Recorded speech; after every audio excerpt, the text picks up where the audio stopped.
Ladies and gentlemen, please welcome the chair of the Republican Party Committee on Arrangements, Anne Hathaway from Indiana.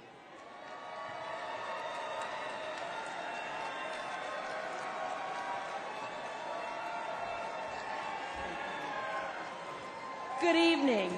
My name is Anne Hathaway, and on behalf of the 168 members of the Republican National Committee, the Committee on Arrangements, and the amazing staff of the Committee on Arrangements, I'm honored to welcome you tonight and pleased to be among Republicans from every U.S. state and territory and visitors from over 80 countries from around the world. Over the next few nights, you are going to hear that our party and our movement have to offer, from candidates and elected officials to entertainment leaders, the business luminaries, grassroots activists, and the everyday Americans who power our party, united in our common goal to make America safe again, to make America wealthy again, to make America strong again, and to make America great again. Teddy Roosevelt famously said, "It's not the critic who counts. The credit belongs to those who are actually in the arena, whose face is marred by dust, sweat, and blood." Ladies and gentlemen, this is the arena. Just by participating in this convention, whether you're a speaker, a delegate, or a viewer at home, you have an opportunity to engage in the fight for a better future for our children. So I ask you, as you watch this convention and hear these incredible speakers over the next few days, to listen, to share the message that resonates with you and your friends and your family, and to help us channel the incredible energy of this convention into a resounding victory in November up and down the ballot, starting with electing Donald J. Trump as president and J.D. Vance as vice president. Make sure your friends, families, and neighbors are registered to vote. Get your yard signs. Make a plan to get to the polls. The fate of the free world depends on us giving everything we've got and ensuring that we elect American first candidates up and down the ballot to every office. Thank you, and God bless America. Ladies and gentlemen, please welcome the Governor of the State of Tennessee and Chair of the Republican Governors Association, Governor Bill Lee.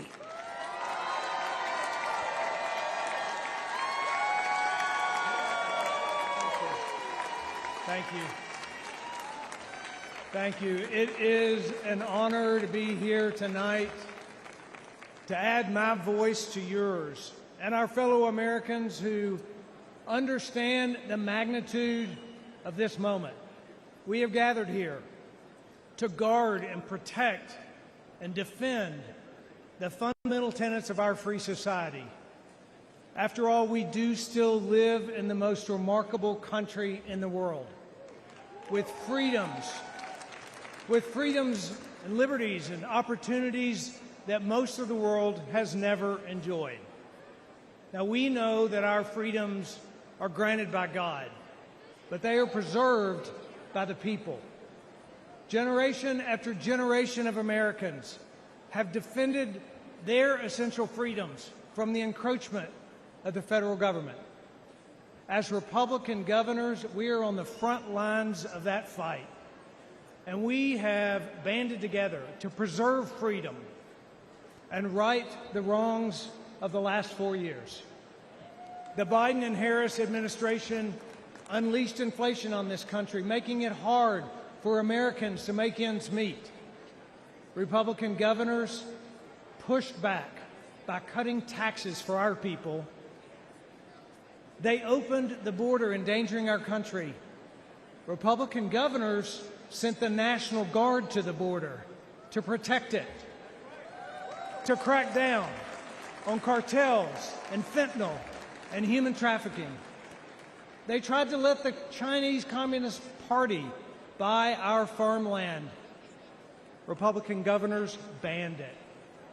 They attacked parental rights. Republican governors fought back for a parent's right to choose their own child's education. President Trump was right when he said that school choice is the civil rights issue of our time.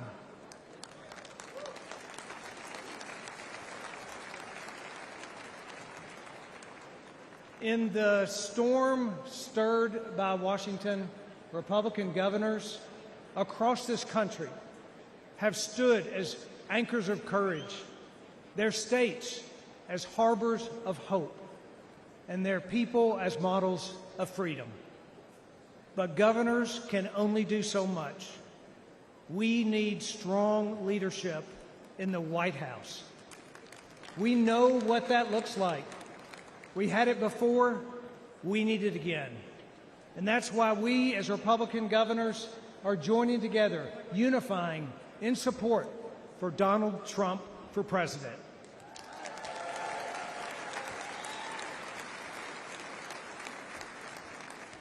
I count it as a great blessing to take my place on the wall, to stand where those before me have stood beside people like you, each guardians of our shining city on a hill.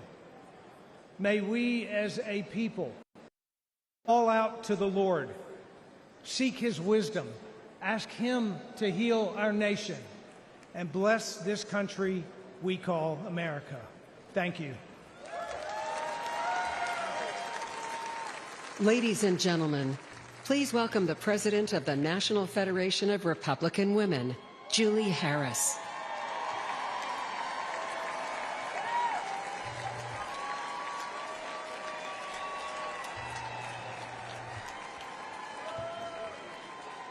Hello, Milwaukee.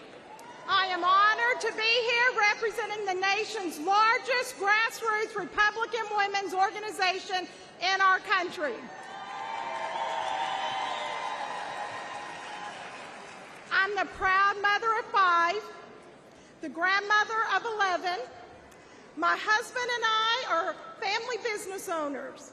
We work hard for everything we have and to give our children every opportunity to achieve their dreams. Parents across the country know what it's like to have a pro-family president in the White House. Under President Trump, gasoline and food were affordable.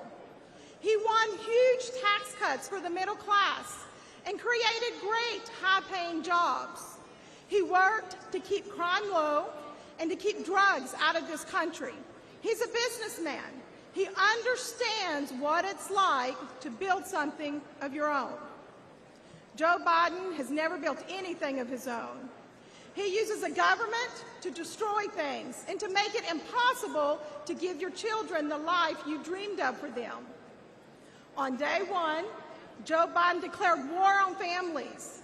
He made it harder for people to support themselves, to start families, and to raise children. He's robbed families of affordable homes, energy, and food. As our supply chains broke and inflation exploded, Biden's press secretary blamed us. She implied we should buy less. After destroying the economy and flooding America with illegal immigrants, Biden still wants to raise our taxes. The American dream means more than just scraping by. But under Biden, 65% of Americans say they're living paycheck to paycheck. When it's this hard to provide the basics, the other things we want to provide for our families get wiped out too. Piano lessons, summer camp, braces, family vacation, Christmas gifts. This is not the America that we have worked so hard for. Biden wants us to barely scrape by. President Trump wants us to thrive. We need a pro-family president in the White House again.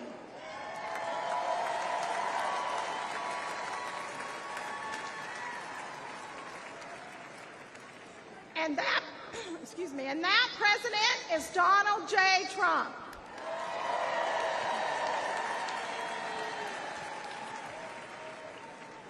From the National Federation of Republican Women, thank you, Milwaukee.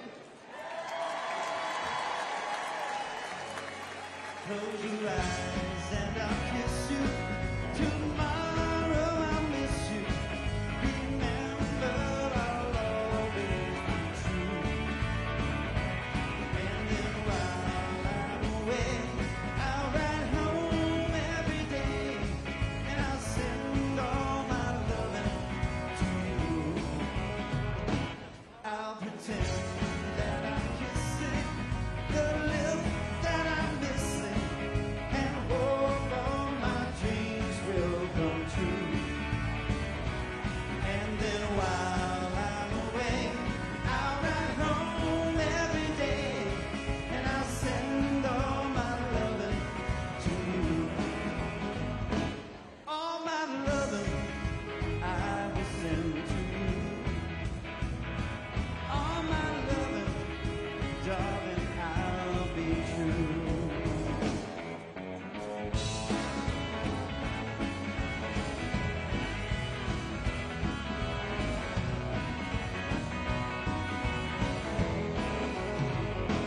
Close your eyes and I'll kiss you. Tomorrow I'll miss you. Remember, I'll always be true. And then while I'm away, I'll ride home every day, and I'll send all my loving to you. All my loving I will send to you. All my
Ladies and gentlemen, please welcome Young Republicans Chairman Hayden Padet.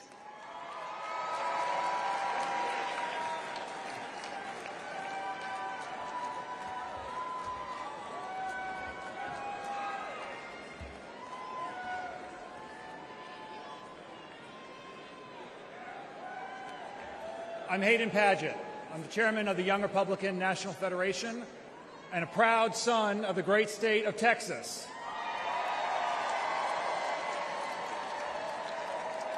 More importantly,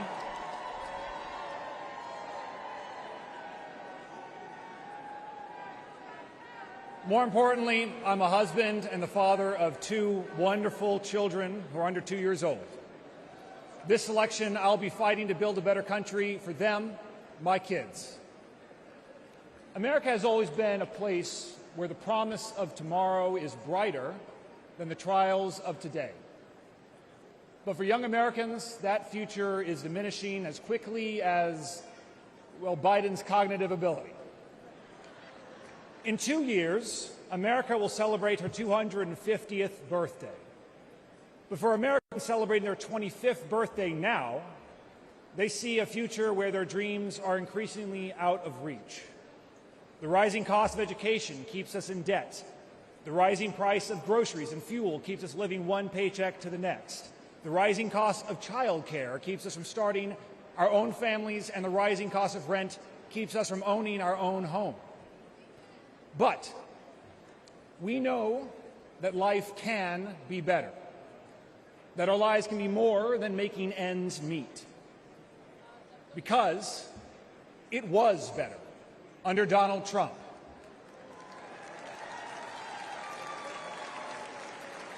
Making America great again means making groceries and gas affordable again, making education an investment and not a burden again, and making home ownership possible again.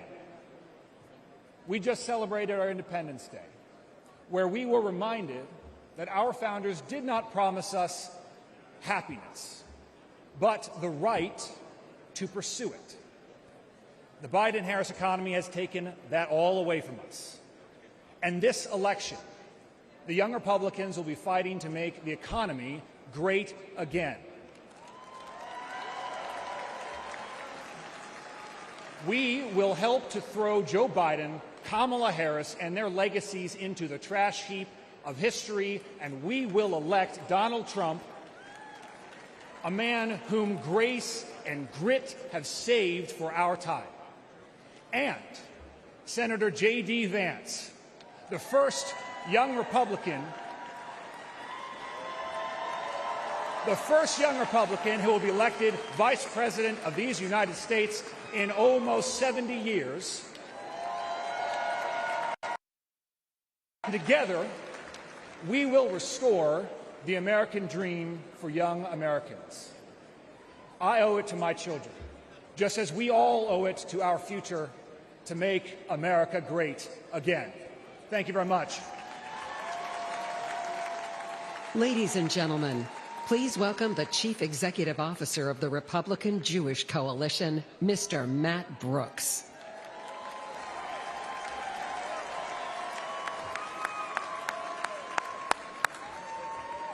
Hello, Milwaukee! Let me hear you cheer if you support Israel. Let me hear you cheer if you support Israel.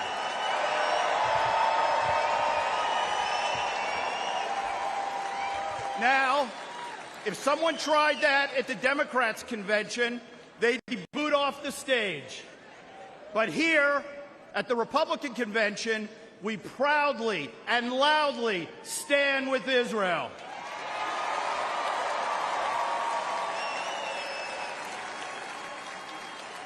This election is a critical moment for the American Jewish community and for Israel. This is our chance to continue the incredible pro-Israel legacy of the most pro-Israel president in history, Donald J. Trump.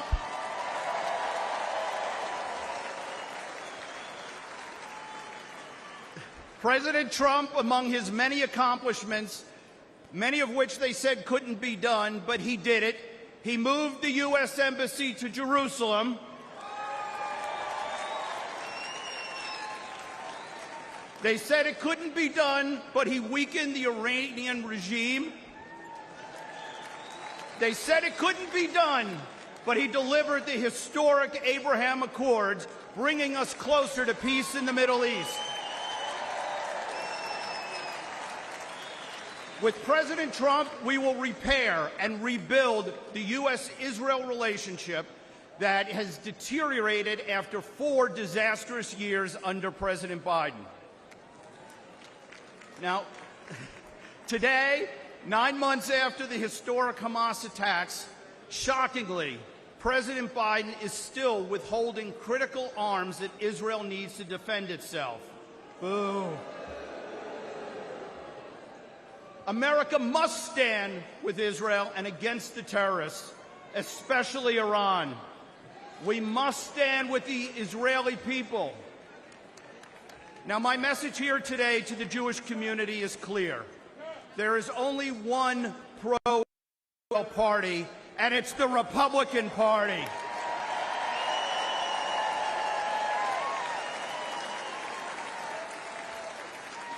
And here at home, under Donald Trump, we will put a stop to the rising tide of anti-Semitism.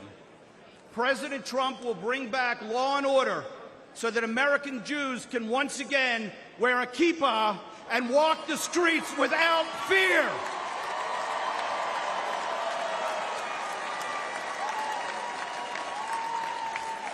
President Trump will stop the mobs on the college campuses so Jewish students feel safe when they go to class.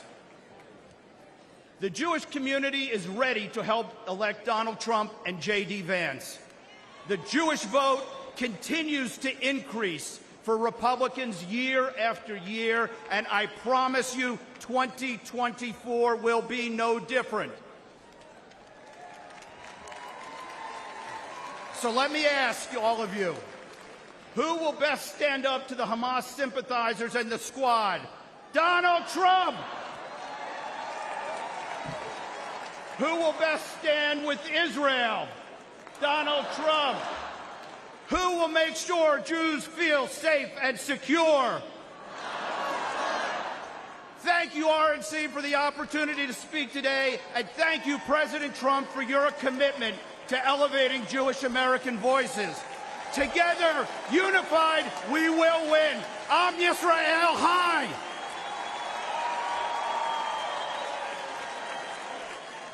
Ladies and gentlemen, please welcome former White House Chief of Staff to Donald J. Trump, Reince Priebus.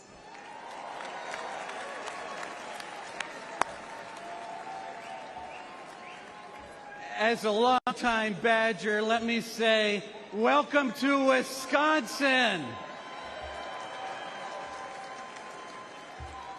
Partners throughout the city of Milwaukee and state of Wisconsin have been preparing behind the scenes for over 2 years to make this convention a reality.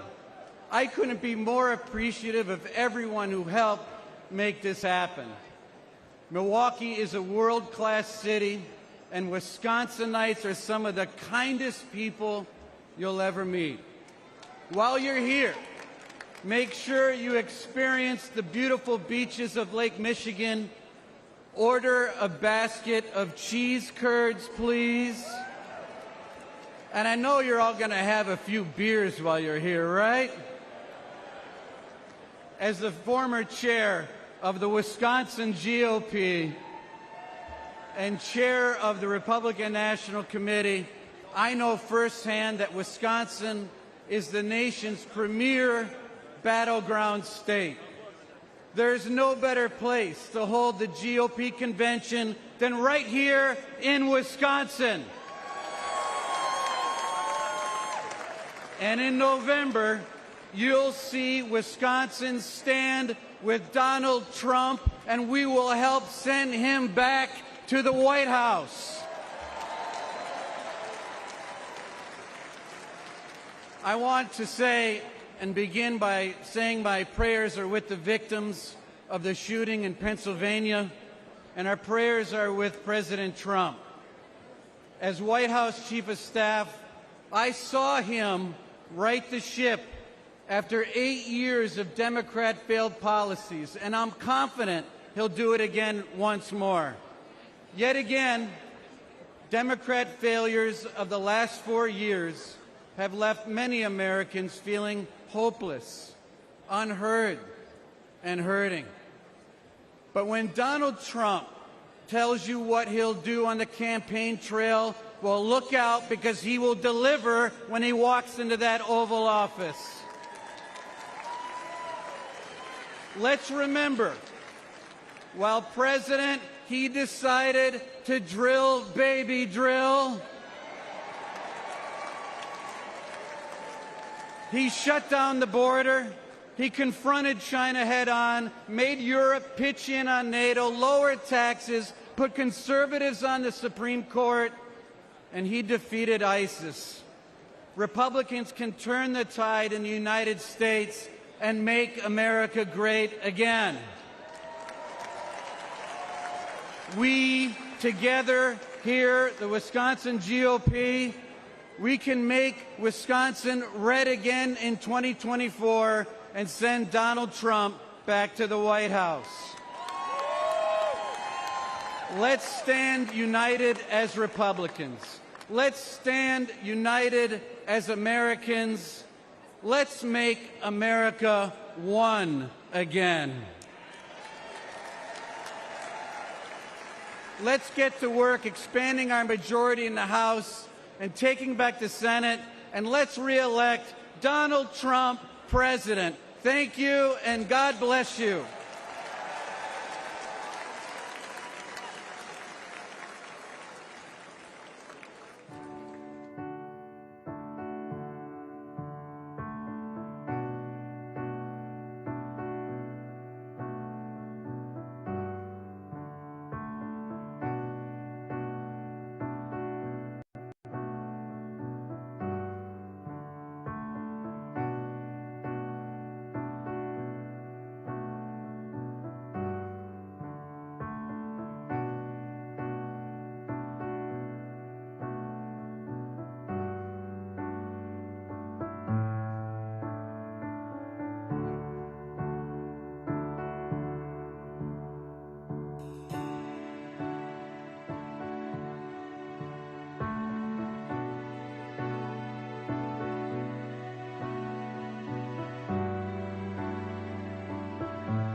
Ladies and gentlemen, please welcome the chairman of the Forest County Potawatomi Nation, James Crawford.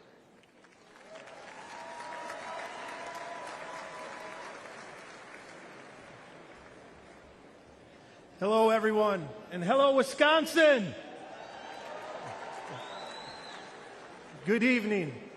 I am James Crawford, the chairman of the Forest County Potawatomi community. I'd like to welcome all of you to not only Milwaukee, but also to an area of the state that is part of the homeland of the Potawatomi people. Milwaukee is a particularly special place for Potawatomi. It was once home to several Potawatomi villages, including a village close to where we sit today. Our ancestors occupied these lands for hundreds of years, fishing area rivers and lakes, hunting the land, tapping maple tree groves for sugar, and harvesting crops in fields each fall. The Potawatomi connection to Milwaukee continues. Today, our tribe is part of what makes Milwaukee a great place to live and work.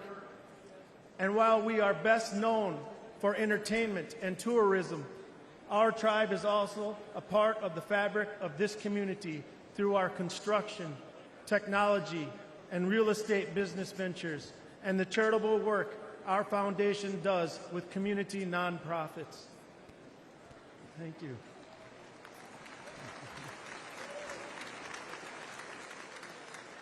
Potawatomi are just one of 11 tribes in Wisconsin and one of 570 more in the United States. Even though each tribe is unique with their own histories, cultures, and distinct challenges and opportunities, the tribes still share many commonalities, especially a desire and need to keep our people safe. And right now, Native people are facing real threats to ensure our safety. The growing use and abuse of illegal drugs are claiming countless lives on reservations across this country. And Native American women and girls continue to be exploited, trafficked, and subjected to violence at reprehensible levels. So tonight's theme, Make America Safe Again, is especially important for us.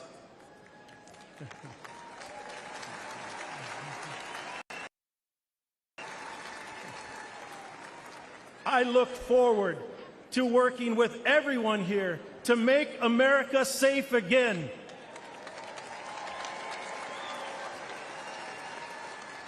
To help us preserve, protect, and enhance our future generations. Miigwech, and God bless America.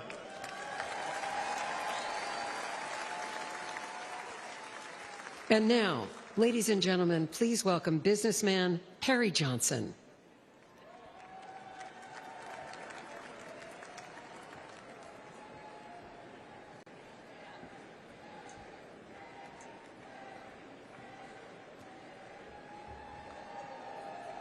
Well, what a group. Well, I'm Perry Johnson, and I'm a business owner of 81 companies around the world. And I'm going to ask you one simple question. Are Americans better off today than they were 4 years ago? No. In 2019, the median household income in the United States was $4,000 more than it is today. And on an average, things are 20% more expensive. Why? Joe Biden. When you go to the grocery store and you find that things are 30% more, you can thank Joe Biden. When you have to fill up your gas tank and it's 50% more expensive, thank Joe Biden. And when you buy a home and get a mortgage, your payments are almost double what they were 4 years ago. And I know because one of my companies is a mortgage company. Now, what do you say we fire Joe Biden?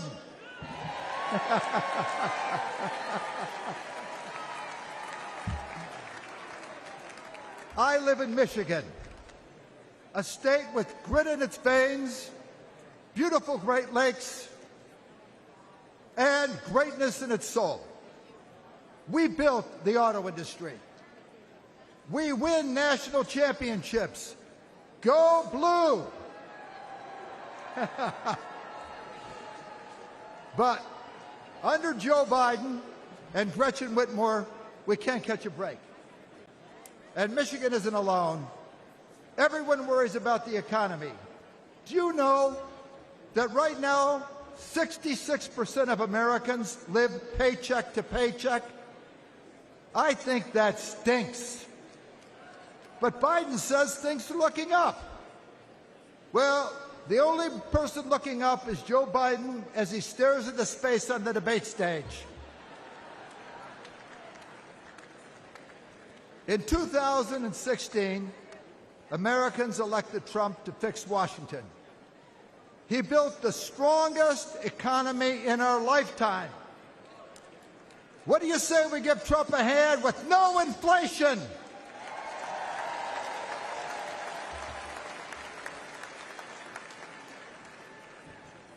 Joe Biden says he can't keep our borders safe.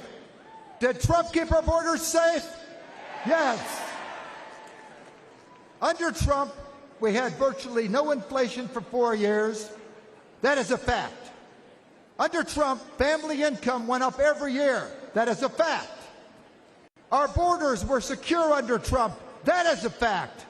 And under Trump, we will have lower prices, affordable American energy, lower taxes, and a better quality of life. What do you say we re-elect Trump?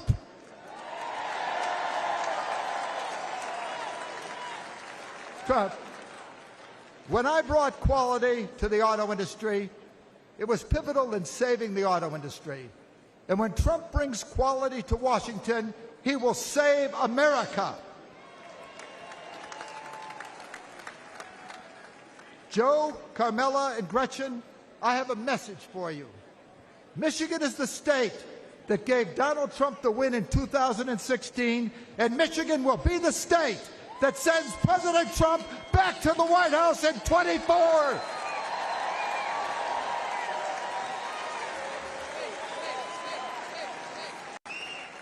President Trump is the toughest president since Teddy Roosevelt. When he was shot, notice, they were carting him his way and his arm was raised because nothing will stop him.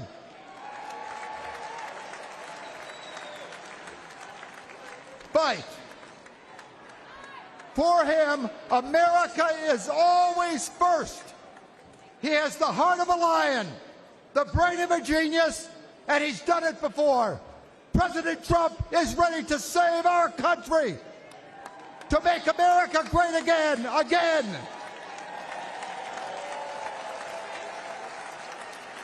I am ready to do whatever is necessary to get Trump back in the White House. Are you with me? Yes! Yes! Yes! Trump! Trump! Trump! Let's do it!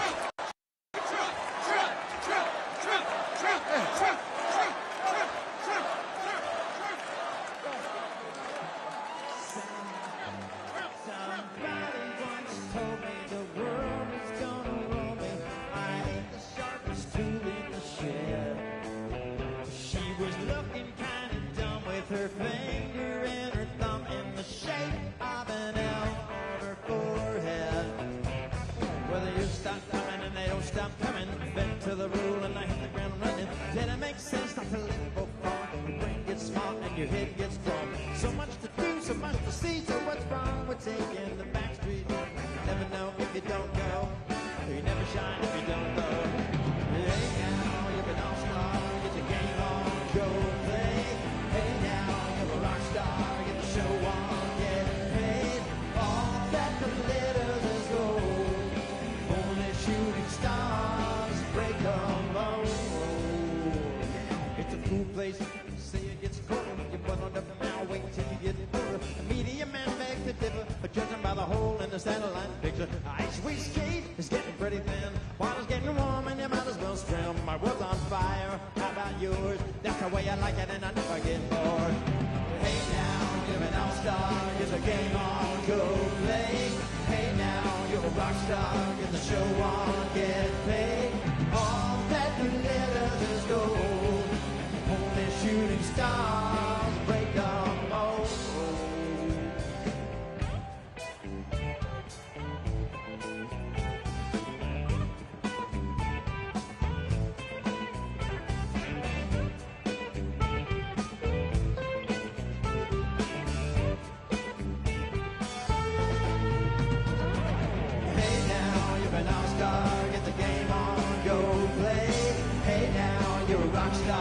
the show on getting paid. All that glitters is gold, only shooting star. Somebody once asked, could I spare some change for gas? I need to get myself away from this place. I say, yeah, what a concept. I could use a little fuel myself, and we all could use a little change. They stop coming and they don't stop coming. Back to the rule and they hit the ground running. Till it makes sense to live more fun. Your brain gets smart and your head gets dumb. So much to do, so much to see, so what's wrong with taking the back streets? Never know if you don't go. Go! Never shine if you don't glow. Hey now, you're an all-star, it's a game on, go play. Hey now, you're a rock star, get the show on, get paid. All that glitters is gold, only shooting stars break down. Oh, hey, all that glitters is gold, only shooting stars break down.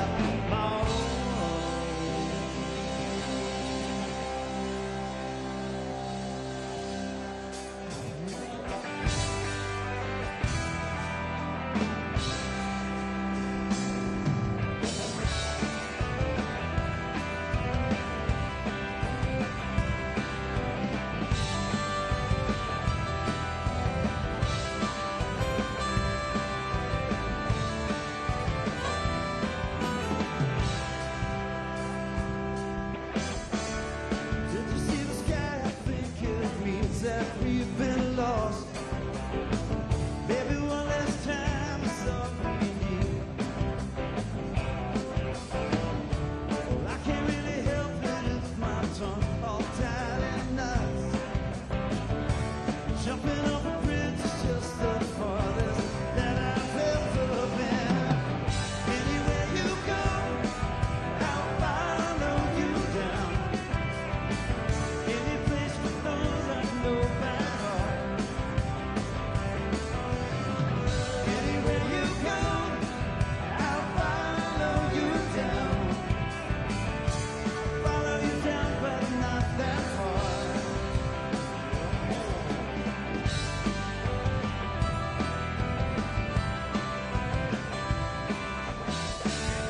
Though we're headed somewhere I can't see how far we've come.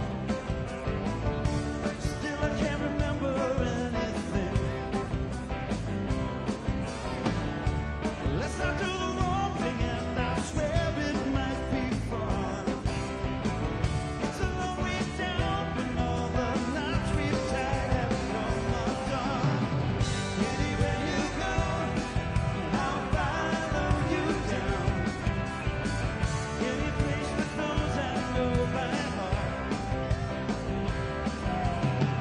Anywhere you go, I'll follow you down. Follow you down, but not that far.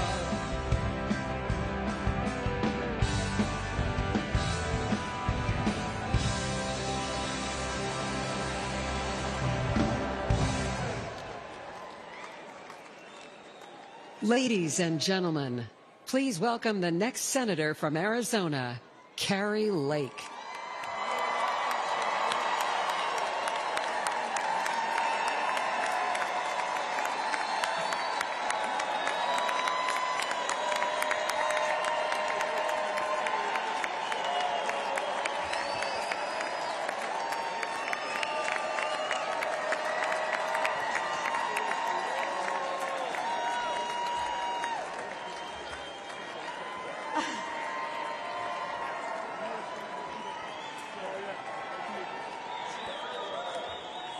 Wow. Hello. I love you. I love you. I love you, Arizona. You guys are amazing. Wow. This is MAGA energy tonight, guys. Love it. Oh, wow. This room, America, I wish you were in this room with us. This is electric. Hello, America. Welcome, everybody who's watching at home, and welcome everybody in this great arena tonight. We love you all. Actually, wait a minute. I don't mean that. I don't welcome everybody in this meeting, in this room. The guys up in the fake news, frankly,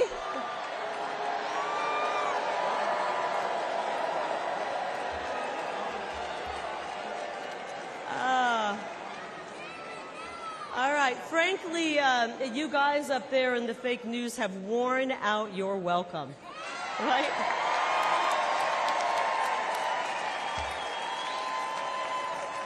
You've worn it out, guys.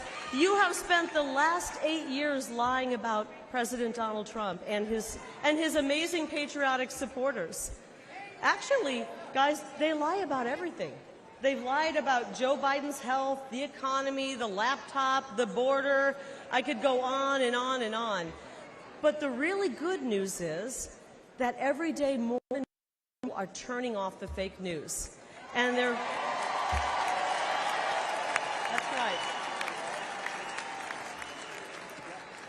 And Americans are waking up to the truth about the disastrous Democrat policies pushed by Joe Biden and his favorite congressman, my opponent, Ruben Gallego.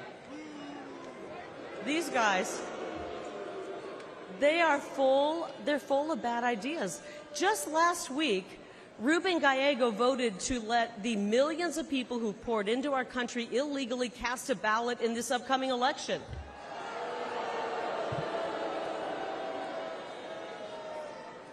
Gallego and the Democrats have handed over control of my state, Arizona's border, to the drug cartels.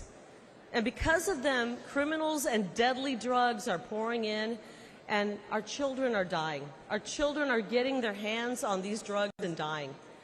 I'll tell you, the hardest thing I've had to do on the campaign trail is talk to moms and dads who come up to me and tell me that their 19-year-old son has died because of fentanyl poisoning, or their 22-year-old daughter took a half a pill and she's gone. We are losing a generation of young people to this fentanyl crisis, and it's got to stop. The Grand Canyon State has become the fentanyl state, and it's not okay with this mom. I'm not okay with that. I don't think it's okay with that mom. I don't think it's okay with that mom. It doesn't have to be this way. The problems we face are huge, the problems caused by the Democrat Party. But the solutions, guys, they're really simple. First of all, stop the Biden invasion and build the wall. Easy.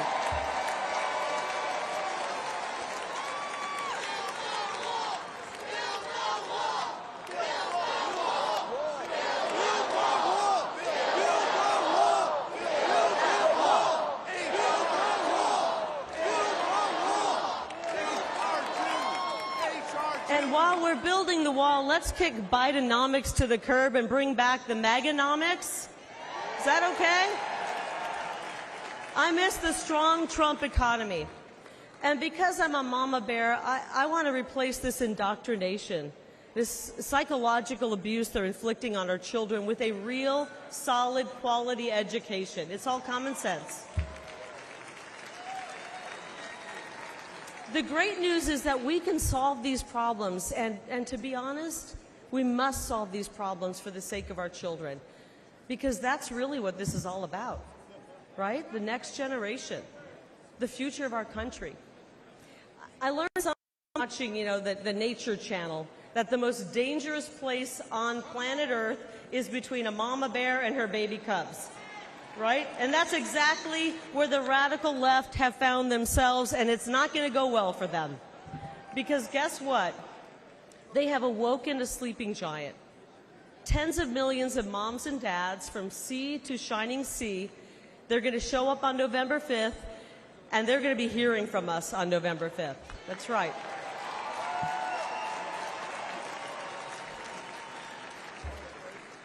Actually, I can think of one thing more dangerous than a grizzly bear, and it's a middle-aged, fed-up mother in Washington, D.C. And I haven't even started my hot flashes yet, guys.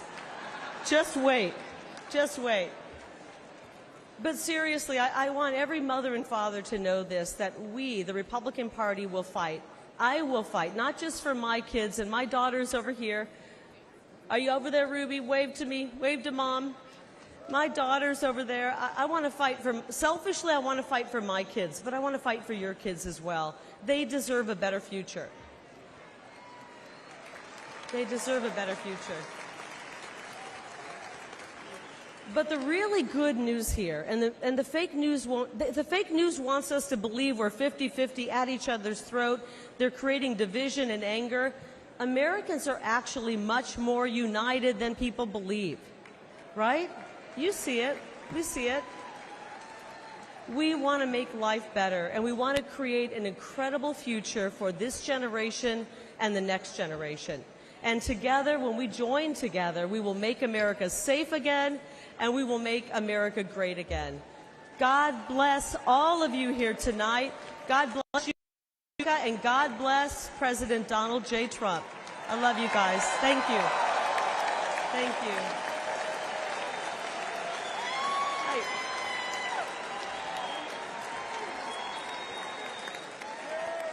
Ladies and gentlemen, please welcome the next senator from Wisconsin, Eric Hovde.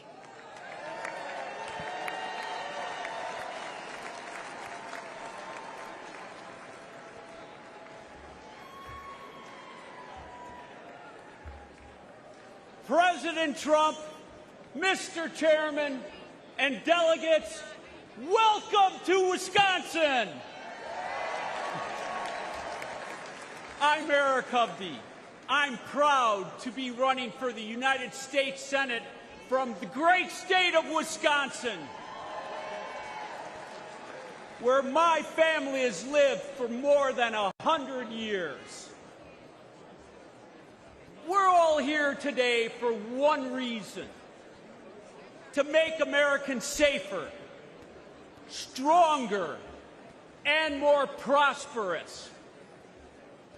We are blessed to live in the greatest country in human history, America, our home.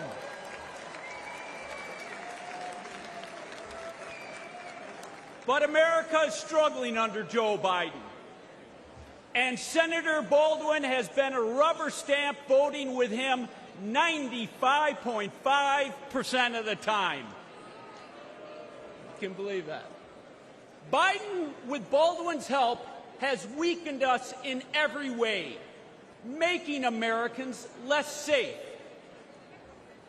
They've eroded us financially by racking up more debt in the last 3.5 years than our country's first 230 years, fueling massive inflation and leaving families wondering how they're going to pay the bills.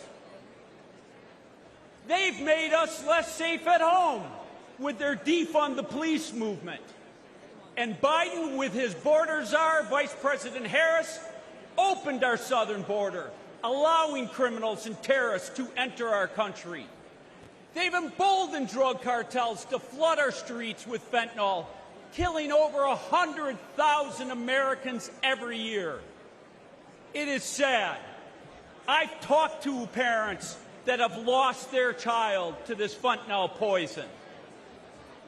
They've made us less safe and secure internationally with their incompetent withdrawal from Afghanistan.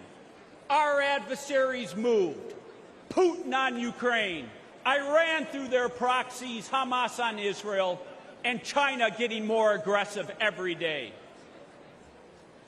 Despite all of that, Tammy Baldwin called the Biden administration the most successful in generations. Can you believe that one? I mean, seriously. This shows how detached she is from everyday Wisconsinites. It doesn't have to be this way. Under President Trump, family budgets were more secure. Our border was secure. Our world was secure.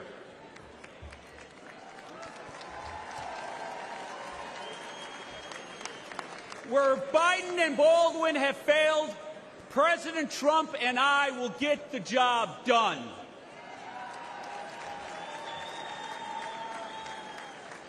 Our country has become too divided, though.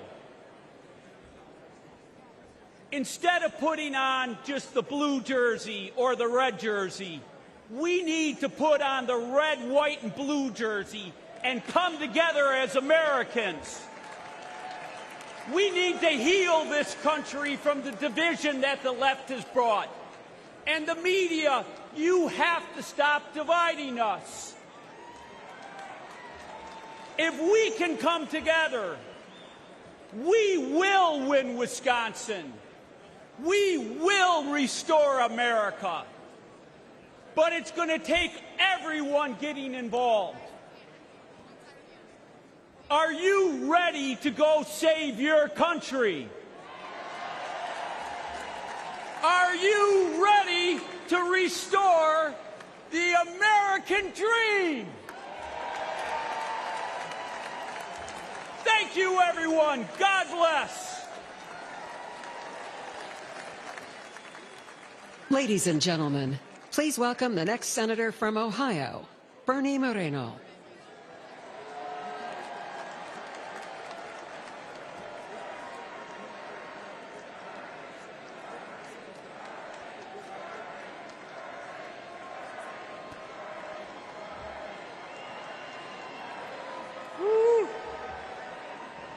Thank you. Thank you.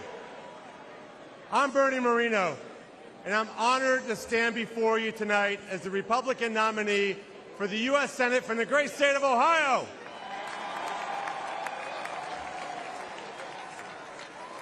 Many years ago, my parents brought me and my siblings to America legally. They left Colombia because they wanted their children to live in a country where they could achieve anything. I will forever be grateful to them. I love America, and I've lived the American dream. I married my best friend, raised a family, built successful businesses, and created thousands of jobs for hardworking Americans. But the American dream that I lived is under attack from Joe Biden and his enablers in the Senate like Sherrod Brown. They have encouraged millions of illegals to invade America. And Joe Biden's border czar, Kamala Harris, and the Democrat Senate have put the welfare of illegals ahead of our own citizens. They've destroyed our border. They destroyed our economy. They've destroyed our standing in the world. And they'll destroy America if we don't stop them. In November, we will fire Biden and Harris, and we will re-elect President Donald J. Trump.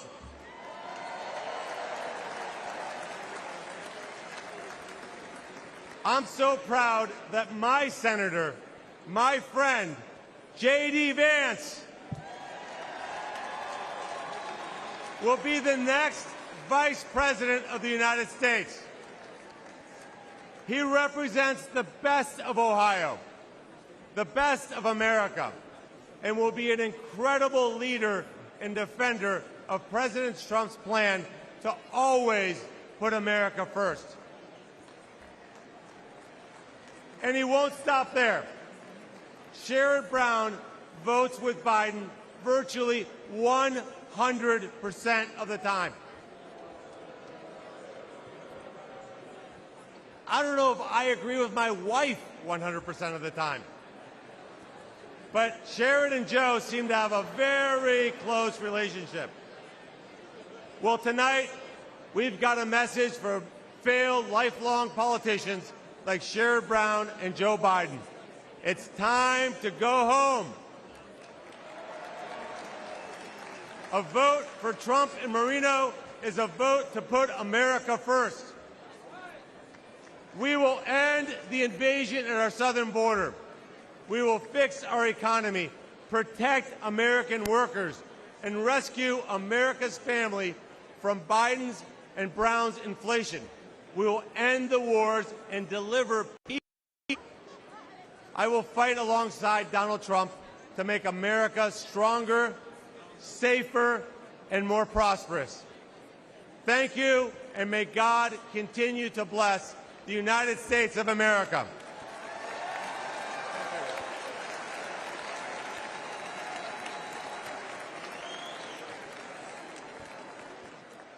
Ladies and gentlemen, please welcome the next senator from Michigan, Mike Rogers.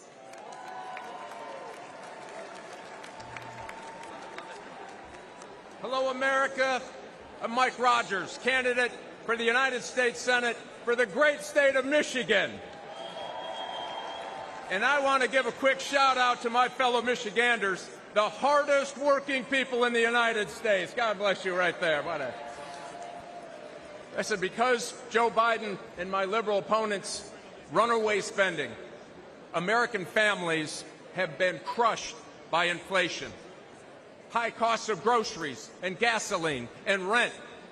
I was talking to a grocery clerk just recently.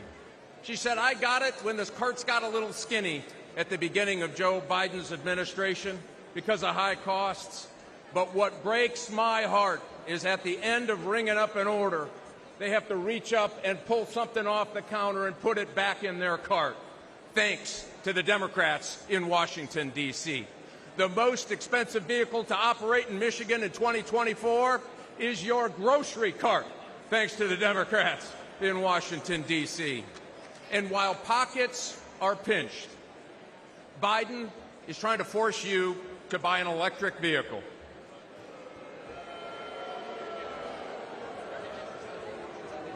Better get a long extension cord. Let me be clear. EV mandates will destroy American jobs. EVs require 40% less labor to build than gas cars. And here's the kicker.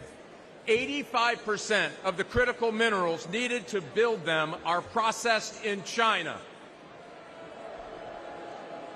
It is impossible to build an EV without getting into bed with the Communist Party of China.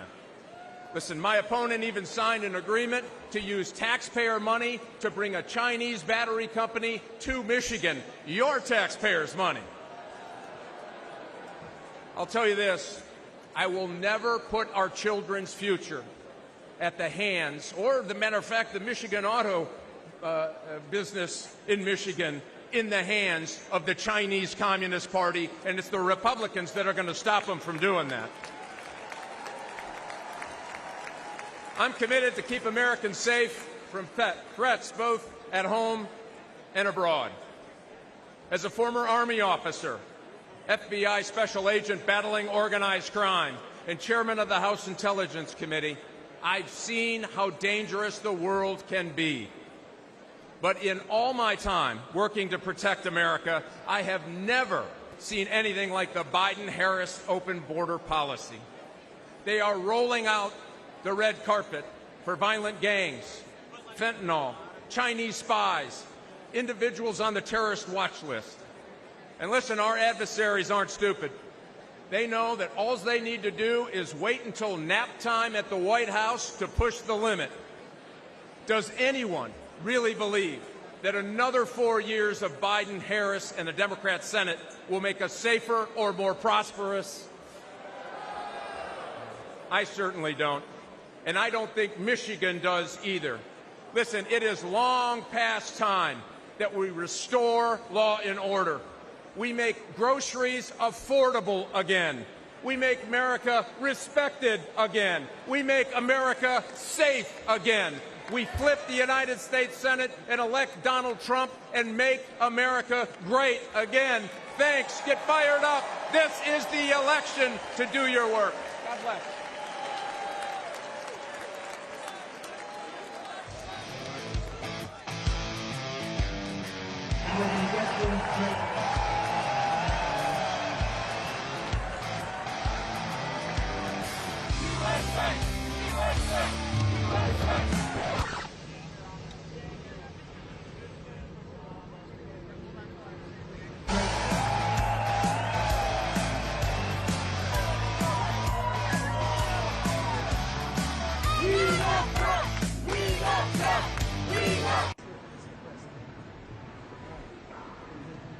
Hey.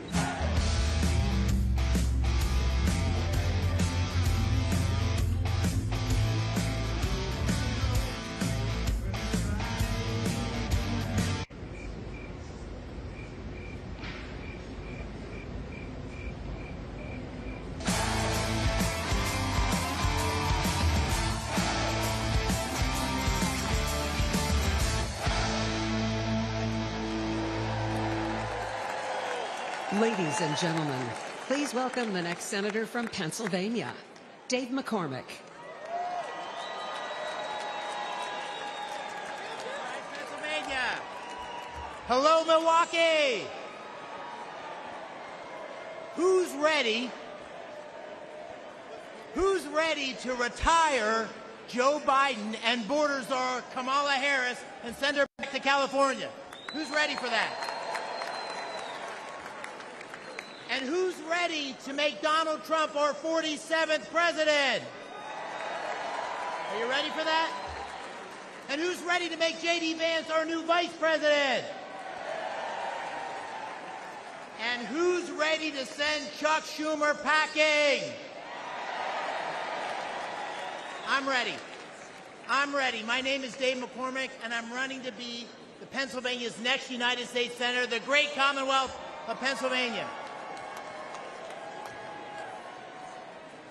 And I want to first acknowledge what transpired just a few days ago in my home state, where I witnessed firsthand from a front row seat in Butler President Trump's remarkable strength and resolve in a terrifying and unpredictable moment. The president rose brilliantly to the challenge, but what a sad and frightening day for the families of those who were injured or lost and for our great country. And we all thank God that President Trump is okay.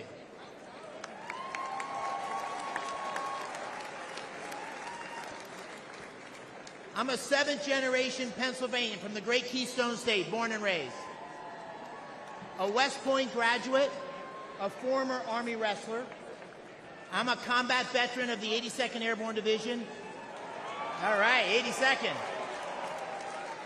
And I'm a business leader who helped create hundreds of jobs in Western Pennsylvania. But most important, I'm a dad to 6 daughters, and I'm a husband to the love of my life, Dina, wherever she is. Now my opponent's name is Bob Casey. You probably don't know him because he does nothing. For 18 years, Bob Casey has been warming a chair and drawing a paycheck. He is a do-nothing, out-of-touch, liberal career politician. And when he votes for Joe Biden's tired old ideas. Casey's been around so long that the #1 song when he was first elected was the Macarena, right? Does everybody remember the Macarena? But sadly, this is no joke, because politics is about choices. And the policies of Biden and Bob Casey are dangerous for Pennsylvania and America. They won't keep us safe. Drugs have poured across the Biden-Harris, Casey wide-open borders, killing 100,000 Americans, including 4,000 Pennsylvanians last year alone. Illegal immigrants have victimized innocent young women who could easily be your daughter or mine. And time again, Casey has voted for pro-criminal judges who have made our streets across Pennsylvania more dangerous. Biden and Casey's failed policies have crushed working families with sky-high prices for gas and groceries and rent, and regulations to kill Pennsylvania natural gas. Under President Trump, America's future was strong and prosperous, and our adversaries feared stepping out of line. My friends, the choice this November is clear. It's a choice between strength and weakness, a choice between America's greatness or its sad, disgraceful decline. This is, my friends, the most important election of our lifetimes.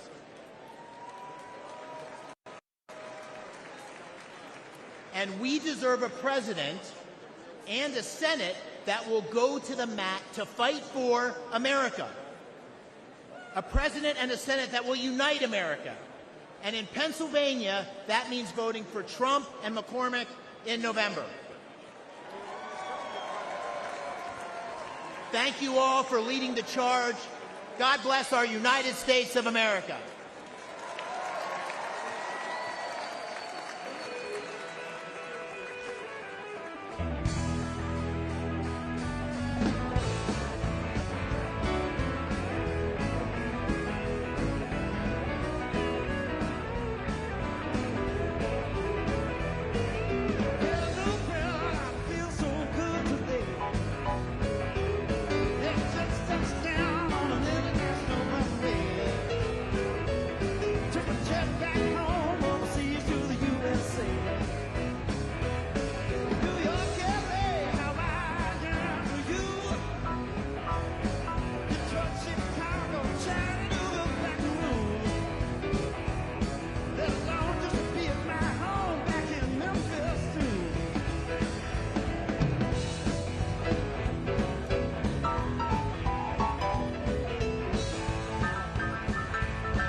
Ladies and gentlemen, please welcome West Virginia Governor and the next Senator from West Virginia, Jim Justice, and Baby Dog.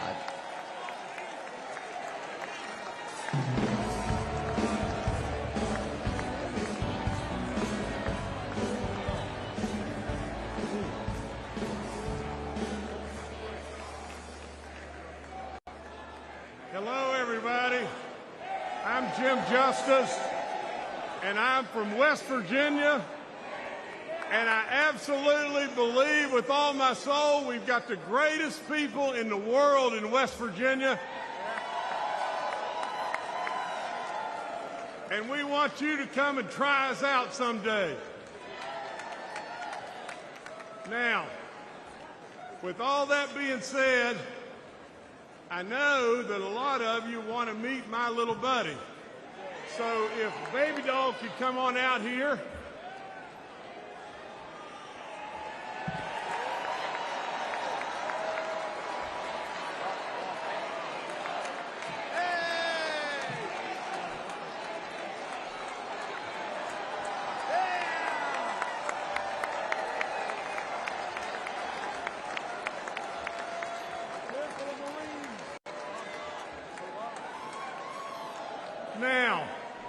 as the world watches. You didn't really expect that, did you? But with that being said, let me just say just this. She makes us smile, and she loves everybody. And how could the message possibly be any more simpler than just that? Now, I've got to tell you just this. The foundation of my life is the truth. I've got to tell you just this and tell you this right now. I challenge the media all the time to find something that knowingly I've told them it's not the truth, and they can't do it because I'm not going to do that. Now, I want you to listen to this and pay really close attention. The bottom line to why we're here, the bottom line to every single thing that's going on in this great country today is one thing. We become totally unhinged if Donald Trump is not elected in November.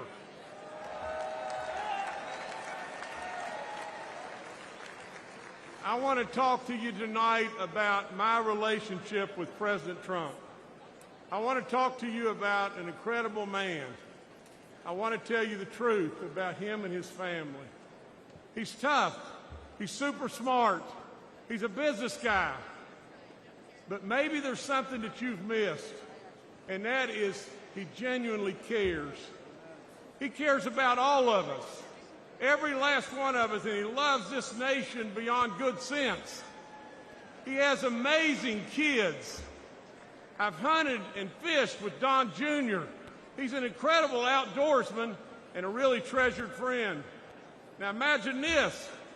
Eric and I have been so far back in the woods on top of a mountain, and I blew the tire out on the back of my 4x4, and who was under the vehicle right then? Eric Trump. Eric Trump changed the tire. Donald Trump has taught his kids the very best. He's taught them absolutely to respect the military. He's taught them to respect our first responders. He's taught them absolutely to treat our working men and women with love and respect all across this land.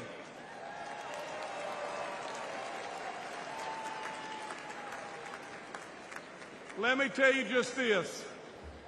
I was in the green room with President Trump, and there was a MAGA hat laying there. I picked it up. We had just had our first grandbaby, a boy named J.C. J.C. absolutely was just not old at all. And all of a sudden, I asked President Trump if he would sign that hat for our grandbaby J.C. He took it. You know what he wrote on it?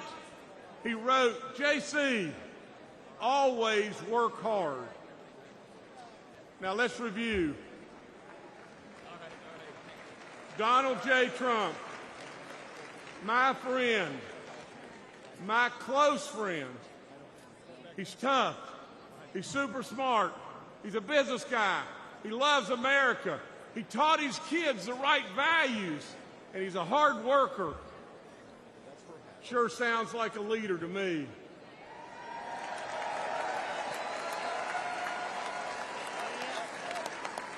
Sure sounds like a president to me.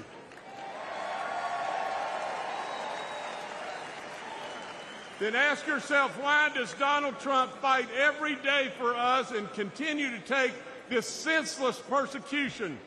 Why? And I know the answer. Because we're worth it.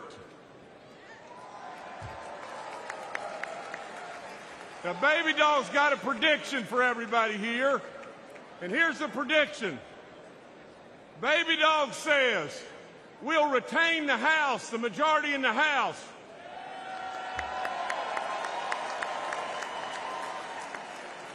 We're going to flip the United States Senate.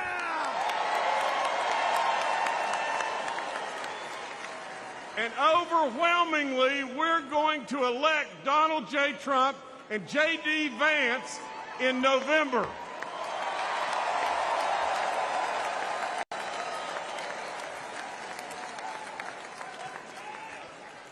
And baby dog says, what is the reason that she knows why we're going to win? And the answer is one thing: because we're worth it. God bless you. God bless this great country. And God bless Donald J. Trump.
Ladies and gentlemen, now please welcome the next senator from Indiana, Congressman Jim Vance.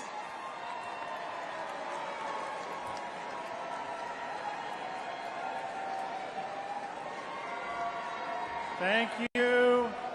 I don't know about you, but thank God baby dogs are Republican. Thank you, fellow Republicans, and thank you to the great state of Indiana for making me your nominee to be the next United States Senator. Only in America could a kid like me, who was born in a trailer park, the son of a factory worker and a nursing home cook, end up here. I'm Jim Banks, and I have lived the American dream, and I'm proud of it. Holy cow. But the biggest difference today between Republicans and Democrats is that we believe America is the greatest country in the history of the world. But they don't. I got to tell you, as an Afghanistan war veteran, I've never been more ashamed than when Joe Biden's disastrous withdrawal left 13 American heroes dead, and then he lied about it.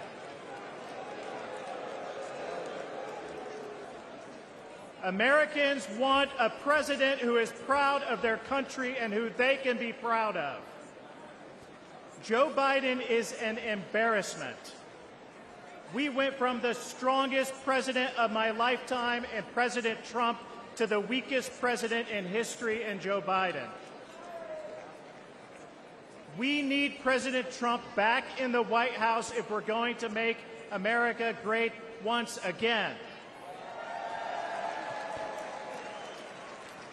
But ladies and gentlemen, he's going to need backup in the United States Senate. This is no time for wimpy Republicans. That's why I'm running. We'll start by securing the border. If you came here illegally under Joe Biden, you're going back to where you came from under Donald Trump.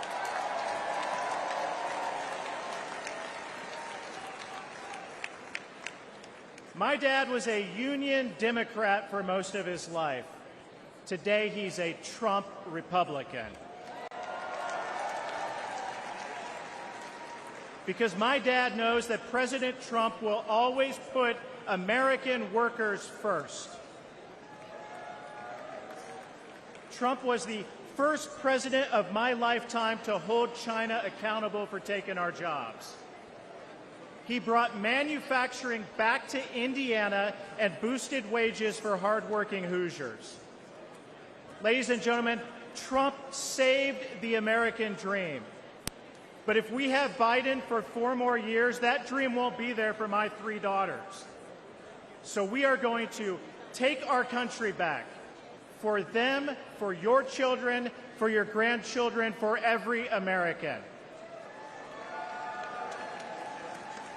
My friends, I can't wait for November 5th at 6:01 p.m. Eastern Time, when the great state of Indiana is once again the first state on the board to give our Electoral College votes to the greatest president of my lifetime, my friend, Donald J. Trump. Thank you. God bless.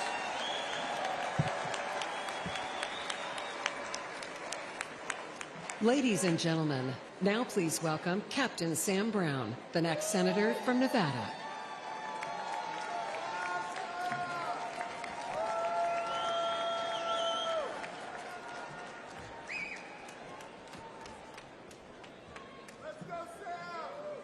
Thank you.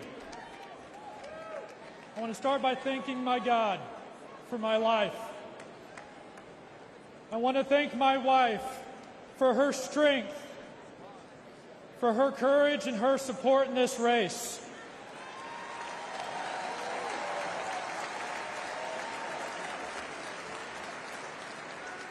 And back home, I want to thank my children. I do this for many reasons, and you are part of that mission.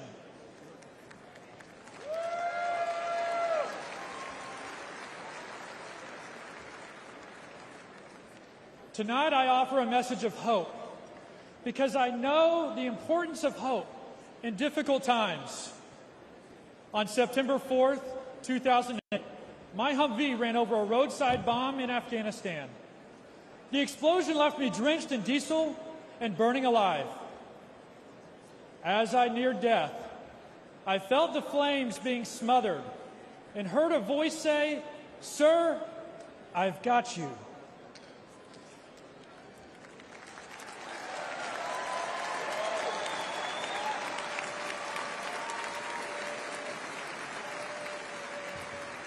Through the pain and anguish of recovery and the years that followed, I never lost hope.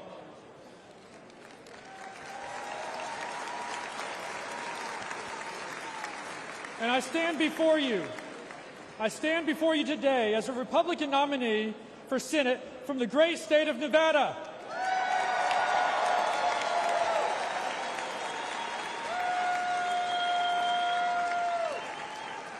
America, I served you as a soldier, and I want to serve you again.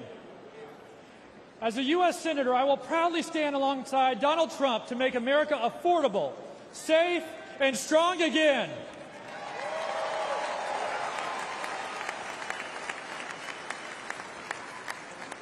We have a tough fight ahead, but it won't be my first. Nevadans are suffering right now. The unemployment rate in Nevada is nearly 25% higher than the national average. The Biden-Harris economy might be fine for millionaires like Senator Jackie Rosen, but it's terrible for Nevadans struggling with inflation and high prices. Yet Jackie and Joe want to raise your taxes while dodging their own. I'll work with President Trump to cut taxes for working families and end taxes on tips for struggling Nevada service workers.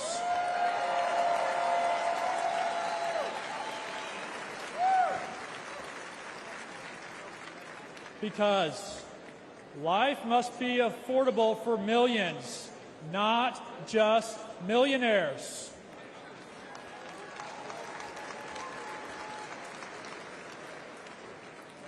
Finally, look at my face. This is the high cost of war. If Joe Biden stays in office, more service members will pay this price.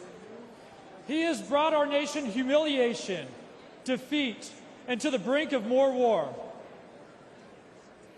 I've been through the fire. President Trump has been through the fire. But hope has not been extinguished. It is reignited.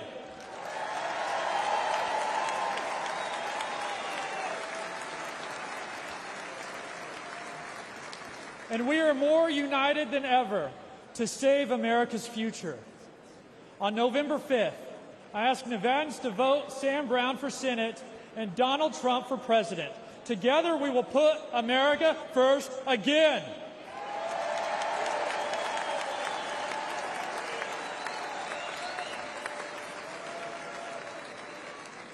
I want to close with those same words I heard on the battlefield that gave me hope. America, I've got you. May God bless President Trump. God bless you. And God bless the United States of America.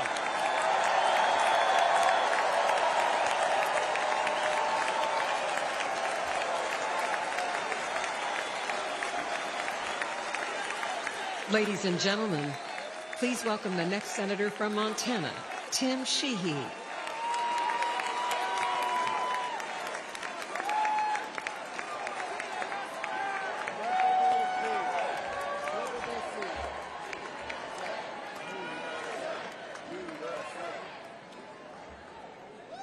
Hey, Montana, how's it going?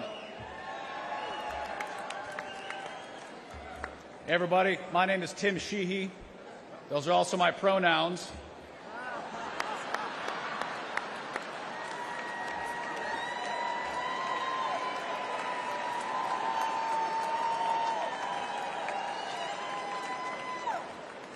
I've been a he-she for 38 years, and I can promise you going to elementary school with that name in the 80s was not fun.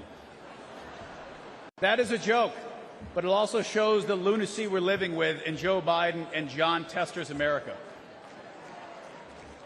I'm a former Navy SEAL. My wife was a Marine.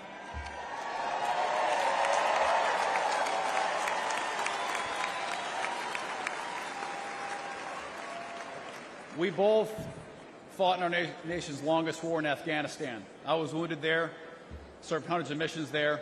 We came home to live the American dream in Montana, the great state of Montana, I might add. And we started an aerial firefighting company in our barn.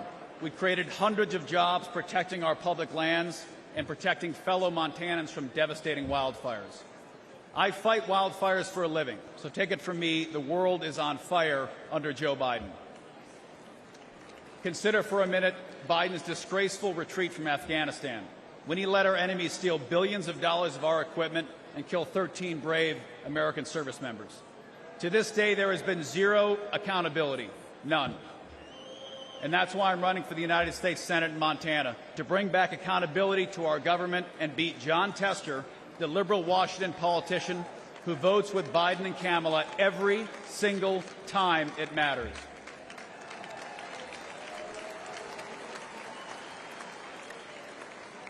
And some of you may not know who John Tester is, but John Tester is the deciding vote for Biden's America Last agenda. He's got an F from the NRA. He's voted to open our borders, unleash inflation, and he even put a liberal judge on the Supreme Court who can't even define what a woman is. And even drives a Prius in D.C. Yeah. Priuses don't work in Montana, do they? John Tester doesn't represent Montanans. He's a rubber stamp for Biden's failed presidency and extreme liberal agenda, and it's time to retire them both.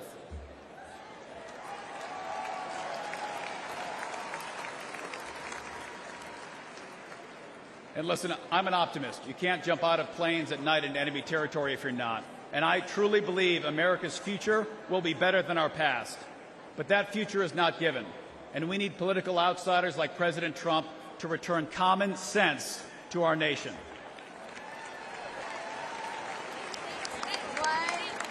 And what Montanans think is common sense is pretty simple. It's not complicated. They want a secure border, safe streets, cheap gas, cops are good, criminals are bad, boys are boys, girls are girls.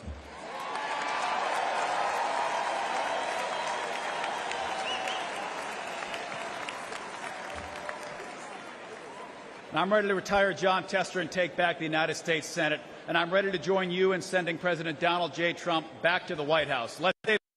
We got a lot of work to do.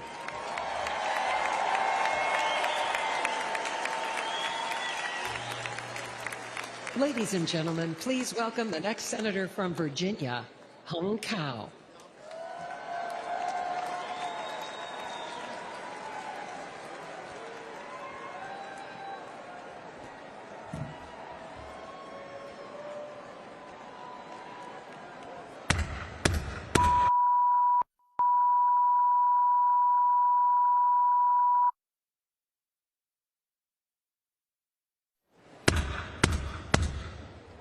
That's the last sound my parents heard when their fathers were taken away in the middle of the night, and they never saw them again. That's my family's real-life story. We escaped from Vietnam just days before Saigon fell to the communists. We were given a new life in the most generous country on earth.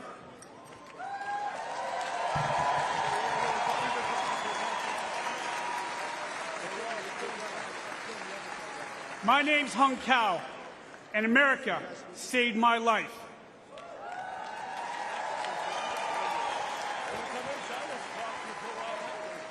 I grabbed onto the American dream.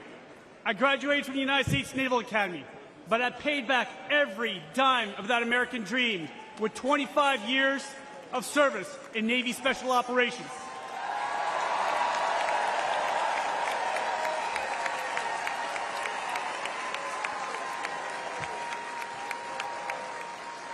I saw combat in Iraq, Afghanistan, and Somalia. I retired as captain of the United States Navy, and now I stand before you as a Republican nominee for the United States Senate in the Commonwealth of Virginia.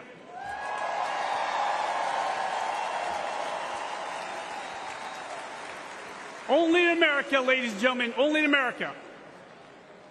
But we're losing our country. Under Joe Biden, millions of illegal aliens flood our borders. They fly Hamas flags on our campuses, and they shout death to America.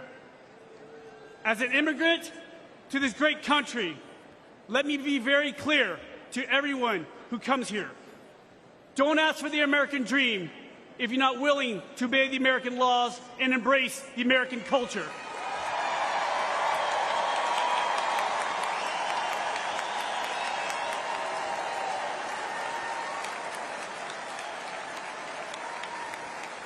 Because I did.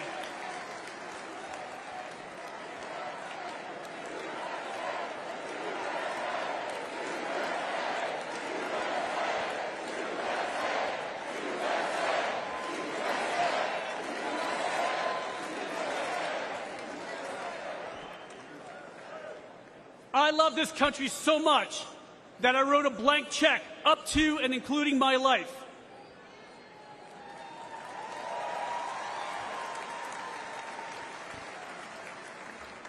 I'm running against Hillary's running mate, Senator Tim Kaine. Kaine is a weak man in a dangerous world. We only have one thing in common.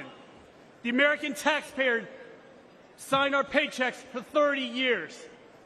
Except Kaine is a career politician with millions of dollars to show for it. I've been a warrior with scars to prove it, and I'm damn proud of it.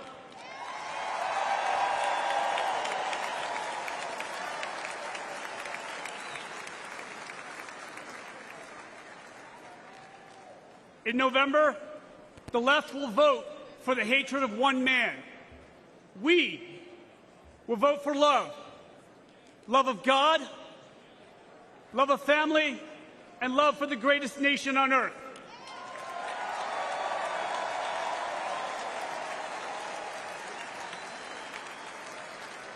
And Virginia will elect me and President Trump, and together we will save America.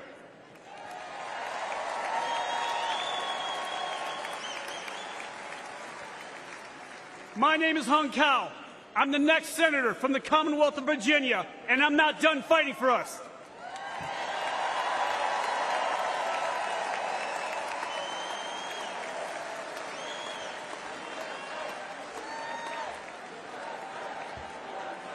May God bless you, may God bless President Trump, and may God bless the United States of America.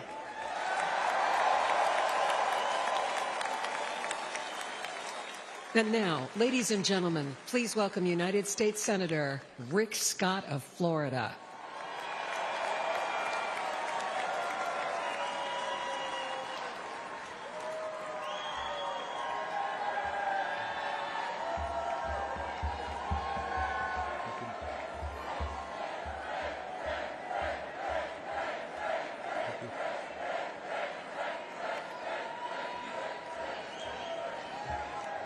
Thank you, thank you, thank you. You can tell I'm from the great state of Florida.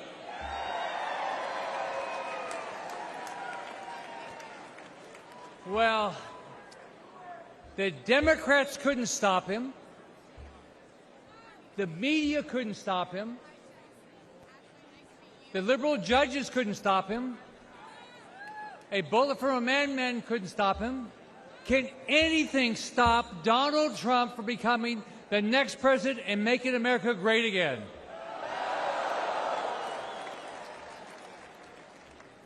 I've known Donald since before each of us ran for office, and it's an honor to be here to do everything I can to get him reelected back in the White House where he should belong every day going forward. Now, like all of you, I'm blessed. I was born to a single mom. I grew up in public housing. I started working at the age of 7. I enlisted in the U.S. Navy at the age of 18. Go Navy. But only because I grew up in America, I was able, like many of you, to come from absolutely nothing to build one of the biggest companies in the world, be the 45th governor of Florida, a U.S. senator, where we have to fight every day to stop the radical Democrats from absolutely destroying our great country.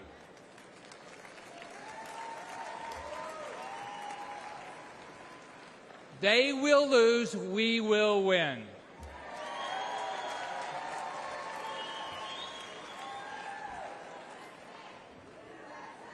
USA, USA. We will win. Now, let me tell you about a dream I had recently. I had a dream and I did some time traveling. I traveled into the future to an imaginary world where actually Joe Biden got reelected. Yeah. So, remember the Christmas Carol, the ghost of Christmas past? Well, in my dream, I met the ghost of Biden's future. So I got to see a Biden second term. Now, it wasn't a dream, it was a nightmare. Mortgage rates skyrocketed to 15%. Only rich people could buy groceries. Gas was $10 a gallon. In my nightmare, Biden and the Democrats erased our southern border and flew so many illegals into our country that the Mexican cartel started getting frequent flyer miles. It was easy for Democrats to rig the elections. They simply allowed all the non-citizens to vote. America did nothing to protect Israel from terrorists or to stop China from invading Taiwan. Now, do any of you think this is far-fetched? No. If you do, you haven't been following it. Biden and the Democrats are doing everything they can to tear down this great country and rebuild it in their woke, radical image. Their dream's not new. It's an old, evil idea that has failed every time it's been tried. It's called socialism.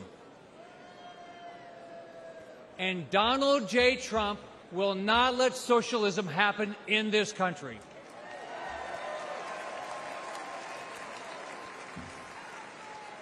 Think about it. Under Trump, we had a booming economy. We weren't at war. Our enemies feared us. Our allies respected us. We had a secure border. Inflation and mortgage rates were low. And families had money in the bank.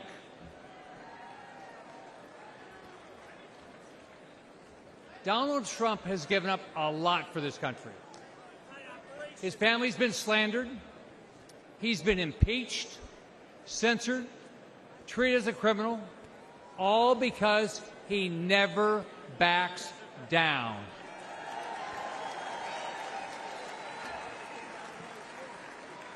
This week he's shown the courage all of us should display as we rally around him to rescue our great country. So, let's fight, fight, fight, and make sure Donald Trump gets reelected. Have a great night. God bless you.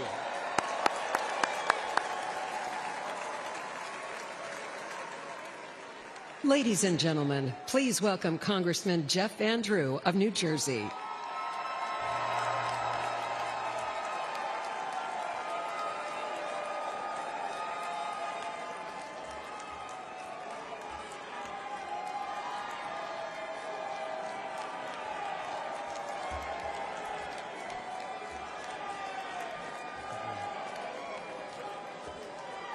Thank you.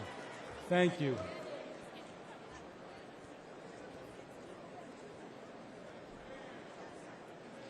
Good evening. My name is Jeff Van Drew.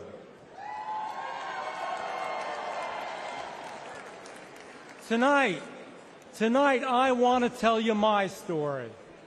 I am a proud Republican, but I haven't always been a Republican. I was elected to several offices in South Jersey and eventually was sent to the United States Congress, all of them as a conservative Democrat. Along the way, I noticed that I didn't like what the Democrats had become as a party. But more importantly, I didn't like what the Democratic Party was doing to our great United States of America. To the independents, and especially to the forgotten Democrats out there, for a moment I want to speak to you. I know how you feel tonight, because that's how I felt back in 2019. You feel like your party has left you behind, because it has. You feel like your party doesn't care about American workers and American working families, because it doesn't. And you are worried that Joe Biden and Kamala Harris are hurting our country, because they are.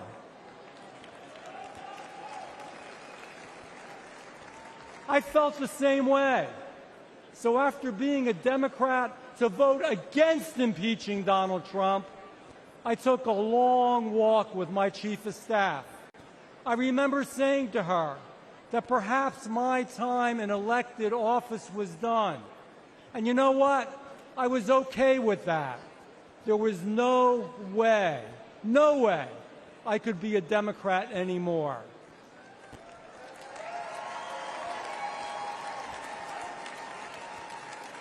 But then I received a call from the White House. President Trump asked me to meet with him.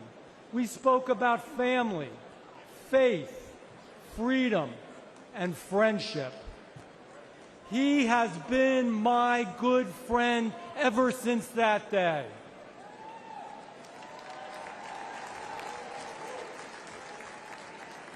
He said that I should be a Republican.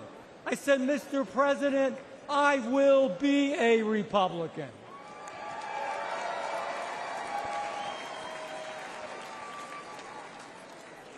He said he would stick by me, and he always, always has.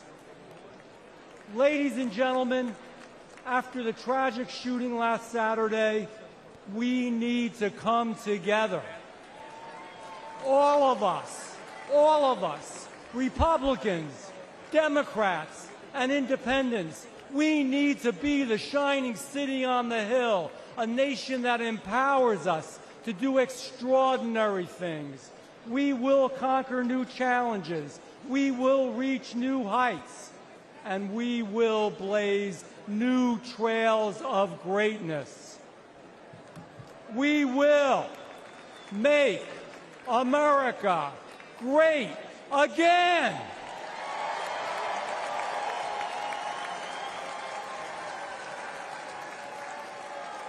And we will elect Donald Trump this November.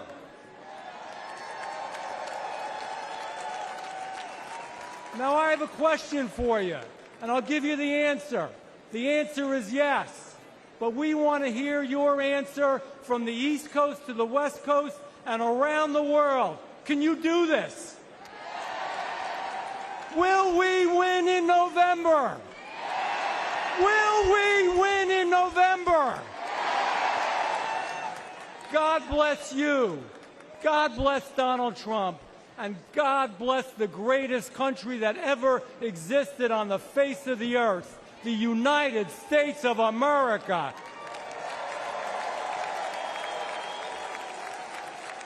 Ladies and gentlemen, please welcome the chair of the United States House of Representatives Republican Conference, Congresswoman Elise Stefanik of New York.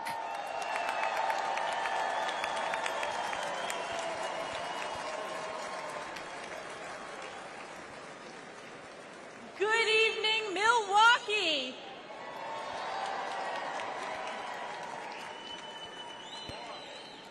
We always say that this is the most important election in our lifetime, but we know deep down this one truly is. Our Constitution and the soul of our very nation are on the ballot. Under Joe Biden, the American people have suffered crisis after crisis. From the Biden border, the most wide-open border in our nation's history, to Bidenflation, the highest rate of inflation in my lifetime, devastating hardworking families with skyrocketing prices for groceries, gas, and utilities. To Biden's violent crime crisis, fueled by Democrats' pro-criminal sanctuary cities and defund the police policies like we have seen in my home state of New York. All while corrupt Democrat prosecutors and judges wage illegal and unconstitutional lawfare against President Trump in an effort to do Joe Biden's political bidding. And around the world, the feckless and failed Joe Biden has caused chaos, weakening our national security. From the catastrophic withdrawal from Afghanistan, to Putin's invasion of Ukraine, to Hamas's terrorist attack against our most precious ally, Israel. And let me ask you a question. What has been the response from the radical left on our college campuses? Vile anti-Semitism, chanting death to Israel, death to Jews, death to America. This is Joe Biden's Democrat Party. Who saw that congressional hearing with the college presidents of so-called elite universities? Oh, wait, they are former presidents.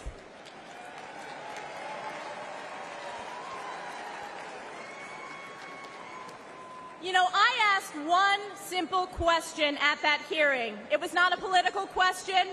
It was a moral question, and that was this. Does calling for the genocide of Jews violate your university's code of conduct? And one after the other, said it depends on the context.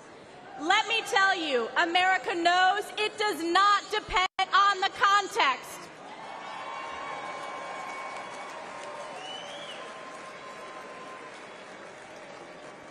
President Trump will bring back moral leadership to the White House, condemning anti-Semitism and standing strong with Israel and the Jewish people. President Trump will once again deliver the most secure border in our nation's history and unleash the American economy. And he will bring peace through strength as Commander-in-Chief, standing with our allies and causing our enemies to fear us. President Trump has done it before, and he will do it again. This November, we are counting on you, we the people, to save America by electing President Donald J. Trump. It is clear for the whole world to see nothing, absolutely nothing will stop President Trump from standing and fighting for our great country. And I have been proud to always stand in the breach during the toughest moments for President Trump, from leading the charge against illegal impeachments to standing for election integrity to unifying House Republicans to proudly being the first member of Congress to endorse him for re-election. And as we embark on the difficult path ahead to save America, call upon Galatians 6:9, and let us not grow weary of doing good, for in due season we will reap if we do not give up. We the people will never give up on President Trump, and we will never give up on the United States of America. God bless you, God bless President Donald J. Trump, and God bless the United States of America. Ladies and gentlemen, please welcome the Majority Whip of the United States House of Representatives, Congressman Tom Emmer of Minnesota.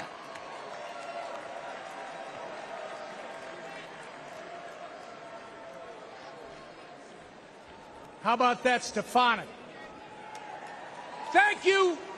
Thank you. I'm Tom Emmer, a proud American and a proud Minnesotan and the Majority Whip in the United States House of Representatives.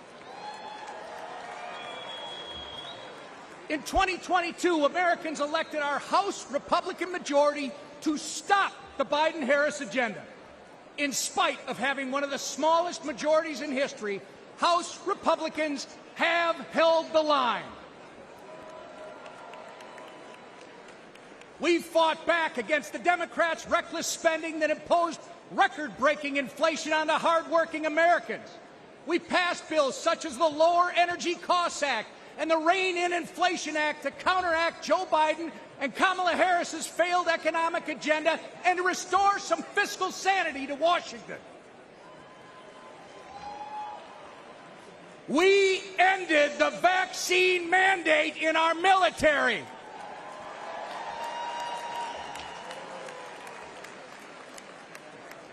We passed over a dozen bills gutting specific Biden-Harris regulations.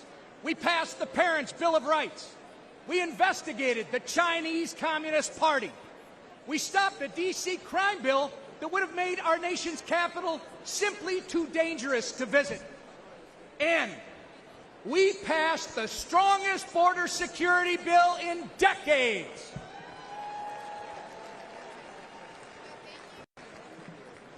Get ready, because when we grow our majority, when we flip the Senate, and when we send President Donald J. Trump back to the White House, we won't just be holding the line anymore, we'll be moving forward.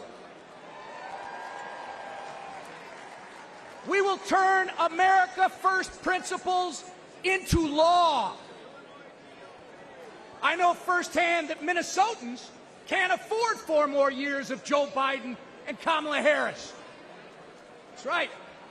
Which is why I'm confident that we will make history this November when we turn Minnesota red for the first time in 50 years.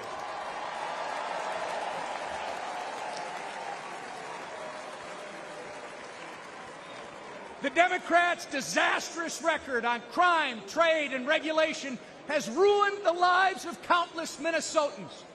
When Minneapolis was in flames and businesses were in ruins, Kamala Harris encouraged and enabled the criminals and the rioters. Oh, it gets worse.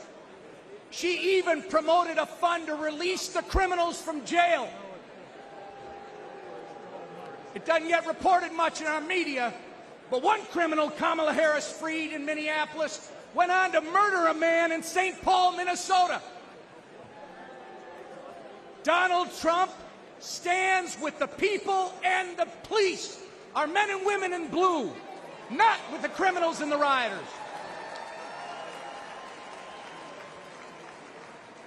Donald Trump also fought for Minnesota workers and farmers, fighting back against Chinese trade abuses, ending NAFTA, and replacing it with the USMCA. Joe Biden voted for NAFTA and China's entry into the WTO, devastating Minnesota's economy. And Kamala Harris, she opposed tariffs on China. Of course, when they aren't outsourcing our jobs through bad trade deals, Joe Biden and Kamala Harris are destroying them through taxes and regulation. They are America last.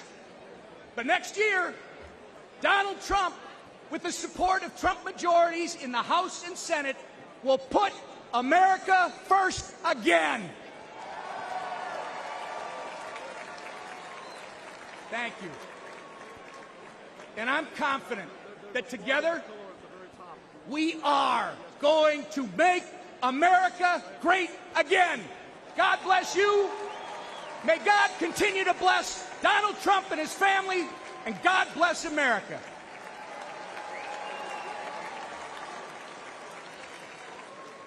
Ladies and gentlemen, the Majority Leader of the United States House of Representatives, Congressman Steve Scalise of Louisiana.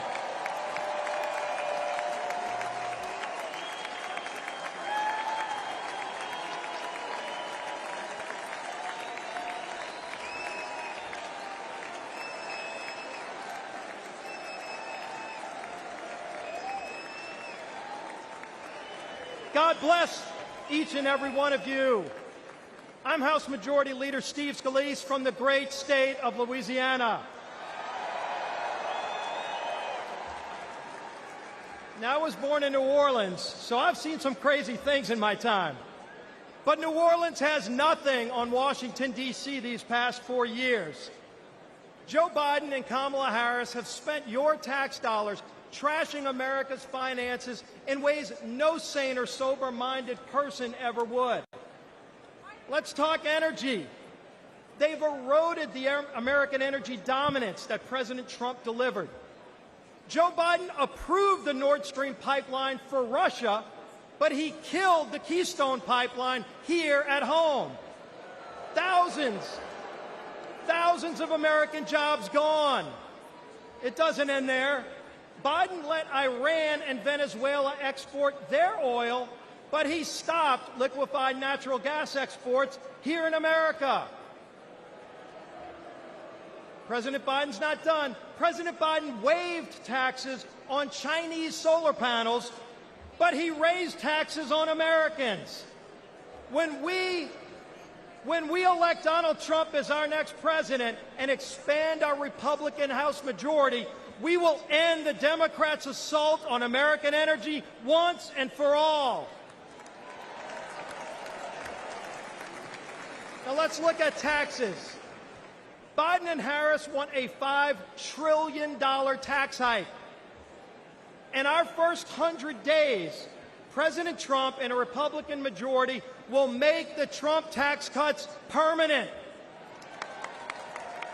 And yes, we will end taxes on tips and deliver another tax cut for working families. On the border, Biden and Harris opened it up to the entire world. Prisons are being emptied. President Trump and a Republican majority will repass H.R. 2, the strongest border security bill in decades. We will lock down the border, and yes, we will finish building the wall.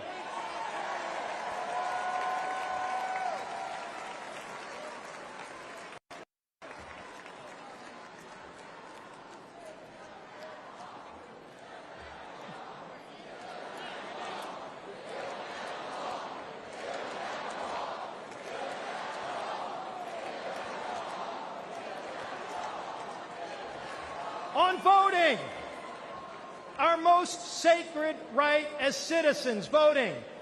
Biden and Harris want illegals to vote now that they've opened up the border. Republicans will repass the SAVE Act to block illegal aliens from voting in our elections.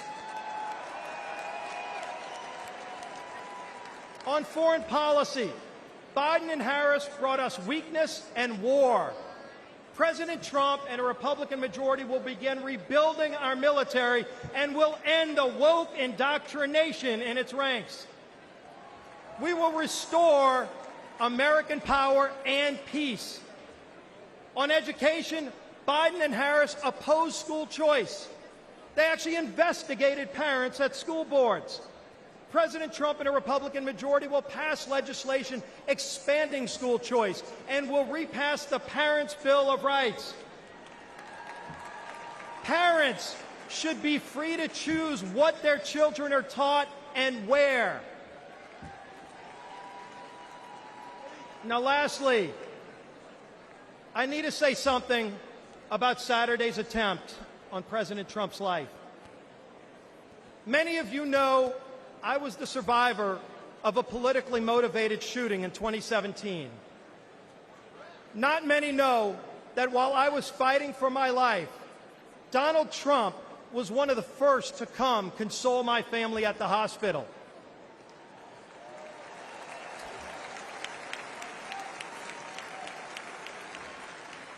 That's the kind of leader he is. Courageous under fire. Compassionate towards others. Let's put Donald Trump back in the White House this November so we can make America great again. God bless you. May Donald Trump continue to receive God's blessing, and God bless these great United States of America.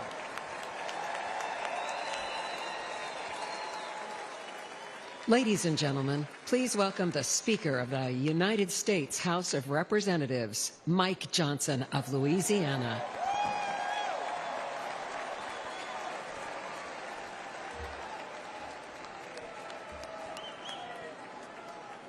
Good evening, my friends. What an amazing crowd, and what a great time it is to unite our party and to send President Donald Trump back to the White House. That's what we're going to do.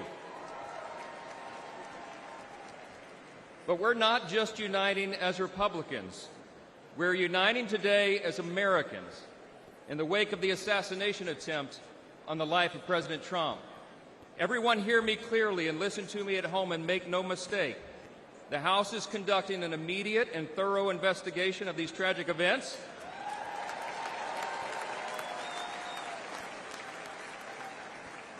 And that work has already begun. The American people deserve to know the truth, and we will ensure accountability. I promise you that. I promise you that. This has always been an important principle to us. We in the Republican Party are the law and order team. We always have been, and we always will be, the advocates for the rule of law. And we all know that that principle, as well as many others, is in serious jeopardy today. See, we've come to a moment in America where the basic things that we once took for granted are being openly challenged like never before. My friends, we are no longer just in a battle between two opposing political parties. We are, but it's not just ours versus these anymore. We're now in the midst of a struggle between two completely different visions of who we are as Americans and what our country will be. The Republican Party stands for the foundational truths that made America the greatest nation in the history of the world. We are the most free, the most powerful, the most benevolent nation that has ever been. It's not even close. It's not even close. But we have no guarantee that this grand experiment in self-governance can endure unless we respond to the call to keep it. 248 years ago, we boldly proclaimed in our Declaration that all men are created equal, not born equal, created equal, and that we're endowed by our Creator with certain inalienable rights. See, we understand that our rights do not come from government.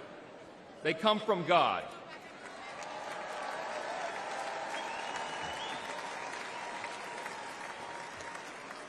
There's another thing that we recognize. We recognize that we are made in his image. And because of that, every single person has inestimable dignity and value. And your value is not related in any way to the color of your skin, what zip code you live in, where you come from, what your talents are, or what you can contribute to society. Your value is inherent because it is given to you by your Creator. That's what we stand for.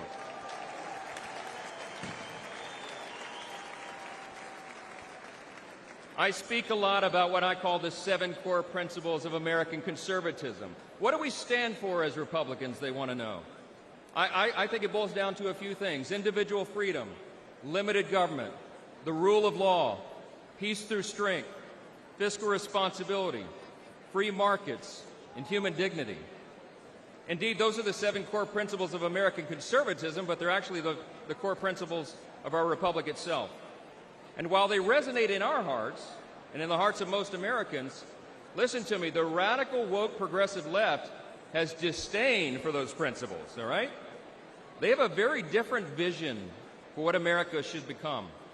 They want to tear down those foundations and remold us into some sort of borderless, lawless, Marxist, socialist utopia.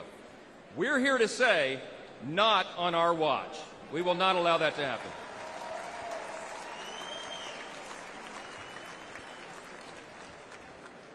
It was just 3 weeks ago that Kelly and I dropped off our oldest son. That's right. In 4 years, he'll graduate, and he'll join the 1.3 million active duty service members who bravely defend our country. We're so proud of Jack and all our children, but like most parents today, we're concerned about their future. America can't risk 4 more years of Joe Biden's weakness that has invited so much aggression by our enemies. We can't survive the dramatic increases in violence, crime, and drugs that the Democrats' policies have brought upon our communities. And we cannot allow the many millions of illegal aliens they've allowed to cross our borders to harm our citizens, drain our resources, or disrupt our elections. We will not allow it.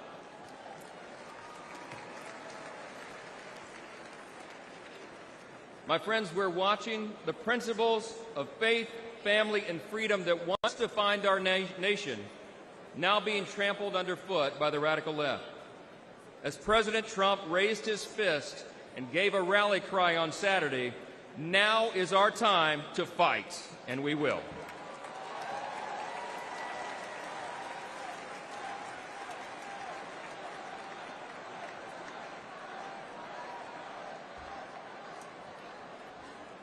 We're in a fateful battle of ideas, my friends, and we have to recognize that. But in this battle, and in November, the American people will reject the party of self-destruction, and they will elect the party of peace and prosperity and opportunity. The GOP will grow our House majority, we will take back the Senate, and we will return Donald J. Trump to the White House.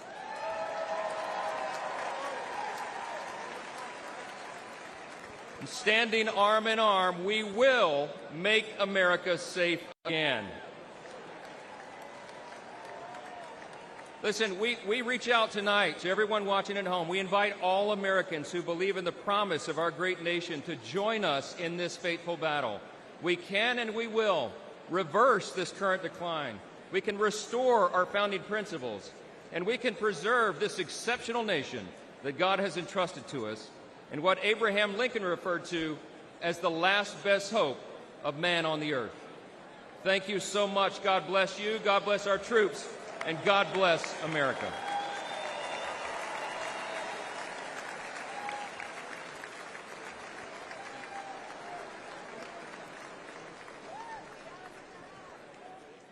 Ladies and gentlemen, now please welcome businessman Vivek Ramaswamy of Ohio.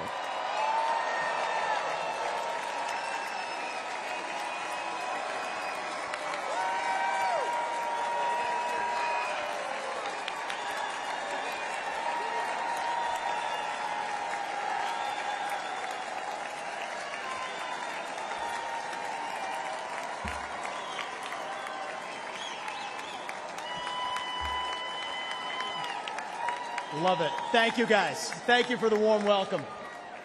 It's good to be back in Milwaukee.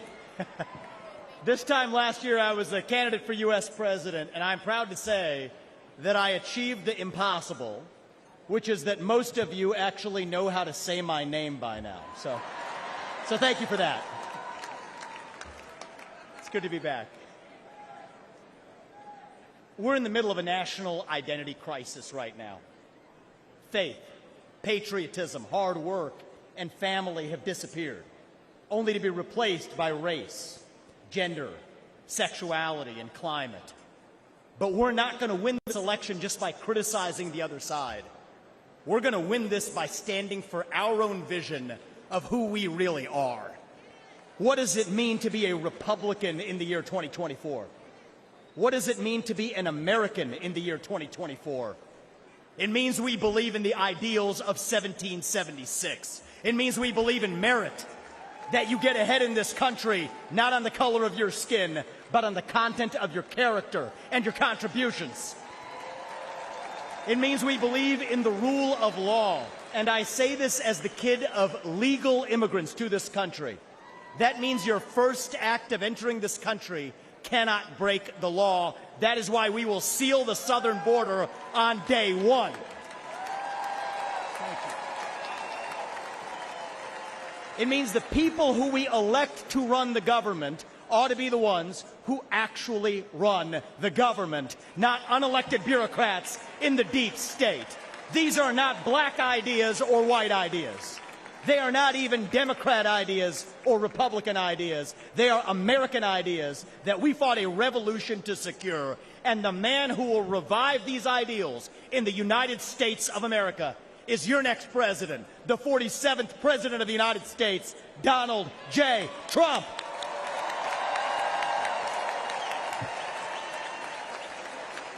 If you want to seal the border, vote Trump. If you want to restore law and order in this country, vote Trump. If you want to reignite the economy in this country, vote Trump. If you want to revive national pride in this country, vote Trump. If you want to make America great again, vote Trump. But there is one more reason I'm going to ask you to vote Trump, and it's the most important one.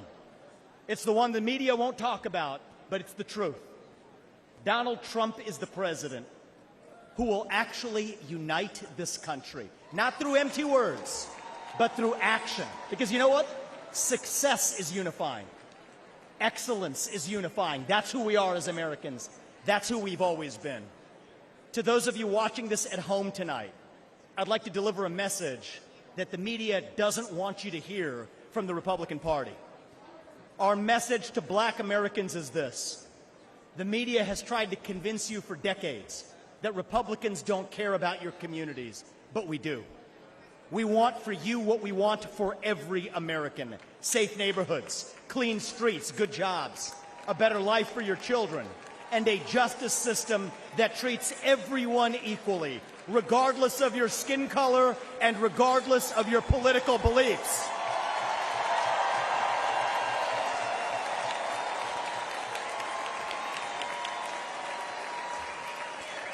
Our message to every legal immigrant in this country is this. You're like my parents. You deserve the opportunity to secure a better life for your children in America. But our message to illegal immigrants is also this. We will return you to your country of origin, not because you're all bad people, but because you broke the law. And the United States of America was founded on the rule of law.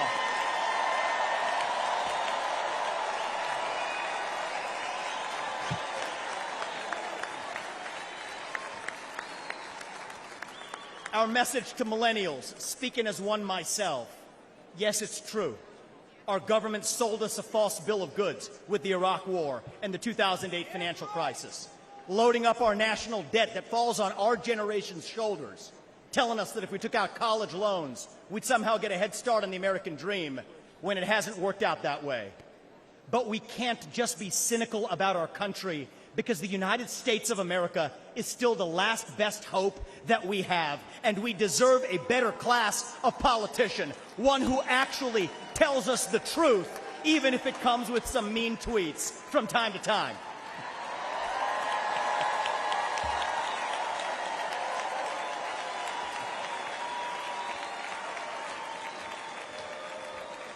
And our message to Gen Z is this: you're going to be the generation that actually saves this country. You want to be a rebel? You want to be a hippie? You want to stick it to the man? Show up on your college campus and try calling yourself a conservative. Say you want to get married, have kids, teach them to believe in God and pledge allegiance to their country. Because you know what? Fear has been infectious in this country, but courage can be contagious too. That too is what it means to be an American.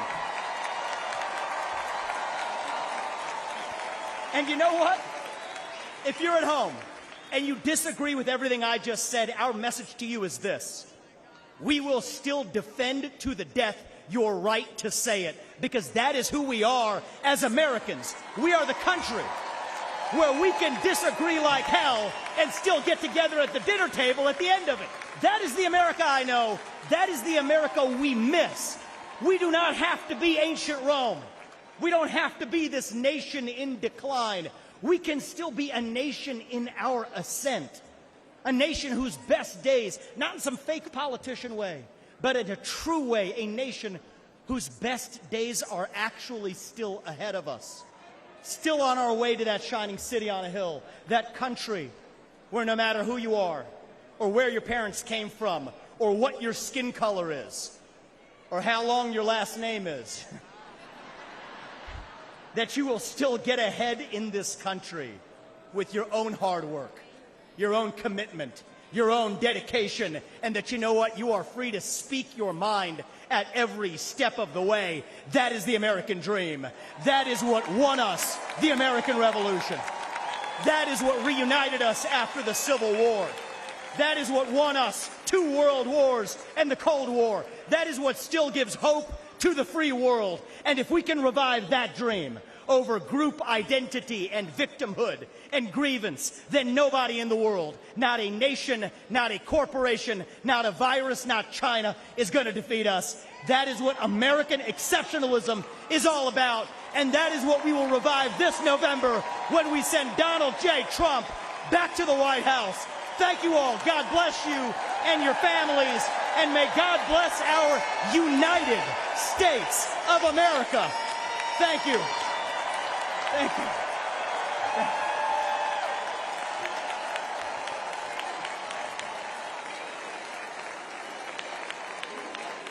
Ladies and gentlemen, please welcome American icon, singer-songwriter Lee Greenwood.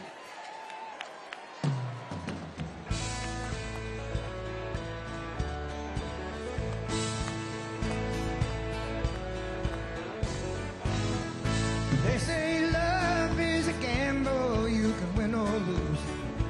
Well, not ever been queen the day I found you.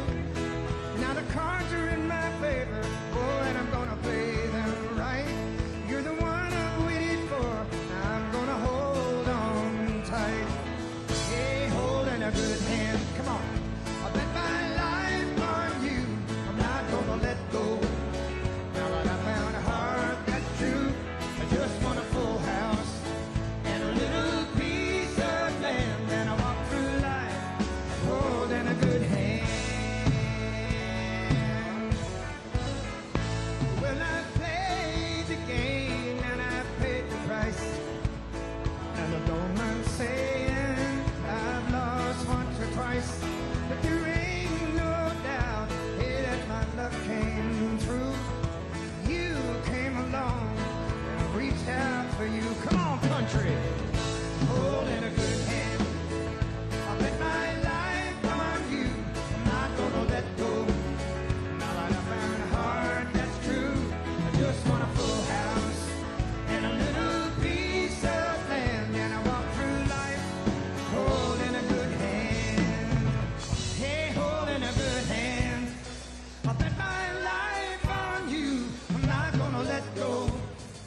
And now, ladies and gentlemen, please welcome television personality Savannah Chrisley.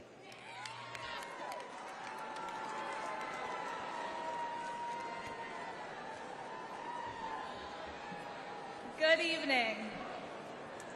726-00019 and 726-01019. These may be just numbers to you, but to me, they're my whole heart.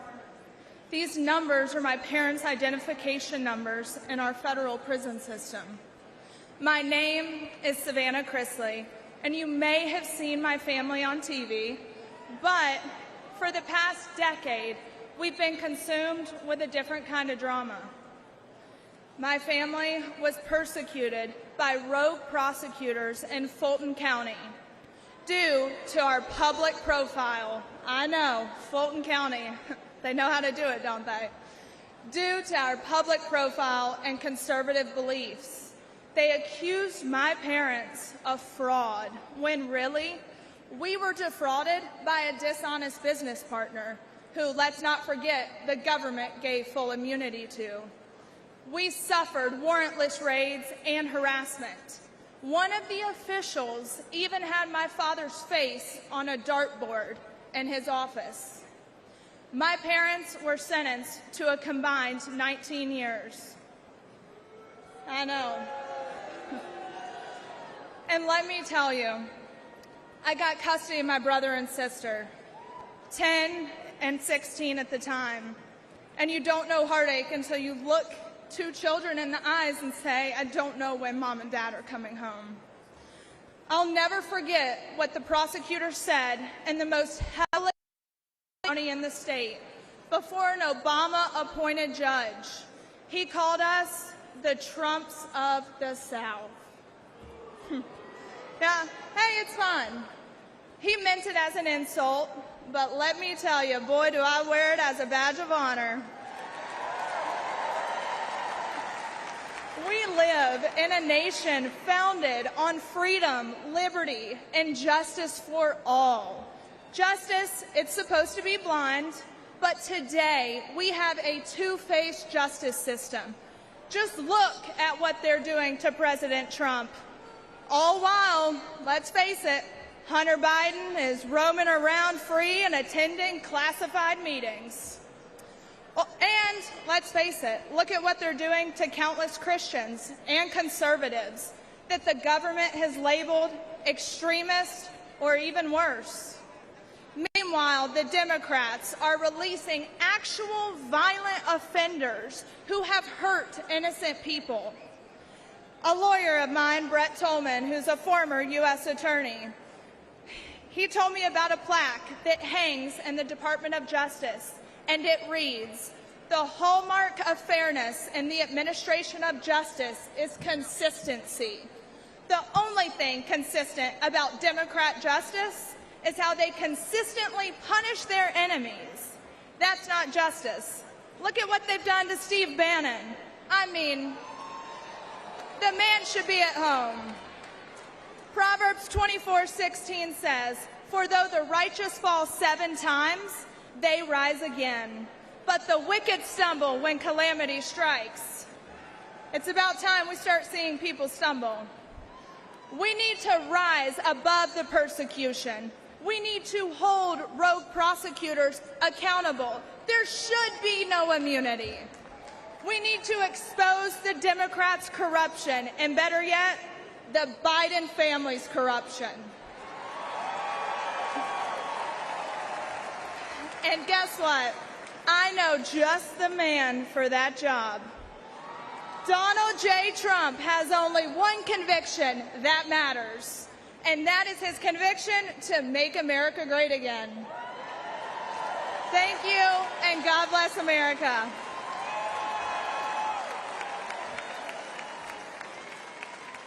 Ladies and gentlemen, the mayor of Dallas, Texas, Eric Johnson.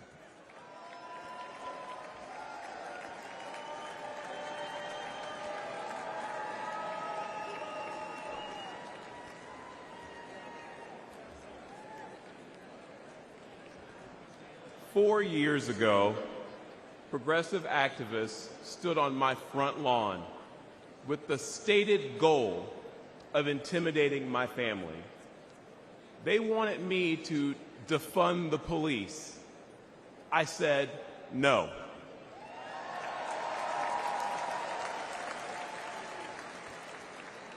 Folks, I grew up in high-crime neighborhoods. What we wanted was more and better policing, not less. As mayor, I knew we needed to increase support for our police department and prioritize violent crime reduction. I'd been a Democrat my entire life, albeit a conservative one.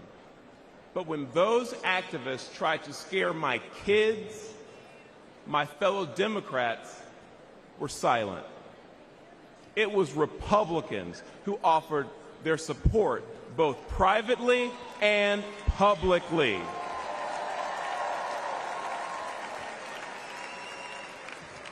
Party affiliation didn't matter. They cared about doing what was right. Today, I'm the proud Republican mayor of Dallas, Texas. The largest city in the United States led by a Republican.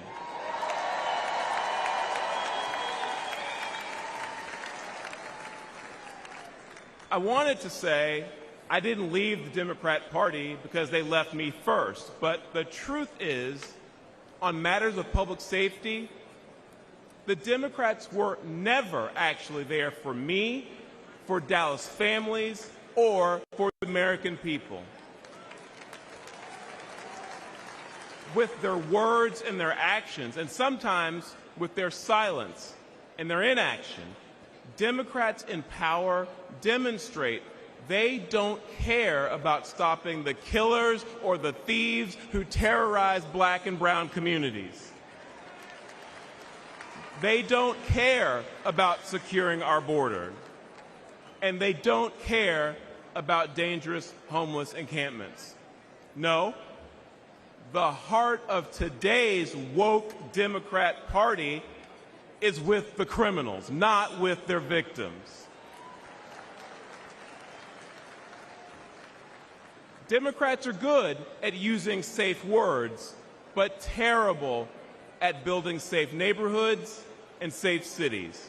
But there is a better way. Dallas bucked national trends and achieved a remarkable 3 straight years of violent crime reduction.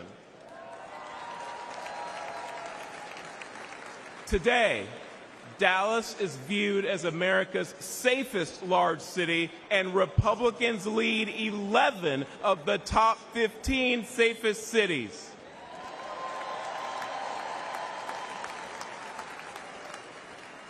And that's because Republicans won't be silent about public safety. Folks, let's make our city safe again by supporting Republicans who will stand up and fight for our safety. That's my focus as chairman of the Republican Mayors Association. And you know what else?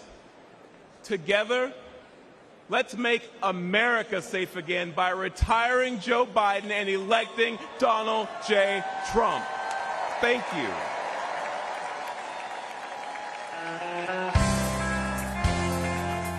Ladies and gentlemen, please welcome Vice Presidential nominee, Senator J.D.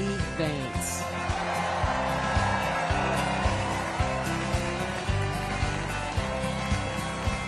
Why don't we liberate these United States? We're the ones who need it worst. Let the rest of the world help us for change, and let's rebuild America first.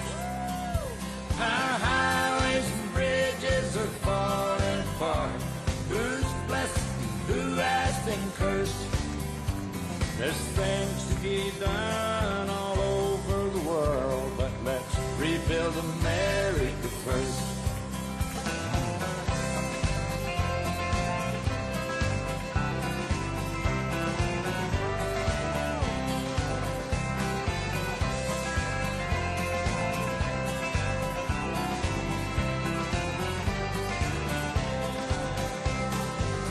Who's on the hill and who's watching the valley?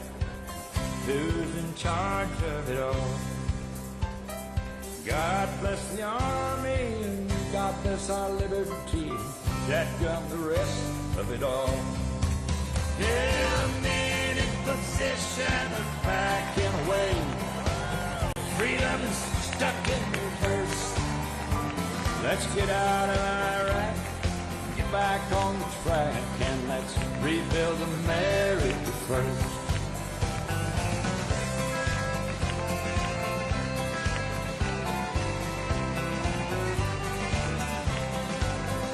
Once more.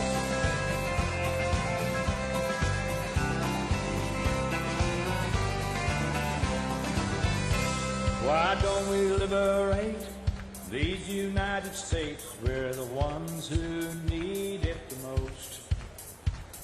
You think I'm blowing smoke?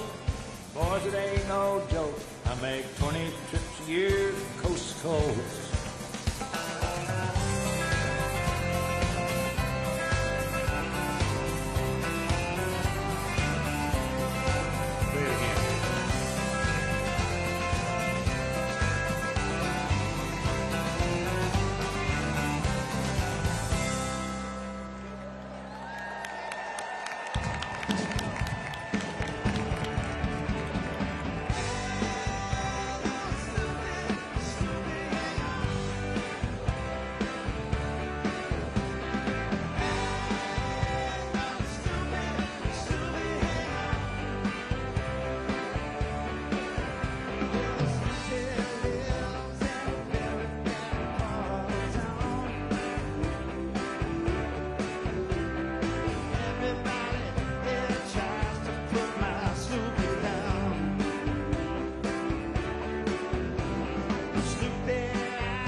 Ladies and gentlemen, please welcome the next President of the United States, President Donald J.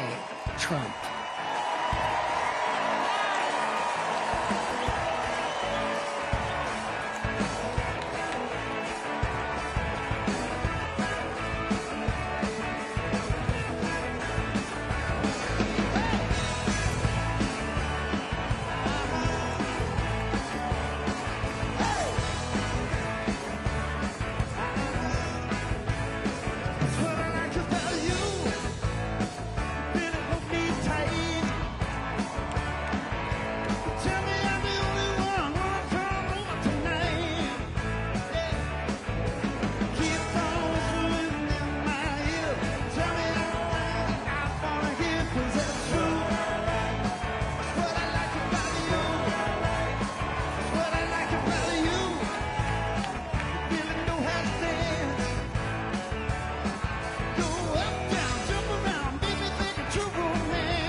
This is the man responsible for your family's safety. And he's failed you. Terribly. Biden made one of the worst mistakes of any president in history when he told illegals to come here and surge our border. I would in fact make sure that we immediately surge to the border. And surge they did. 10 million, more than the population of 40 U.S. states. And Biden's open border became an open invitation for violent Venezuelan gang members, sex traffickers, and now confirmed, ISIS terrorists entered through Biden's wide-open southern border, putting America on high alert for an attack, and your family at great risk. We immediately surge to the border. But it gets even worse. Biden's incompetence has led to a horrific 300,000 Americans now dead. Not from a nuclear bomb, but from lethal fentanyl brought in through Biden's wide-open border. And on Biden's watch, enough illegal fentanyl has crossed our borders to kill every single American. That's terrifying. This weak man has been great for the Mexican drug cartels, while being a death sentence for over 300,000 Americans, including young children. That's approaching the number of soldiers that were killed in World War II. Yet what's Biden's message? Surge to the border. The Biden surge has also led to a surge in violent crimes committed by illegal migrants.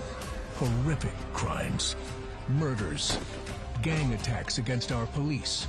Child sex crimes. And the brutal killing of a nursing student on her college campus.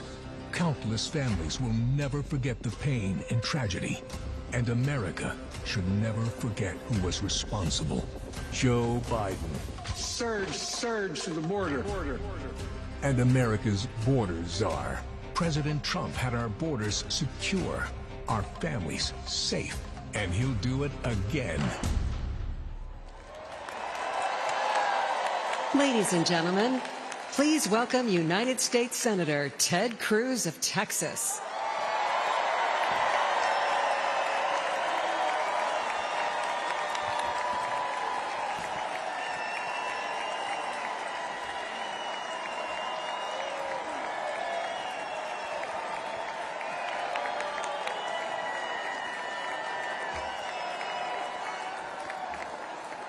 God bless Donald J. Trump.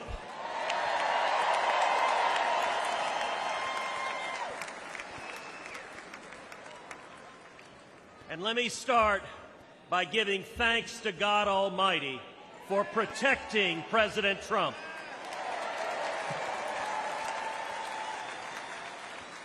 And for turning his head on Saturday as the shot was fired. Together we lift up in prayer all of our leaders for protection. And our prayers are in particular with the family of Fire Chief Corey Comparatore and the others injured on Saturday.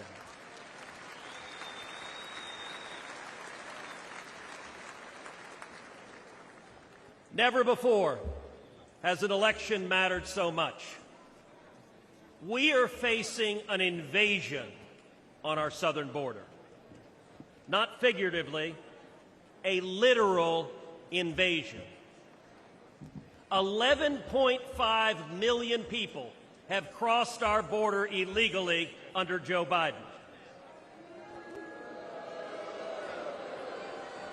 Look around you. This arena holds about 18,000 souls. Now imagine 639 arenas just like this, filled to the brim. That is 11.5 million people, larger than all but 8 states in the nation. But the numbers don't show us the true price that our country is paying. Every day, Americans are dying. Murdered, assaulted, raped by illegal immigrants that the Democrats have released. Teenage girls and boys wearing colored wristbands are being sold into a life of sex slavery. This is evil and it's wrong. And it is happening every damn day. Think of Kate Steinle.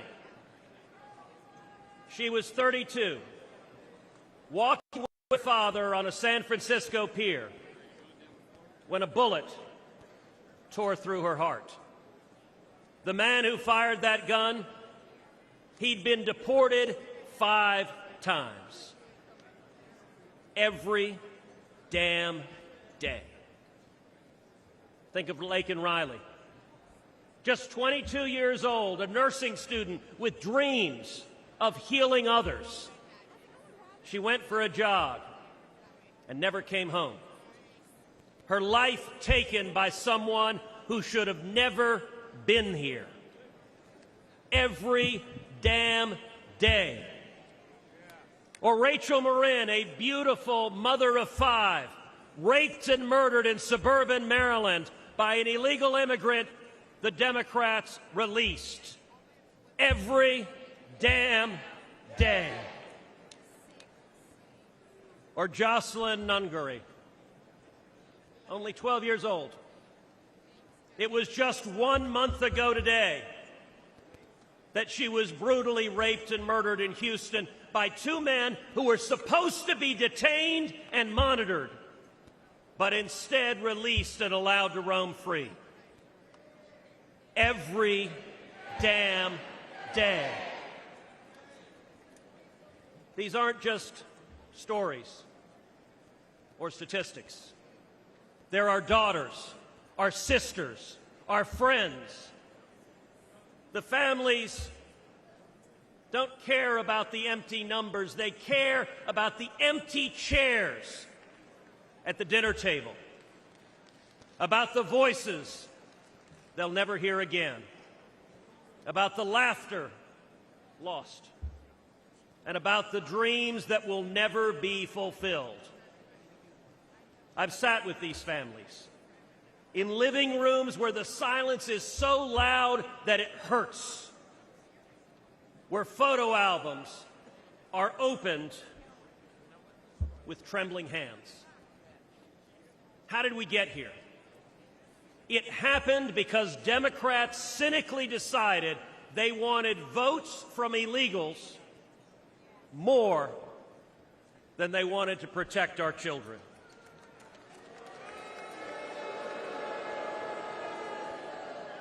Today, as a result of Joe Biden's presidency, your family is less safe. Your children are less safe. The country is less safe. But here's the good news. We can fix it. And when Donald Trump is president, we will fix it.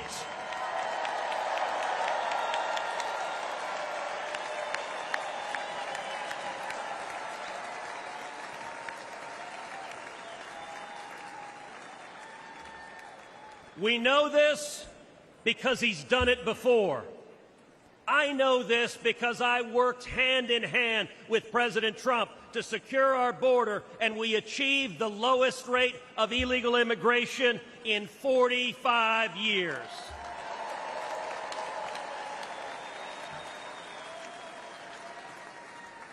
It's real simple. He's done it before, and he'll do it again. So tonight, I speak for Kate and Laken and Rachel. Tonight, I speak for Jocelyn. And let us go forward together and keep our sacred oath to defend the Constitution and to protect the American people.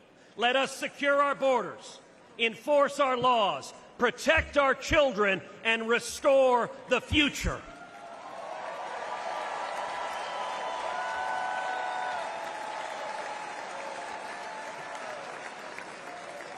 Because when we do that, when we remember who we are and who we love, and we act to protect them, then and only then will we truly make America great again.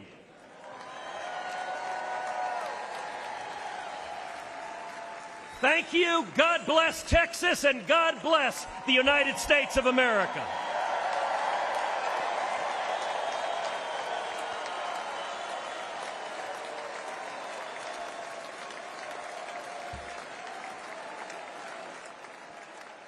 Ladies and gentlemen, please welcome former law enforcement officer Randy Sutton.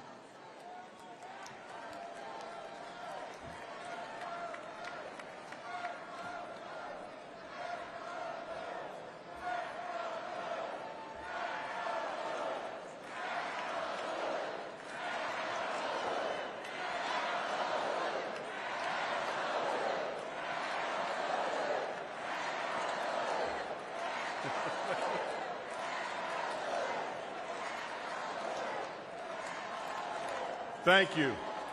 Thank you for that. Thank you for that. Hello, America. My name is Randy Sutton, a police lieutenant. I was a police officer for 34 years.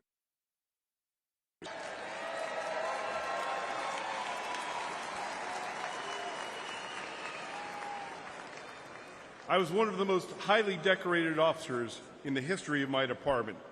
And then I founded the Wounded Blue, an organization dedicated to helping injured and disabled law enforcement officers. I've dedicated my life to law enforcement. And I'm here to tell you one thing, America. Donald Trump is the best friend we will ever have.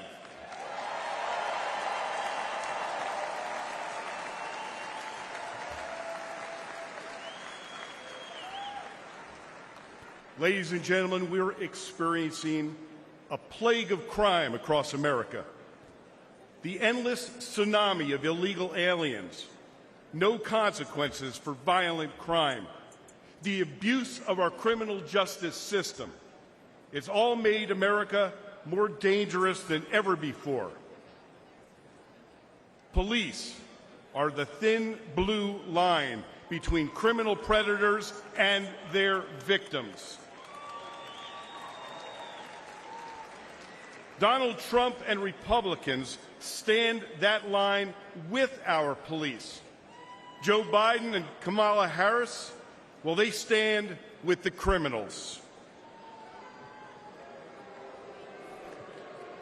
The last few years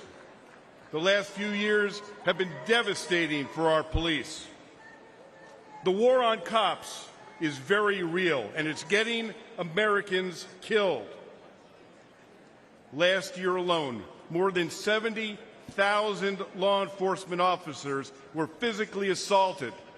They were shot, they were stabbed, they were beaten, they were hit with bricks, and in the last 5 years, 1,834 made the ultimate sacrifice and gave their lives in the line of duty. But all of this will end on the day we elect Donald J. Trump president.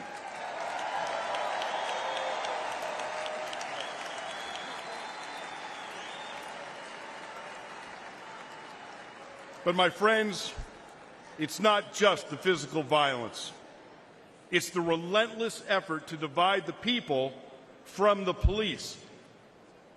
This is about the soul of America.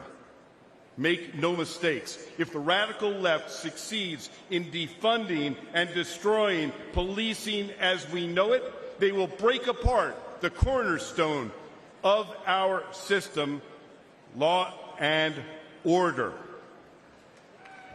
Well,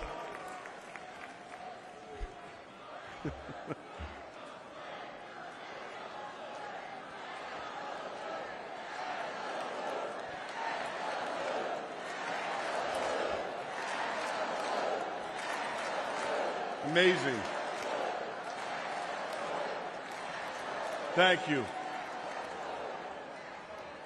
But I'm going to tell you, there's one man that these pro-criminal, anti-police extremists fear most. And that is the once and future president of the United States, Donald J. Trump.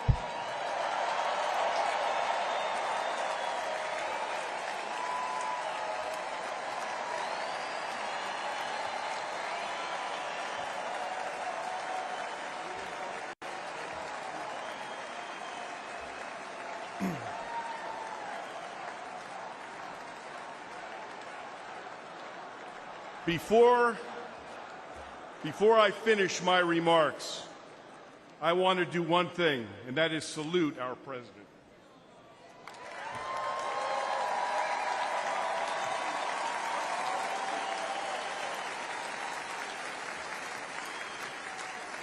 America, I make this promise. Our police will never waver from their mission to serve and protect, even at the risk of their own lives. But they need a true leader who will have their backs. Donald J. Trump is that leader.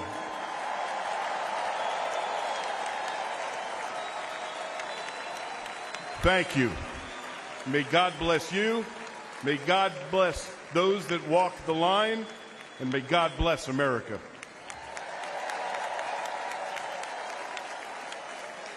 From the very first day that we take back the White House from crooked Joe Biden, the worst president in the history of our country, I believe that we're going to have 4 of the greatest years in the history of our country.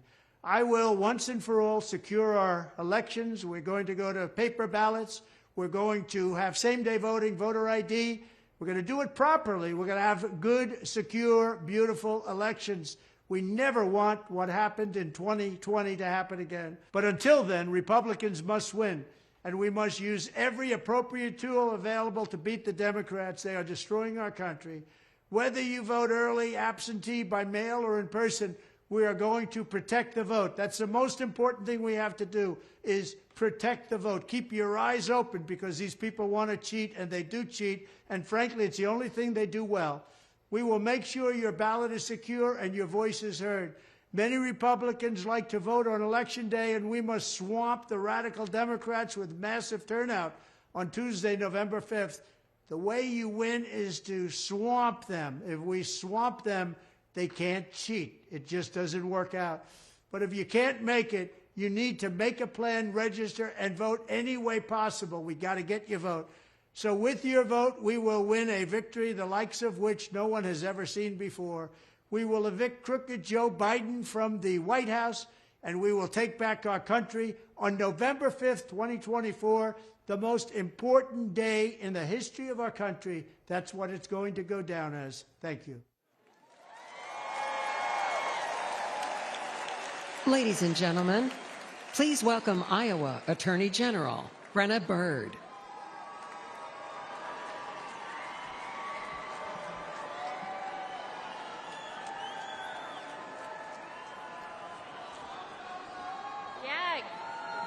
Good evening, Milwaukee.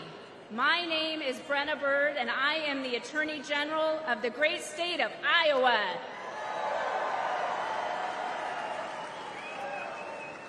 A few years ago, I was a local prosecutor locking up bad guys. But in 2022, I ran for Attorney General and beat the incumbent Democrat who was first elected when I was just 2 years old. We won because Iowans were ready for an Attorney General who would protect them, not the criminals. An Attorney General who would stand up to Joe Biden and the radical Democrats.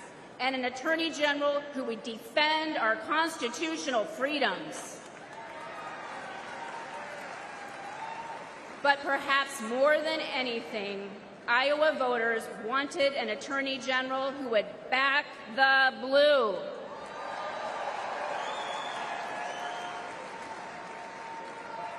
Unfortunately, Democrats like Joe Biden and Kamala Harris have made life miserable for law enforcement. They treat police like criminals, and criminals like victims. And tragically, many crime victims feel abandoned by a justice system that doesn't seem to put their interests first. They deserve better than what these defund the police Democrats deliver. Yet the radical left believes in handouts, not handcuffs. Democrats like Harris use words like reimagine the police. They're probably imagining more DEI programs for the police. Harris even said that putting more cops on the street wouldn't make communities safer. American families disagree. Never forget. The Democratic Party is the party of defunding the police. They said it, they mean it, and they can't wiggle out of it.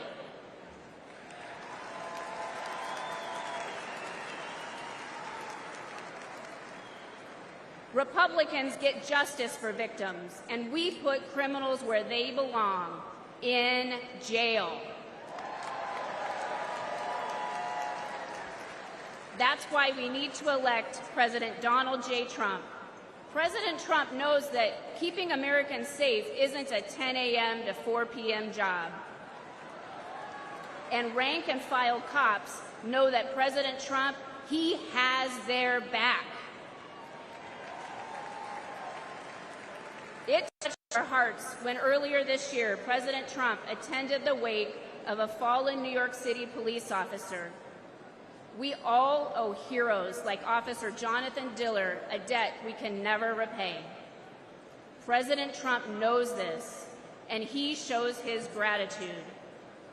Joe Biden was also in New York City that day, but instead of honoring our heroes, he attended a glitzy fundraiser with Barack Obama and Bill Clinton. None of them went to pay their respects.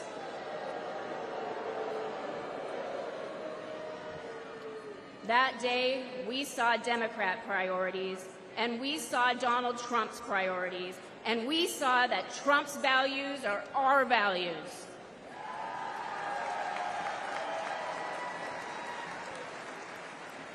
I urge everyone listening to stand with law enforcement and vote to make America safe again. I urge you to vote for Donald Trump on November 5th. Thank you, Milwaukee, and God bless you.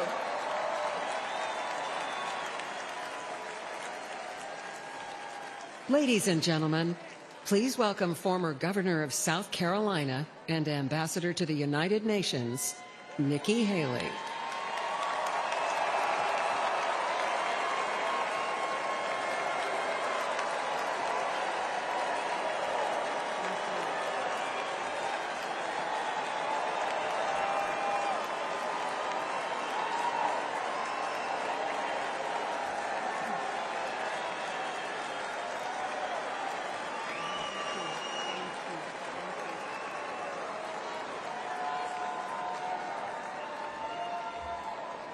My fellow Republicans, President Trump asked me to speak to this convention in the name of unity.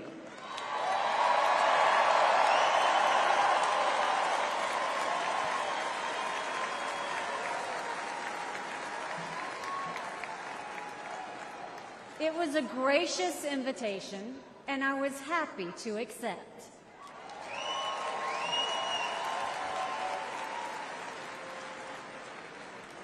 I'll start by making one thing perfectly clear. Donald Trump has my strong endorsement, period.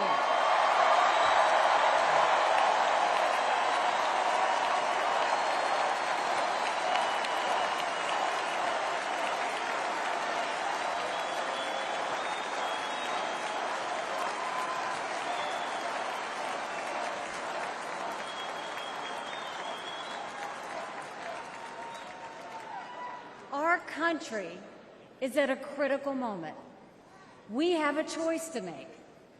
For more than a year, I said a vote for Joe Biden is a vote for President Kamala Harris.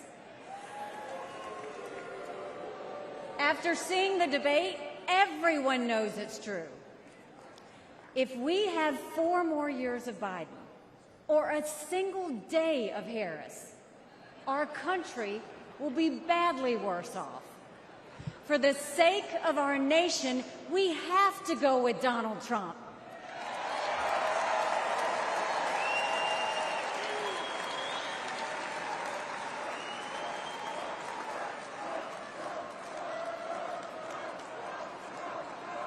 But there's more to it than that. We should acknowledge that there are some Americans who don't agree with Donald Trump 100% of the time. I happen to know some of them. And I want to speak to them tonight.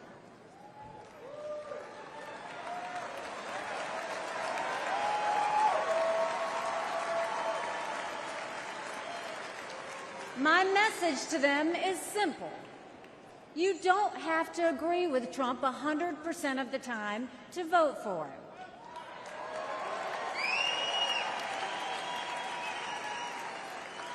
Take it from me, I haven't always agreed with President Trump. But we agree more often than we disagree.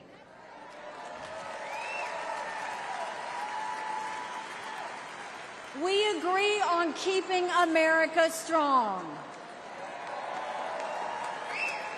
We agree on keeping America safe.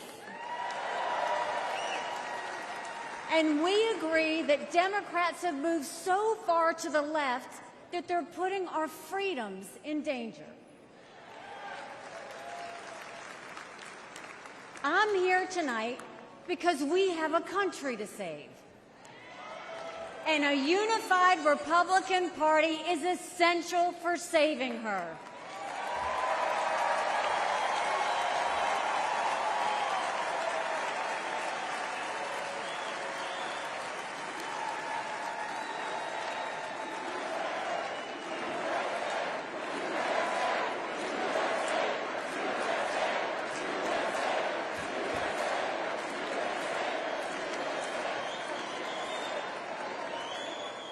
for those who have some doubts about President Trump, I want to tell you a few things about the Commander-in-Chief I know and worked with. As ambassador to the United Nations, I had a front row seat to his national security policies. We sure could use those again.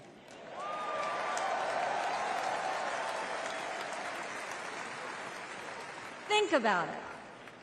When Barack Obama was president, Vladimir Putin invaded Crimea. With Joe Biden as president, Putin invaded all of Ukraine. But when Donald Trump was president, Putin did nothing. No invasions.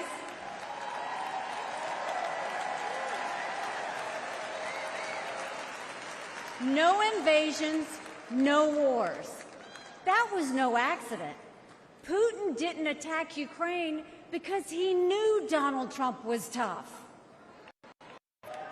A strong president doesn't start wars. A strong president prevents wars.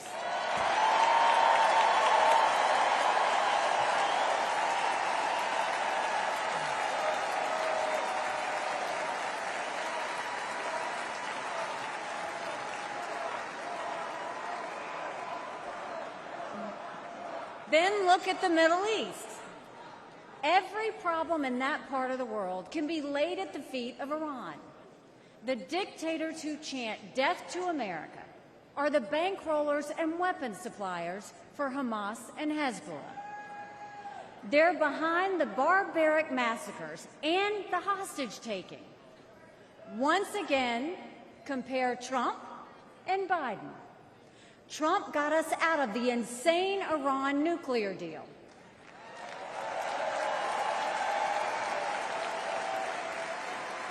He imposed the toughest sanctions ever on Iran. And he eliminated the arch-terrorist Qasem Soleimani.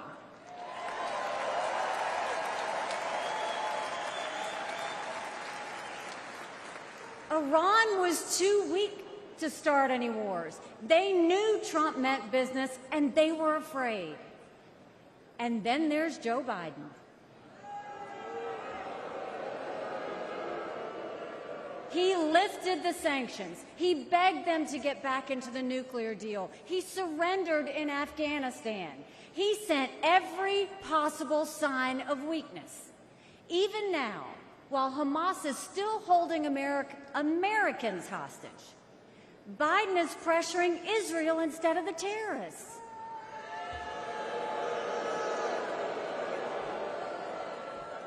Between Israel and Hamas, Donald Trump is clear about who is our friend and who is our enemy.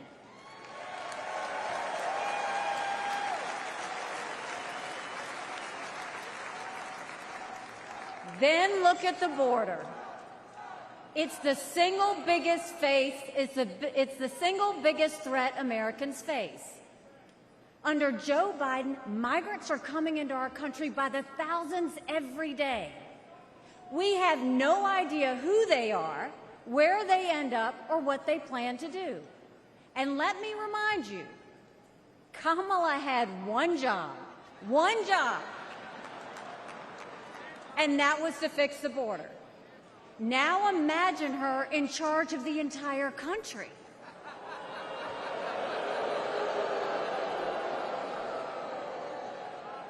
Under Donald Trump, we didn't have the border disaster we have today, and we won't when he is president again.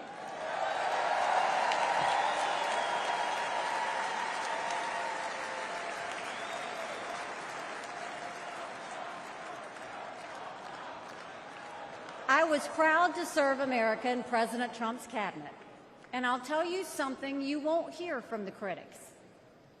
He appreciated advice and input. Americans were well served by his presidency, even if they didn't agree with him on all things.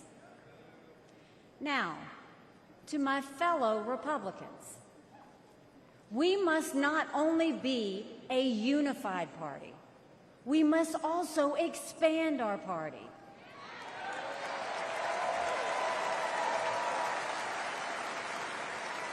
We are so much better when we are bigger.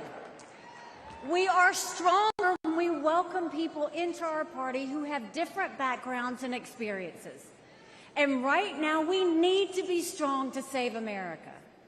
This is a defining moment, not only for our party, but for our country. Our fellow Americans are fearful right now. Families are suffering from inflation and wages that don't keep up with prices. Young people are being indoctrinated to think our country is racist and evil. The Jewish community is facing an obscene rise in anti-Semitism. Too many minorities are trapped in communities devastated by crime. Our foreign enemies win when they see Americans hate each other. They see that today, whether it's on college campuses or in a field in Butler, Pennsylvania.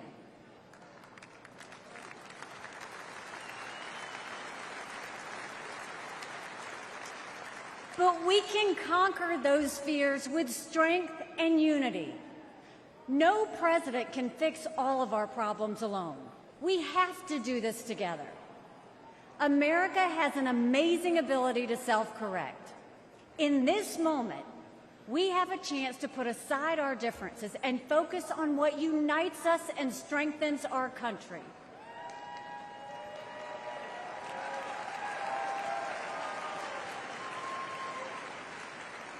Let us join together as a party. Let us come together as a people, as one country, strong and proud. Let us show our children and the world that even on our worst day, we are blessed to live in America. God bless you. Thank you. God bless the United States of America.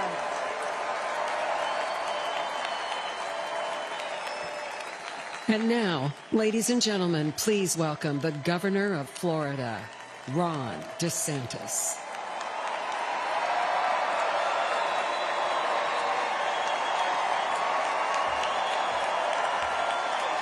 My fellow Republicans, let's send Joe Biden back to his basement and let's send Donald Trump back to the White House.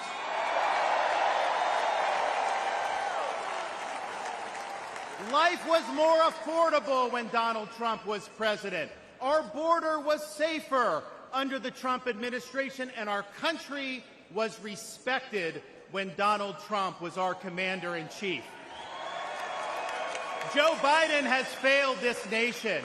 As a veteran, I was appalled when 13 of our service members were killed in Afghanistan due to Joe Biden's dereliction of duty. As a citizen, as a husband, and as a father, I am alarmed that the current President of the United States lacks the capability to discharge the duties of his office. Our enemies do not confine their designs to between 10 a.m. and 4 p.m. We need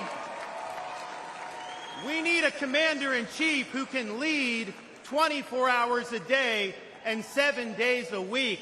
America cannot afford 4 more years of a weekend at Bernie's presidency. But let's be honest. Let's be honest here. Biden is just a figurehead. He's a tool for imposing a leftist agenda on the American people. They support open borders, allowing millions and millions of illegal aliens to pour into our country and to burden our communities, but just don't send any to Martha's Vineyard, then they get really upset.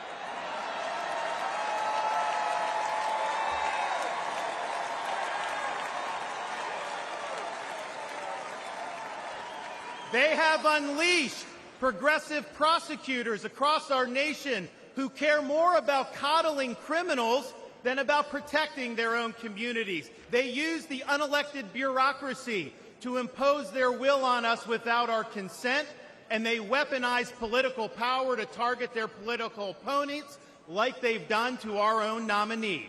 They want to ban gas automobiles, eliminate Second Amendment rights, and impose gender ideology on everyone from our infantrymen to kindergartners.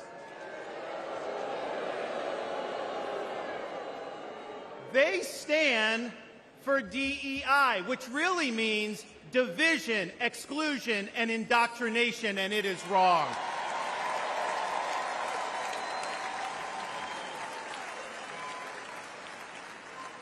They mandated that you show proof of a COVID vaccine to go to a restaurant, but they oppose requiring proof of citizenship to cast a vote.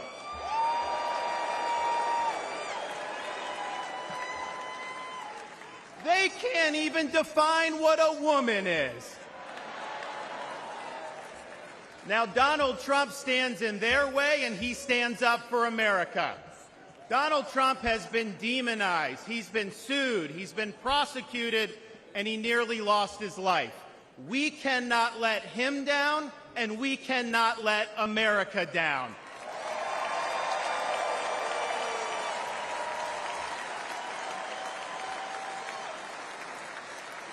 It is the values of this Republican Party that reflect our nation's founding principles. We believe schools should educate, not indoctrinate. We stand for parents' rights, including universal school choice. We support law and order, not rioting and disorder. We seek a strong, focused United States military, not one distracted by a social agenda. We reject entrenched political class, and we demand term limits for members of Congress.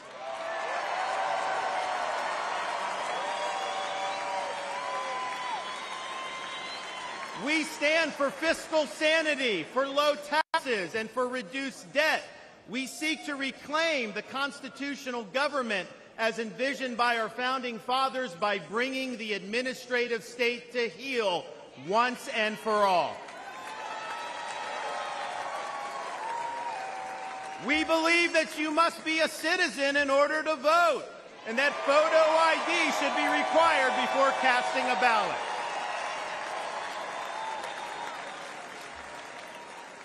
We stand for strong borders and believe that our nation must have a shared civic culture, and we oppose any immigration that stands apart or in contrast to our American values.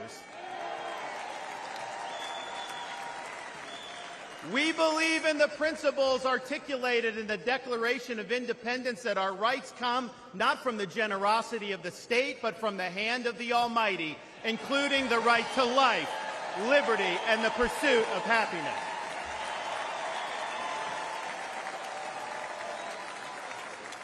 Now, none of this is easy, but it can be done. For decades, my home state saw elections determined by razor-thin margins. Today, due to bold leadership, the Democratic Party lies in ruins. The left is in retreat. Freedom reigns supreme. The woke mind virus is dead, and Florida is a solid Republican state.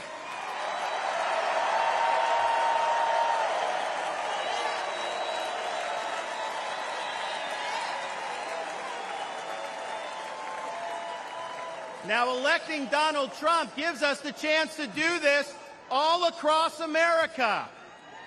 And we have a responsibility to step up and make it happen. We have a responsibility to preserve what George Washington called the sacred fire of liberty. This was a fire that burned in Independence Hall in 1776 when 56 men pledged their lives, their fortunes, and their sacred honor to establish this nation. It's a fire that burned at a cemetery in Gettysburg, Pennsylvania, when our nation's first Republican president pledged this nation to a new birth of freedom. It's a fire that burned at the foot of the Berlin Wall in 1987, when our nation's 40th president stood in front of that wall and said, "Mr. Gorbachev, tear down this wall."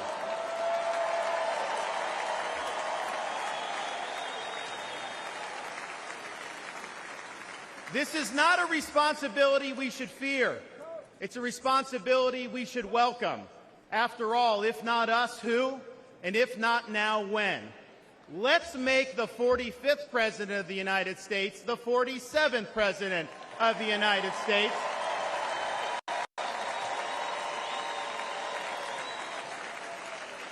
Let's elect Republicans up and down the ballot, and let's heed the call of our party's nominee to fight, fight, fight for these United States. Thank you. God bless you. Let's win in November. Thank you so much.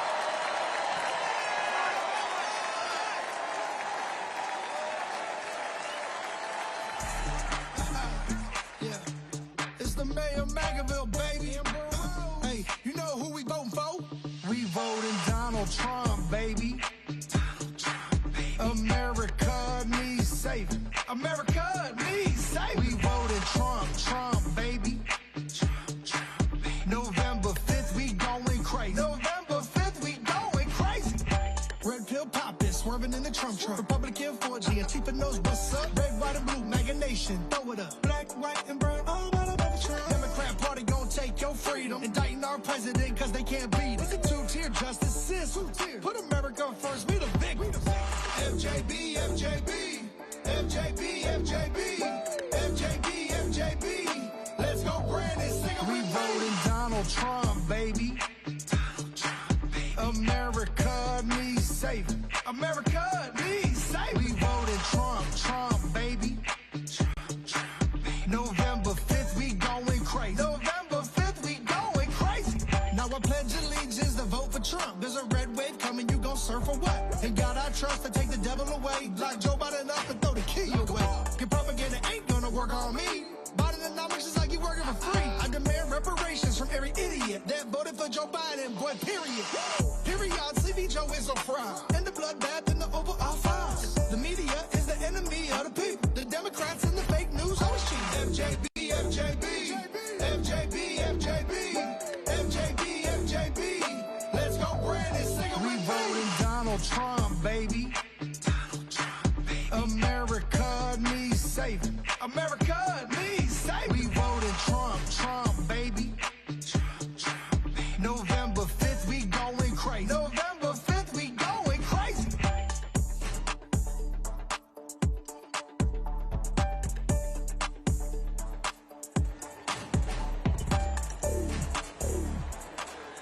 Ladies and gentlemen, please welcome United States Senator Eric Schmidt of Missouri.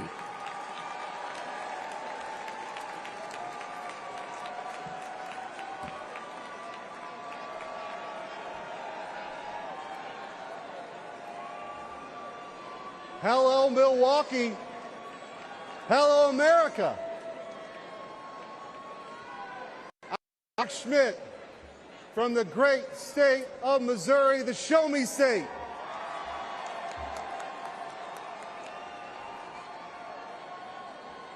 It's not lost on me how unlikely my presence is on this stage. As the grandson of a butcher, the son of a man who worked 7 days a week in the midnight shift, my blue-collar roots run deep. And I'm proud the Republican Party is the party of working families.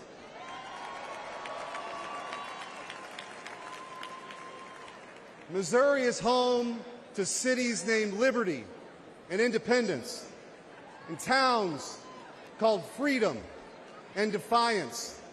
So it should come as no surprise that we are sick and tired of Joe Biden and Kamala Harris. And I am here with a simple message. Enough is enough. We're ready to take our country back.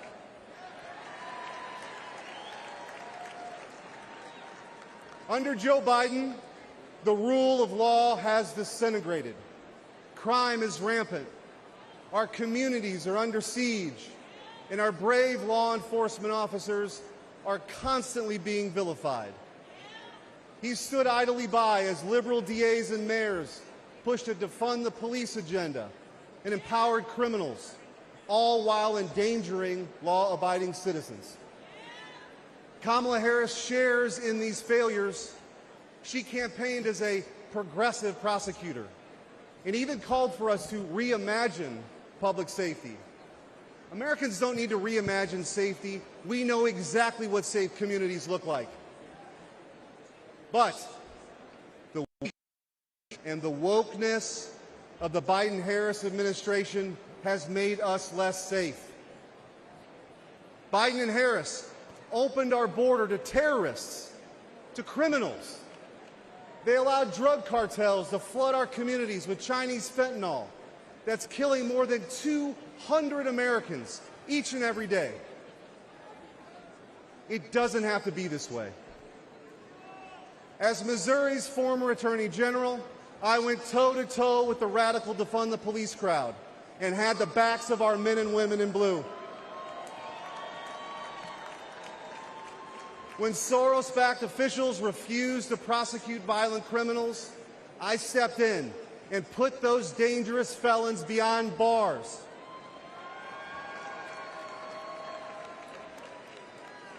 And I know President Trump will do the same. He'll restore law and order. He'll unapologetically back the blue. And President Trump will secure the border once and for all.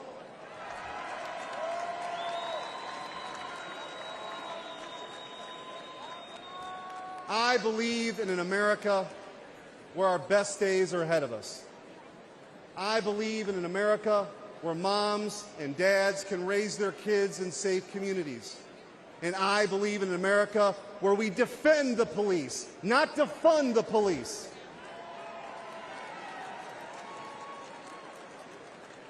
President Trump will make that dream a reality. And that's why we need him back in the White House. Ladies and gentlemen, a vote for President Trump is a vote to make America safe again. Thank you. God bless you. And God bless the States of America.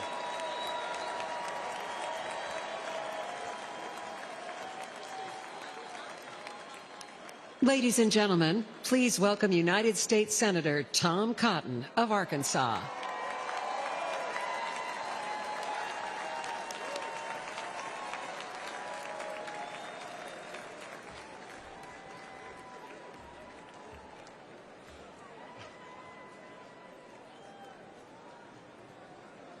I want to share two stories about immigration and two presidents. Manuel was a house painter in Arkansas and a green card holder from Mexico. He couldn't vote in 2020 yet, but his family could. Manuel proudly told his contractor that they had just cast their first votes for president. For whom? Donald Trump, of course.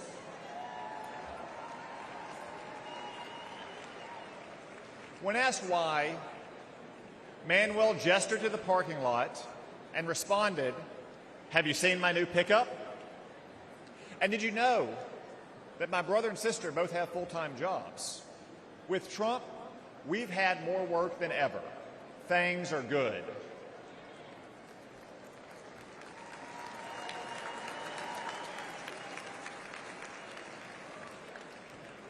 Manuel became a citizen last year, and he's excited to vote for the first time for Donald Trump.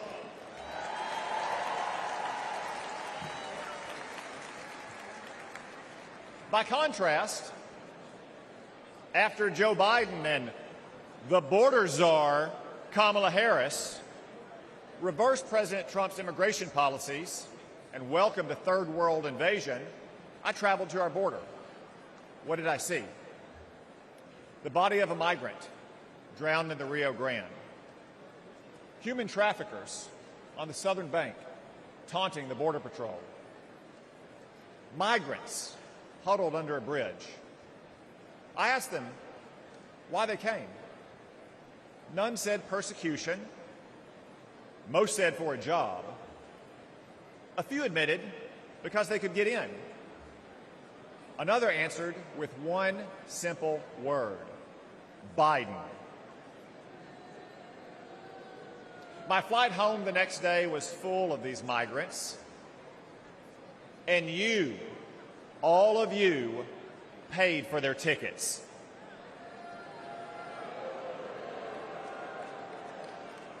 That's our choice. A secure border and an immigration system that works for all of our citizens, whether your ancestors bled with George Washington or like Manuel in Arkansas, you just took the oath of citizenship, or Joe Biden's chaos. Donald Trump said, you can't have a nation without borders, and he defended those borders.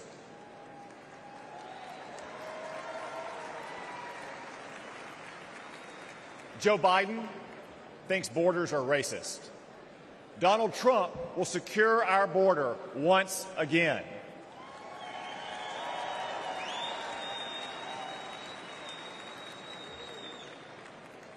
Donald Trump banned travel to America from terrorist-infested countries.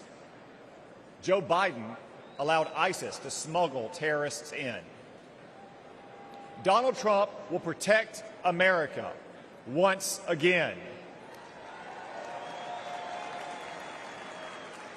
Donald Trump insisted that immigrants must stand on their own 2 feet, the oldest principle of American immigration. Joe Biden gave migrants welfare, free hotels, and more. Donald Trump will stop migrant welfare once again.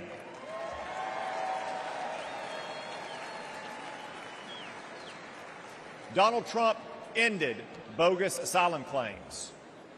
Joe Biden created an app to let illegals schedule their arrival. Seriously. Donald Trump will stop this migrant fraud once again.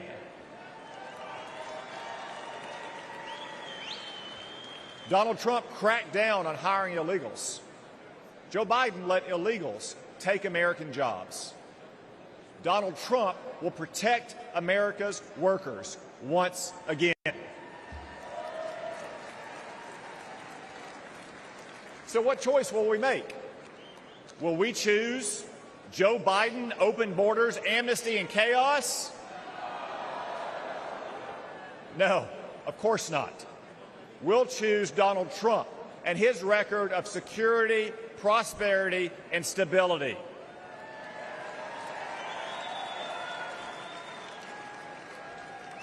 As Manuel said, things were good with Donald Trump, but everything has gone to hell under Joe Biden. But this Biden chaos will end soon, because it's time for us to elect President Trump to secure our border and to make America great again. Thank you all. God bless you. God bless the United States of America.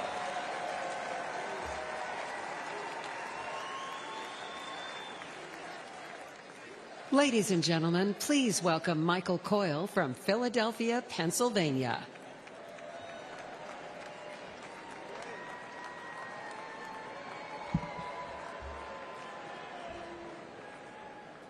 Good evening, Milwaukee. My name is Michael Coyle. I'm from Philadelphia, in an area of Kensington, one of the worst neighborhoods in America.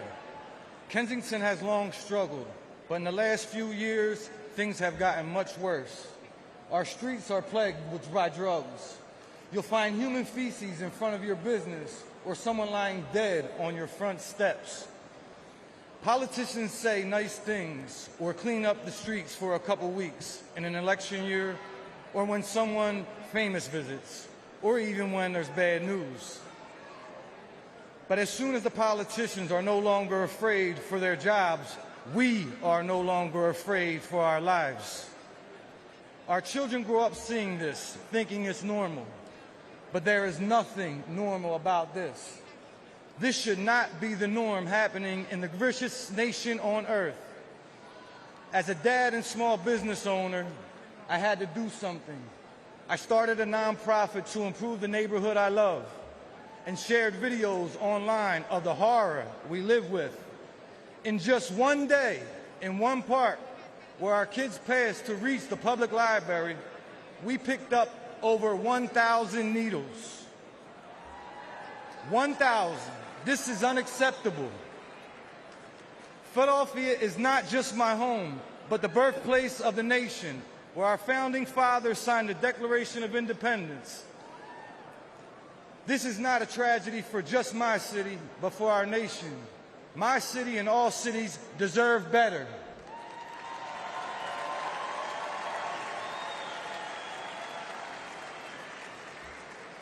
Joe Biden and Kamala Harris are the ones who opened our southern border and allowed Chinese fentanyl to pour in unconditional. And life is only getting worse. Philadelphians aren't dying off fentanyl. They are dying off fentanyl as well. They are now using something called Trank, which is literally rots the flesh of the users. Do you know what the smell of rotting flesh smells like? The people of my city do. In Donald Trump, I see a leader who will end the urban nightmare.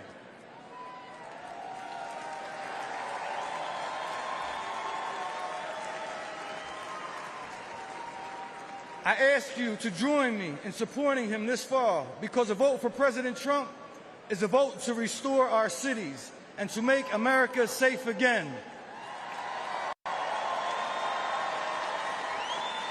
Thank you. Kensington Beats for Trump.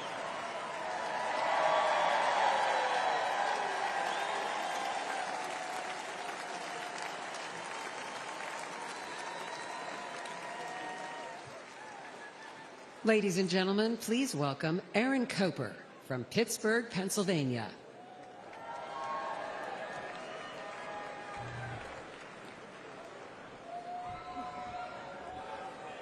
That's right.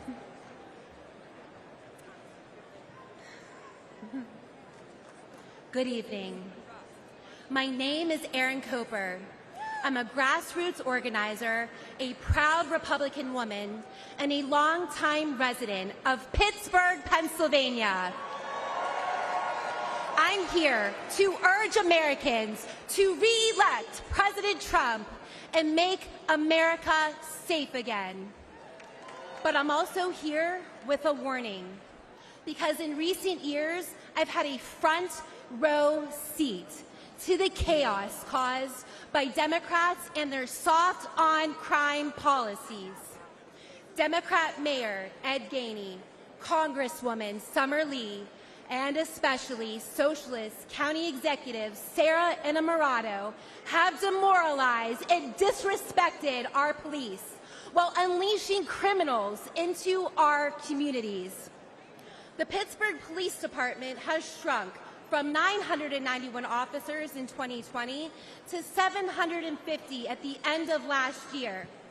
Response times are soaring.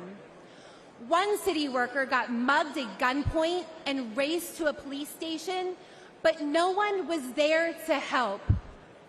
The Democrats have given Pittsburgh defund the police on steroids. The result is crime and chaos. There were 122 murders in my county in 2022, one of the deadliest years on record. Drug deaths are also near record highs. But statistics don't tell the full story. I've been chased by drug dealers on my own street. I've seen filthy tent cities pop up on my block. I've talked to business owners who find human waste, used needles, and shell casings outside their shops. I've felt the chill of fear as a woman when I'm alone in a parking garage or on the street. What the Democrats did to San Francisco, they're doing to my city. But law-abiding citizens are fighting back and saying no more.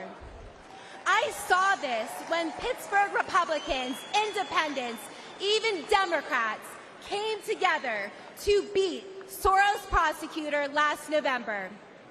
It can happen again this November. If we stand together, we will beat the soft-on-crime Democrats and make our streets safe again. We can re-elect President Trump, and we can save our cities. Thank you.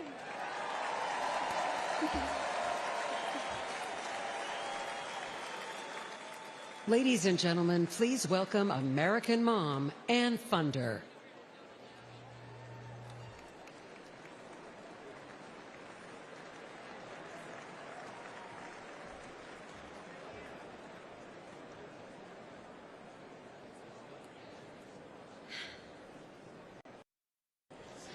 My name is Ann Fundner, and I am the wife and mother of 4 children. I'm standing here today to share the tragic reality of open borders. I'm here to share the story of my firstborn son, my everything, my Weston. My family and I were living in Southern California when President Biden took office and opened our borders. My Weston was 15. He was an amazing big brother to his 3 younger siblings. Weston attended church twice a week, played football and hockey, and he loved to surf. He had a big heart, and he lived to make people laugh. He had so many good friends. And I was always vigilant to be the best mother that I could be.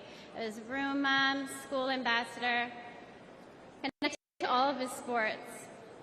We had family dinners and barbecues at the beach. And like most teenagers, Weston wanted to fit in. And in a moment of peer pressure, he tried something that someone gave to him, and it took my baby's life. We did everything right. I had those conversations with him, and fentanyl still found my son. And on February 27th, 2022, our lives were shattered, and our baby was gone. This was not an overdose, it was a poisoning. His whole future, everything we ever wanted for him was ripped away in an instant. And Joe Biden does nothing. I hold Joe Biden, Kamala Harris, the border czar, what a joke, and Gavin Newsom and every Democrat who supports open borders responsible for the death of my son.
Thank you. And the tens of thousands of American innocent children. For that alone, they should be voted out of office.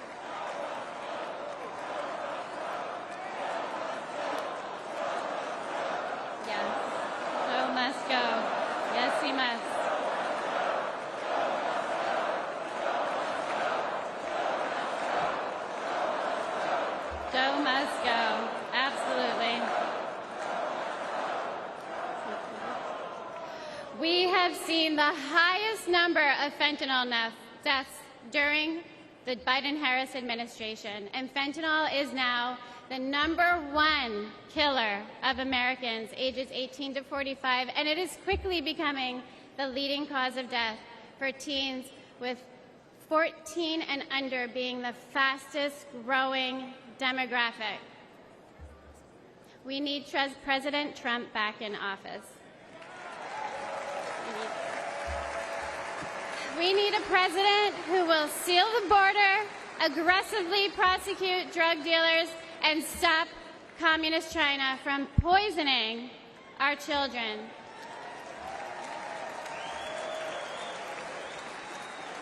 This is not a red or blue issue. This is a red, white, and blue issue. And fentanyl doesn't care if you're black or white. It does not discriminate. This is an American issue. We need a president who will call the drug cartels what they are: terrorist organizations.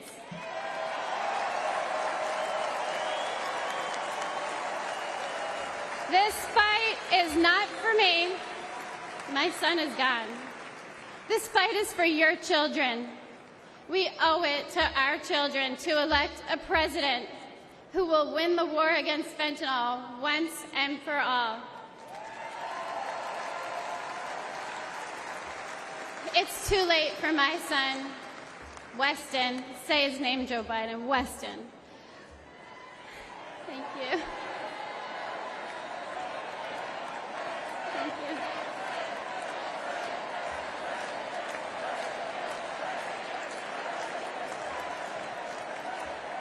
But we can change this for your children. We need President Trump back to save the lives of our kids. Thank you. Thank you. God bless America.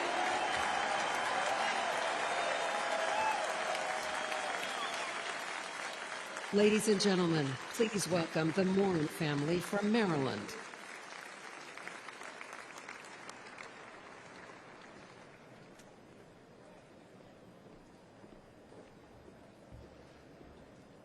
Last year, we lost my beloved sister, Rachel. She went for a walk in one of our family's favorite places. This beautiful trail was to us a safe place, where we pushed our babies in strollers, where we walked together as a family, where my wife and I got married, near what would later become the spot where my sister's body was found. Rachel, a joyful, accomplished athlete and mother of 5, was raped and murdered by a suspected illegal immigrant. This was described as among the most brutal and violent offenses that has ever occurred in Harford County, Maryland history. Open borders are often portrayed as compassionate and virtuous. But there is nothing compassionate about allowing violent criminals into our country and robbing children of their mother.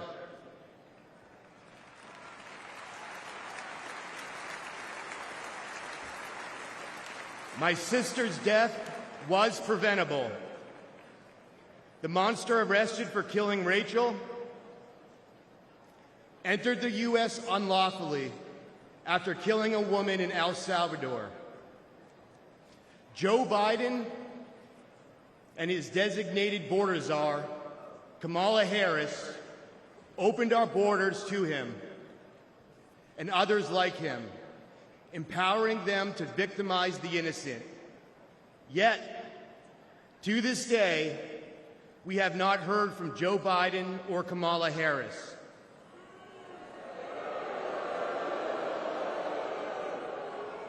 They never apologized. But when Rachel was killed, President Trump called my family to offer his condolences.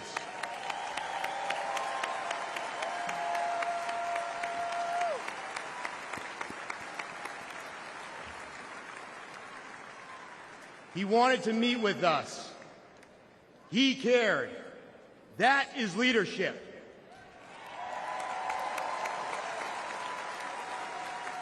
And we need real leadership back in the White House. What has gotten us through this unthinkable loss is our faith in Jesus Christ.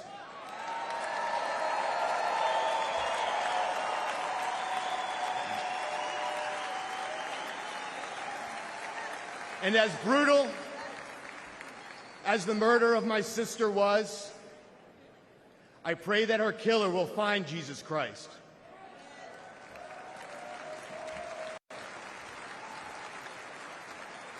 For all the affected by senseless tragedy, I pray for peace, knowing that all things work together for good, to those who love God, to those who are called according to his purpose.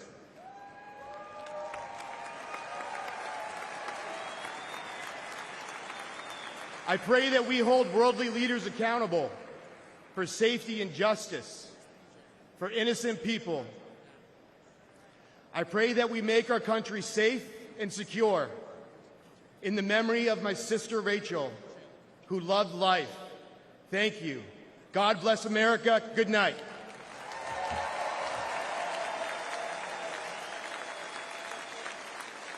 Ladies and gentlemen, please welcome Meline Bra from New York.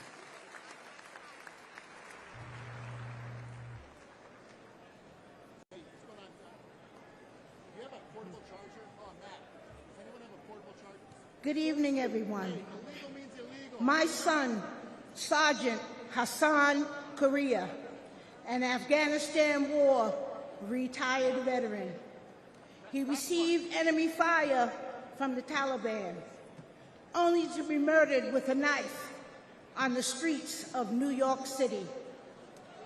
The 4 assailants responsible for his death initially were facing justice, but that changed when District Attorney Alvin Bragg was elected.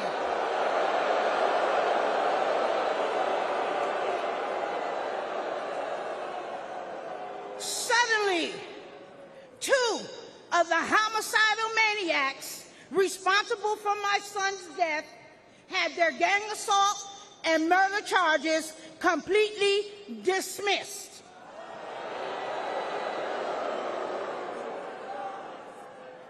One of them received 14 months time served. Alvin Bragg charged her with assault with a shoe. And another one was sentenced to 7 years. I later learned that Alvin Bragg often dismisses and reduces dangerous criminals. He wants to clear the jails and return violent felons onto our streets every day. The injustice was devastating for me and my family. I don't want anyone else to experience the senseless pain that many other victims across this United States of America have to live with every day. So I decided to use the voice that God gave me to be the voice for the voiceless across America.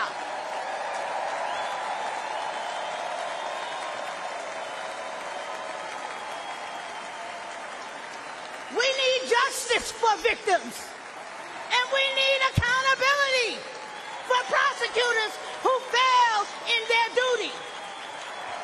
Soft on crime prosecutors like Alvin Bragg in New York, Kim Foxx in Chicago, and George Gascon in Los Angeles have turned our great country and cities into war zones.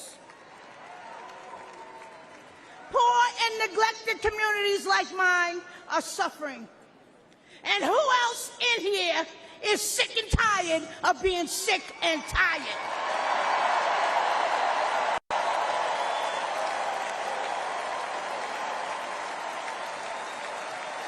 The Democratic Party that poor minorities have been loyal to for decades, including myself, all right? They betrayed us. They stabbed us in the back. Joe Biden and Kamala Harris, who claim to represent us, have abandoned us. They neglected the poor minority communities across America.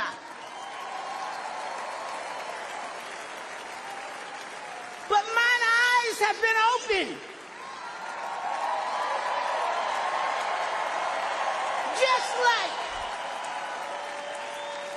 Just like so many other poor minorities across America. Donald Trump shares our values, love of God and family and country.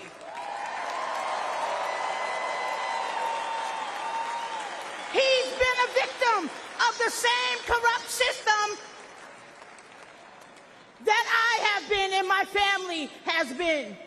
He is committed to providing economic opportunities, helping those suffering from addiction with long-term inpatient drug programs, rolling back deadly bail reform policies that are getting our children killed every single day, and supporting our police. We back the NYPD. We back the blue.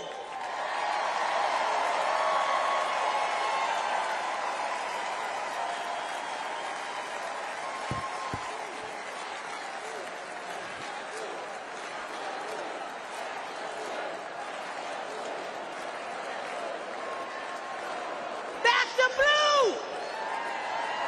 NYPD, black the blue. Trump was right when he said, they're after us. He's just standing in the way.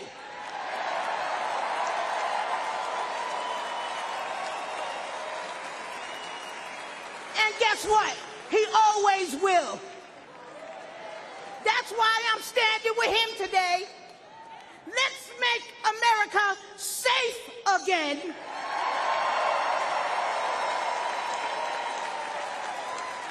And re-elect our Donald J. Trump.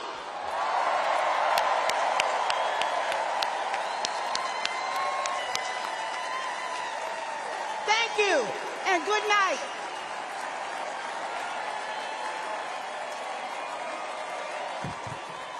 Ladies and gentlemen, please welcome Arkansas Governor Sarah Huckabee Sanders.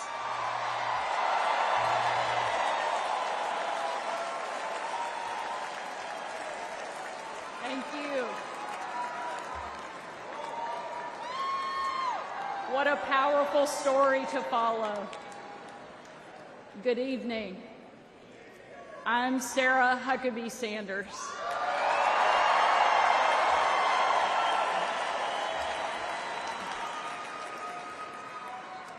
And before I get started, I want to say I have always been proud to stand with President Trump, but never have I been more proud than to stand with him right now, tonight.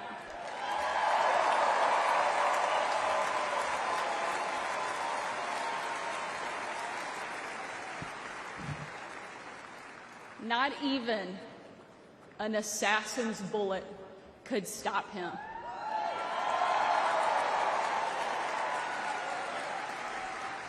God Almighty intervened because America is one nation under God, and he is certainly not finished with President Trump.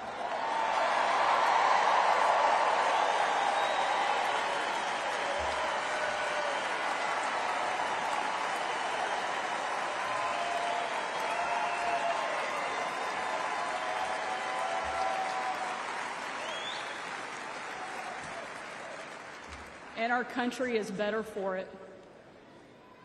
I am here tonight as America's youngest governor, the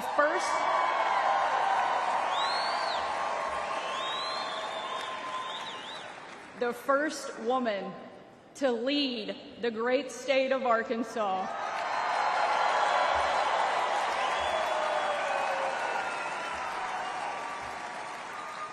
And most importantly, a mom to 3 amazing kids, Scarlett, Huck, George.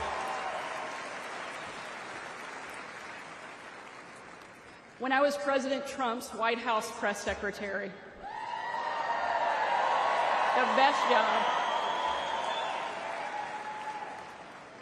I got the chance to take my 4-year-old son, Huck, to Bring Your Kid to Work Day. Much like Jill now drags Joe to bring your husband to work day.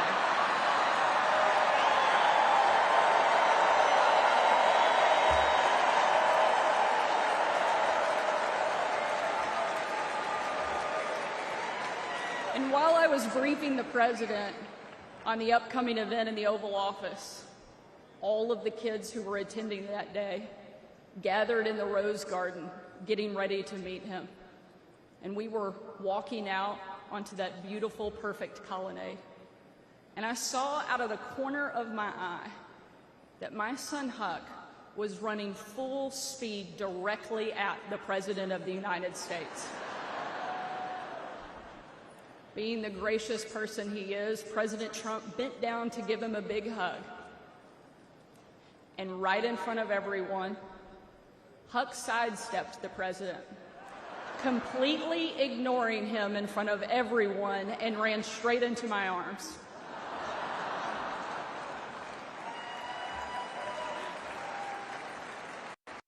My 4-year-old son, the most powerful man in the world, had nothing on his mom.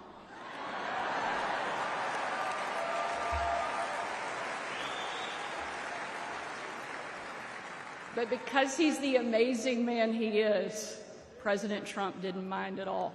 After all, he's a dad to 5 unbelievable kids and a grandfather to 10.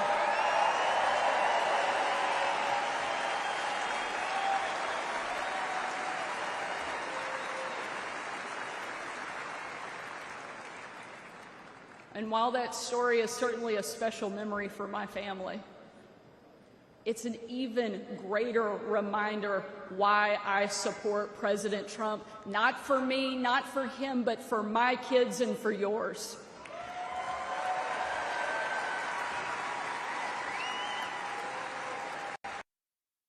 Under President Trump, America was safer, the world was safer, and it felt like the next generation would have a chance at the American dream. President Trump did the job that Kamala won't and Joe Biden simply can't.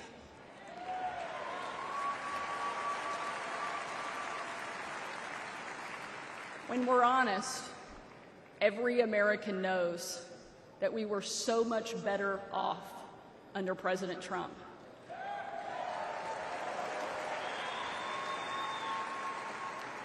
So tonight, I don't want to just speak about President Trump's successful policies. While there are many, I want to talk about the man that I know. When the president hired me, I was the first mom and only the 3rd woman to ever serve as the White House press secretary.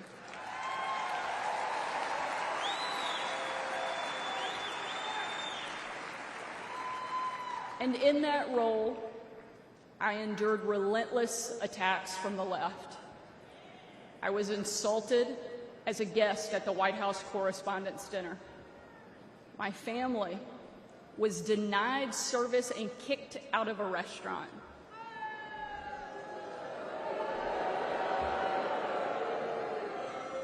And a parent at my 3-year-old son's preschool spit on my car.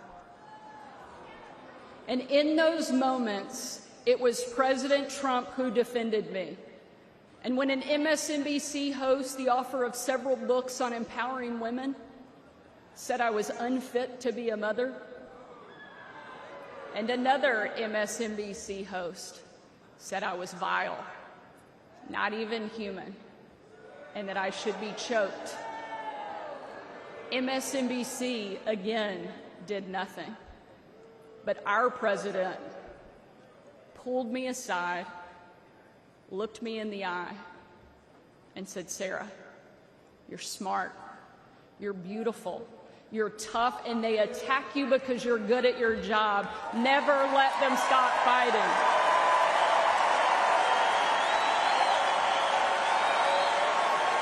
Thank you, Mr. President. Thank you.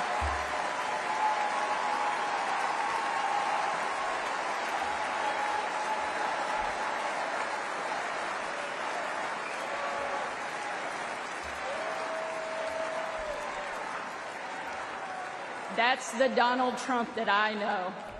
And that's the Donald J. Trump I will always respect. The left doesn't care about empowering women. Biden and Harris can't even tell you what a woman is.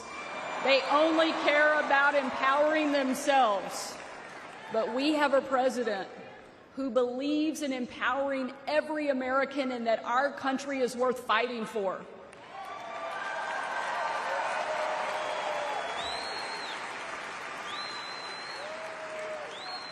For the last 4 years, Republican governors have been leading that fight and doing what Joe Biden refuses to do. We've deployed the National Guard to the border. We've cracked down on crime and drugs. We cut taxes to give hardworking Americans a break from Bidenflation. And we empowered parents with universal school choice across the country.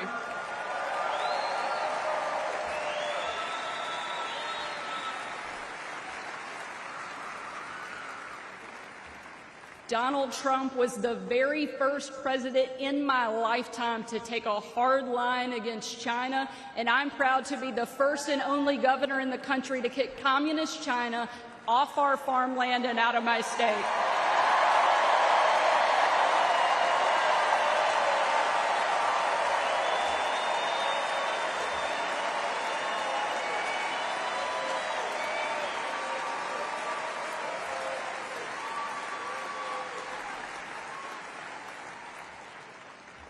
President Trump is a leader, and he's the leader our country needs.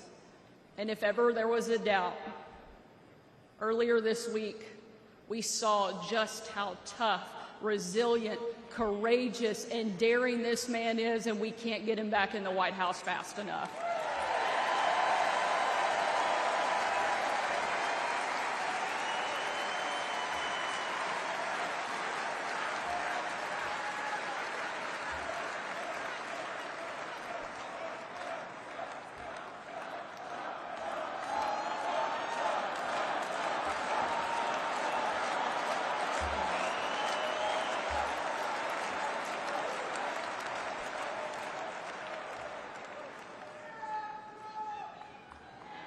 Ladies and gentlemen, we are not called to stand still in the face of great danger. You and I were put on this earth at a moment in time to charge boldly ahead. We cannot know what the future holds, but we know damn sure who holds the future in his hands.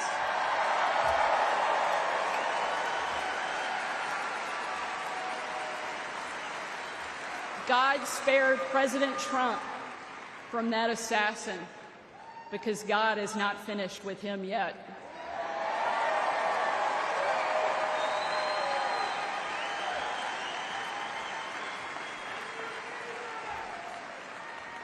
And he most certainly is not finished with America yet either.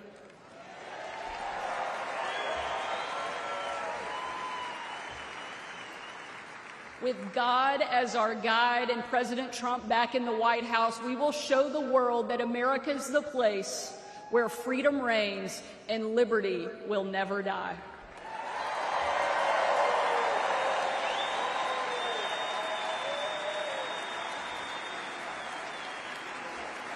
Ladies and gentlemen,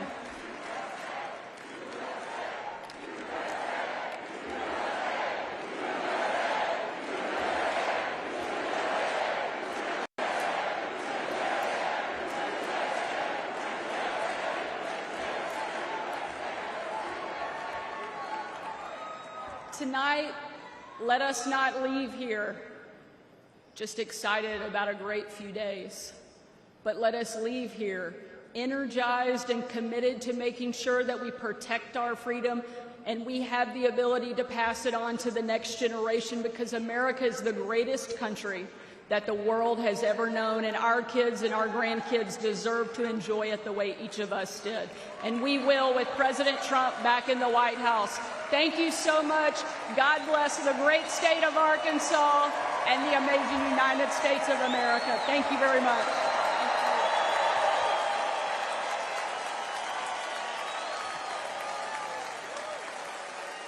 Ladies and gentlemen, please welcome former United States Secretary of Housing and Urban Development, Carson.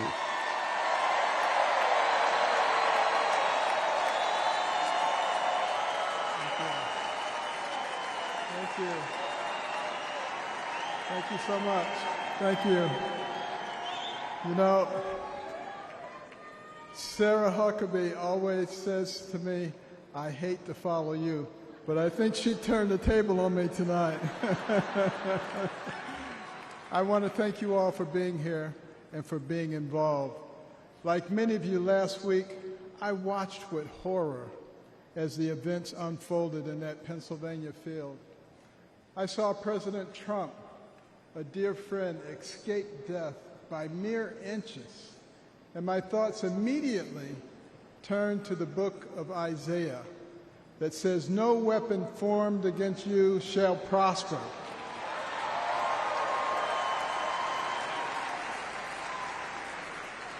Well, let me tell you the weapons that they used. First, they tried to ruin his reputation, and he's more popular now than ever.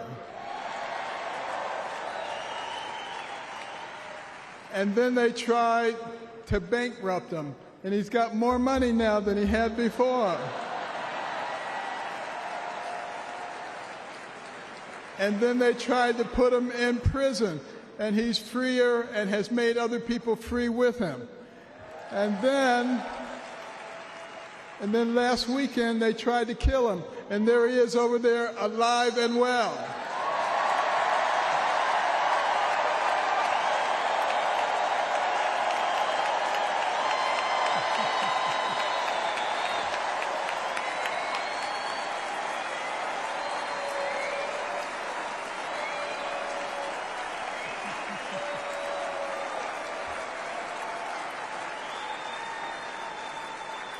You know, I have no doubt that God lowered a shield of protection over President Trump. And I join millions of Americans in thanksgiving for President Trump's safety.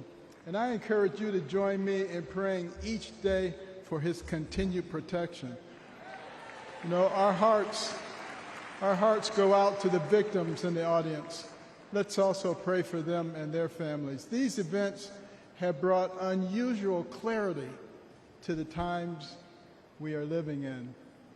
We have all harbored the nagging feeling that everything we love is slipping away. All you have to do is turn on the television.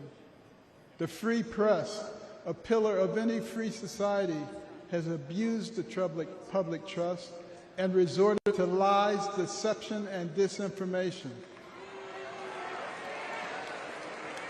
They divide us along lines of race, class, and gender, rather than uniting us around our shared bond as Americans. Our government has been no better, shredding our Constitution and upending the rule of law. We have a wide open border, a broken education system, and chaos breaking out around the world. And on top of it all, we have a president who, well, if you can't say anything good, don't say anything at all. But ask anyone around the world, what does it mean to be an American? Most will tell you that it means unlimited opportunity, that where you begin in life doesn't dictate where you will end. That's the America I grew up in. In no other country could a poor inner-city kid raised by a single mom make it to an Ivy League school, then to medical school, become a successful neurosurgeon, run for president, and eventually become a member of the president's cabinet.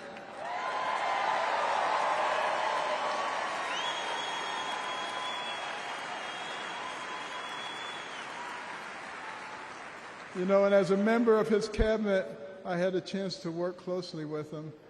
And I got to tell you, this is a man who is a gift to us as a nation. He is very gifted. He is very smart.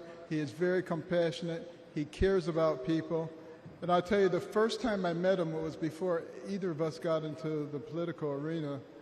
And we were at Mar-a-Lago, and someone came up to him and said, "Mr. Trump, Rod Stewart just walked in." And he said, "I don't care. This is Ben Carson."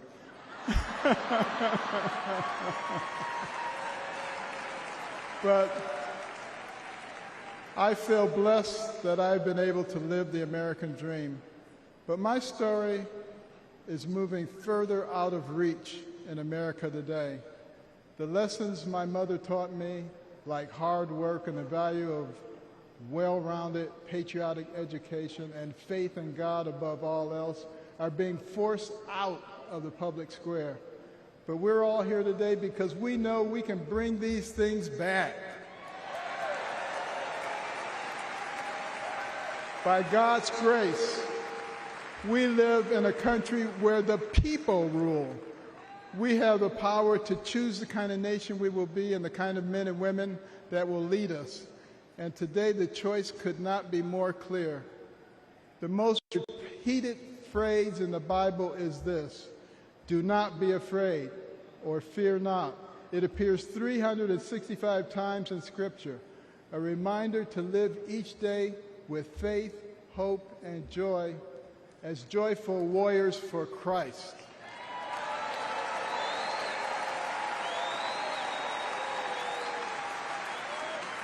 And when God is with us, nobody can stand against us. With this assurance from the Almighty, even the face of evil itself cannot shake our resolve. We will keep fighting, we will keep praying, and by the grace of God, we will save our country and re-elect President Trump together with Vice President Vance this November. And I want you to remember this. In 1831, Alexis de Tocqueville came to America, our nation, because the Europeans were fascinated.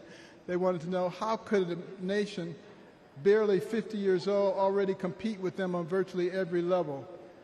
So he looked at our government. He was duly impressed by our checks and balances and separation of powers. And then he looked at our business environment. He was duly impressed by how we encourage entrepreneurship and innovation. And he looked at our educational system, and he was blown away by the fact that he could find a mountain man in the middle of the woods who could read, who could tell him about the Declaration of Independence. But the thing that impressed him the most was when he went to our churches, and he heard those inspirational sermons from the pulpits that inspired a ragtag bunch of militiamen to defeat the most powerful army in the world and gave the American people a moral basis.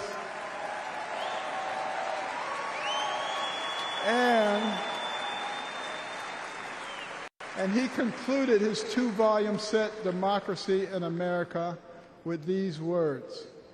He said, "America is great because America is good.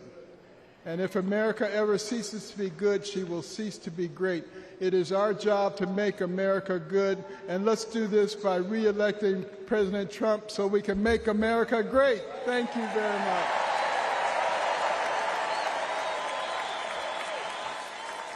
Ladies and gentlemen, please welcome United States Senator of Florida, Marco Rubio.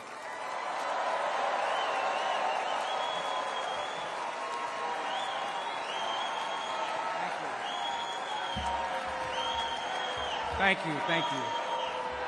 Thank you. Thank you. Thank you. Don't say polo. Don't say polo. Thank you, thank you. Thank you. The last few days remind us that the life of every living thing and the breath of all mankind is in the hands of God.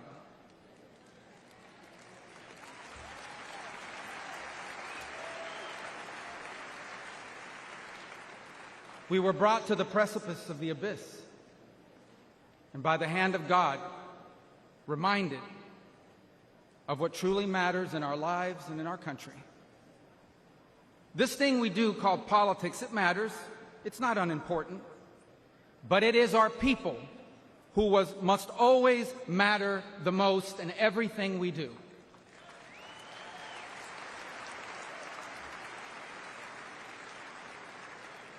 By giving voice to everyday Americans, President Trump has not just transformed our party, he has inspired a movement.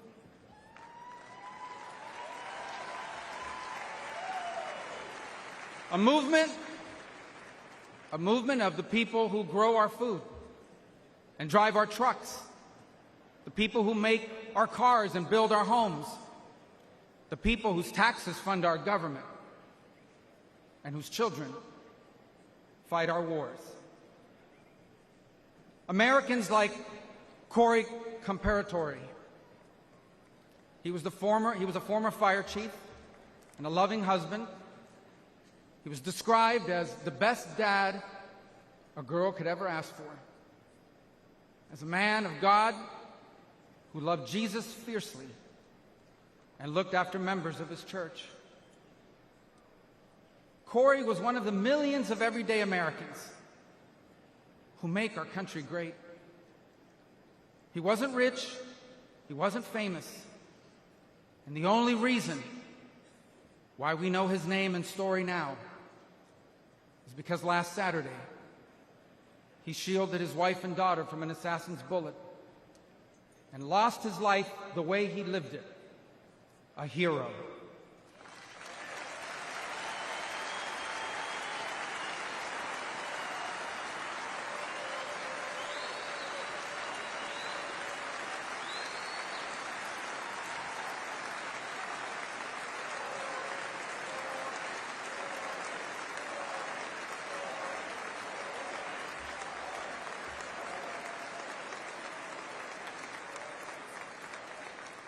For those still wondering who are in the press and many watching at home, these are the Americans who wear the red hats and wait for hours under a blazing sun to hear Trump speak. And what they want, what they ask for, it is not hateful or extreme. What they want is good jobs and lower prices. They want borders that are secure, and for those who come here to do so legally. They want to be safe from criminals and from terrorists. And they want for our leaders to care more about our problems here at home than about the problems of other countries far away.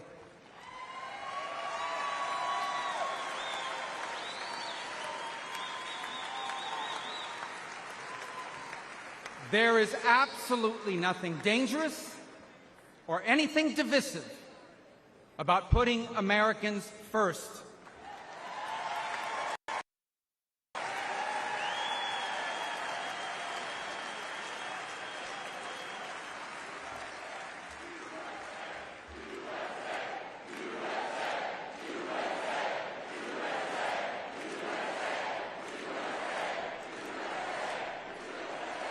Those who are offended, anyone who is offended about putting America first has forgotten what American is and what American means. American isn't the color of our skin or our ethnicity. Americans are people as diverse as humanity itself. But out of many, we are one. Because as the life story of our next Vice President, J.D. Vance, reminds us, we are all descendants of ordinary people who achieved extraordinary things.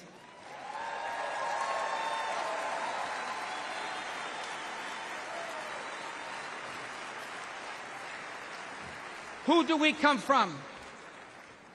We come from pioneers who ventured west to chase their dreams, and slaves who overcame bondage to claim their right to the promise of America. We come from exiles who fled tyranny in search of freedom, and of immigrants who left behind all they had and knew because they could not be or achieve God's purpose for their life in the nation of their birth. That is an American.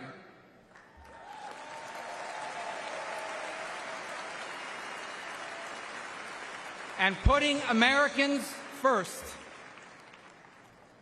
must be what this election is about. When President Trump was in the White House, Americans had more money and lower prices. Our borders were secure and our laws were enforced. Iran was broke, the Taliban stopped killing Americans, and Putin didn't invade anyone.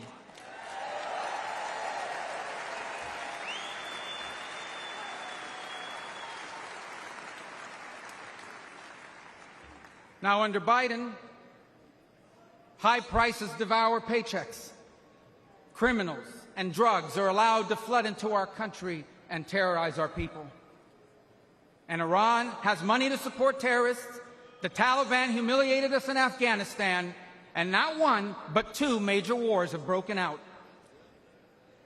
My fellow Americans, the only way to make America wealthy and safe and strong again is to make Donald J. Trump our president again.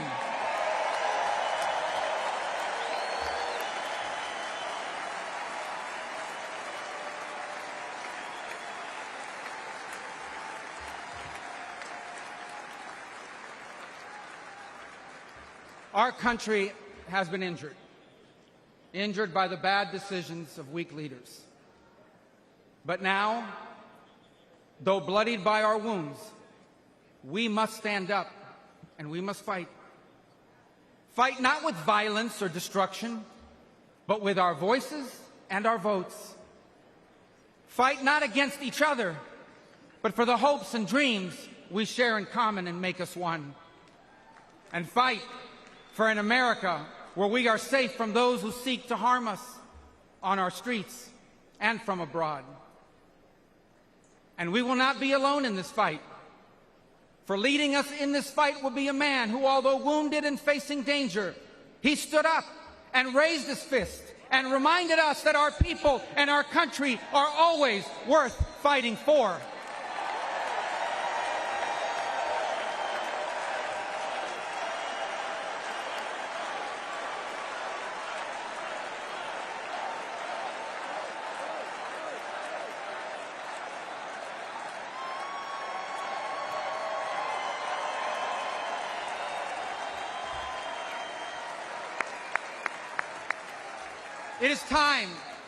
It is time to put our country and our people first again.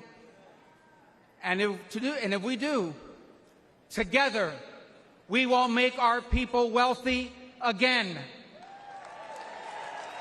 If we do, together, we will make our country safe again. Together, we will make Donald Trump our president again.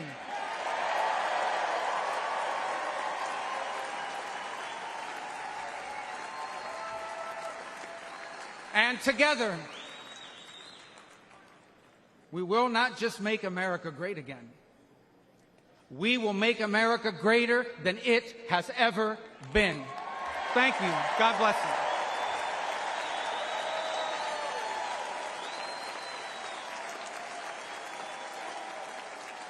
you. Ladies and gentlemen, please welcome Lara Trump.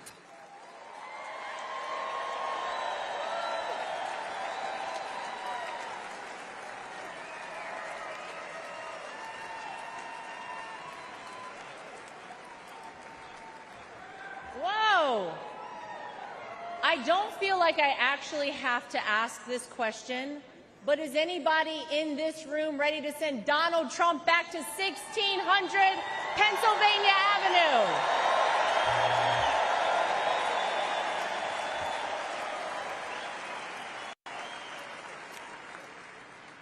Well, it may not be a surprise that I actually had a very different speech that I was prepared to give up here tonight.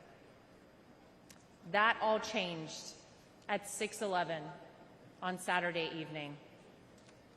Nothing prepares you for a moment like that.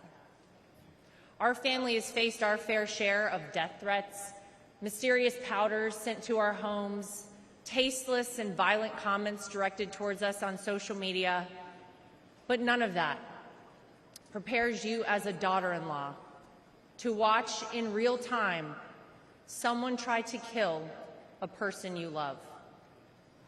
None of that prepares you as a mother to quickly reach for the remote and turn your young children away from the screen so that they're not witness to something that scars the memory of their grandpa for the rest of their lives.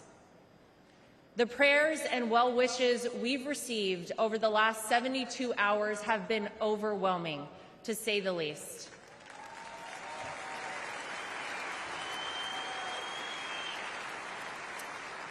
And my heart goes out to the family who lost a husband and a father because of this senseless act. All of you here tonight and watching at home mean the world to all of us in the Trump family.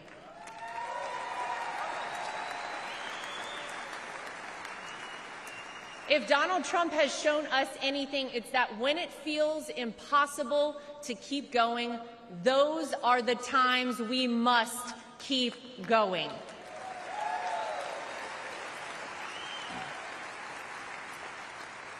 I don't know how many people here watching at home have ever been to a Trump rally, but if you've never been, let me tell you about them. Oh, some of you have been. Oh.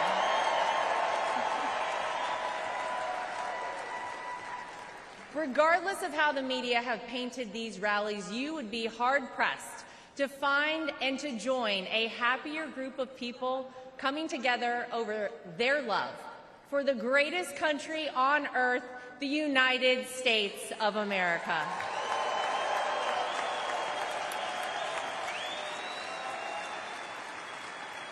I dare anyone trying to leave a Trump rally without leaving with some new friends. You always make friends at a Trump rally, right?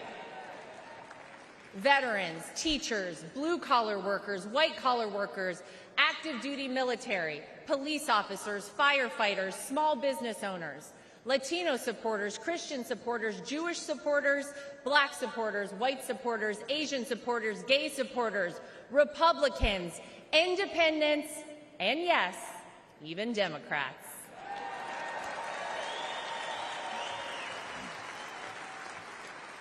At a Trump rally, you're not viewed as your profession, your religion, or the color of your skin.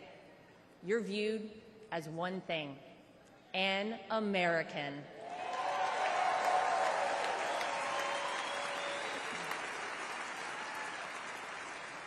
Last Saturday was a jarring reminder that we, as Americans, must always remember: there is more that unites us than divides us. We all want this country to be great, even if we don't always agree on the best way of doing that. And with every bone in my body, I can tell you that all Donald Trump wants to do and has ever wanted to do is make this country great again for all of us.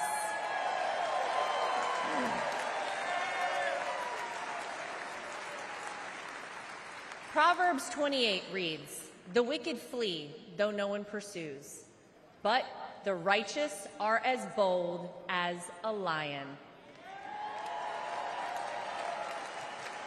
And that truly epitomizes Donald Trump.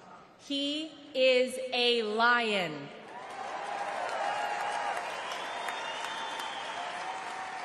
He is bold, he is strong, he is fearless, and he is exactly what this country needs right now.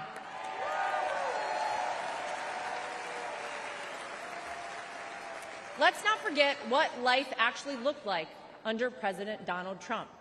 Trade deals across the world that benefited our economy, allied countries paying their fair share, a safe and secure southern border, record low unemployment rates for African Americans, Hispanic Americans, Asian Americans, and women, record investment in historically black colleges and universities, the creation of the United States Space Force, the most comprehensive prison reform in decades. How about the peace agreements in the Middle East that they said would never happen?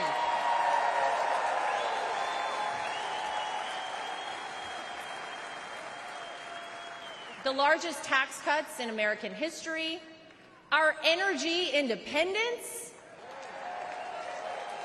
massive amounts of red tape cut, and no new wars when Donald J. Trump was president.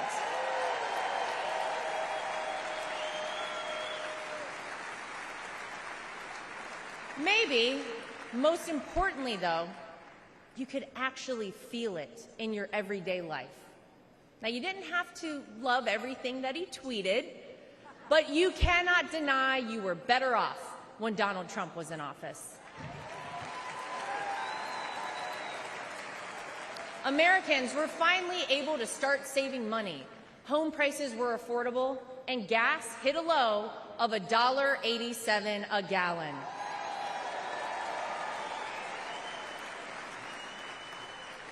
As I speak here tonight, many of our fellow Americans don't know how they'll pay for their next trip to the grocery store, new clothes for their children, or this month's rent. Many of our fellow Americans worry that we are on the verge of a major terror attack here on American soil. Many of our fellow Americans don't think their own children will be able to establish a better life than they themselves currently have. Many of our fellow Americans are right now sitting and wondering how on earth this country could have moved in the wrong direction and so quickly. The Democrats and the media know that they cannot convince you, the American people, that your life is better off now, because it's not. So what will they do? They'll try to sell you on some outrageous narrative about the terrible things that Donald Trump will do if he becomes president. But you don't have to imagine what it would be like. All you have to do is remember what it was like.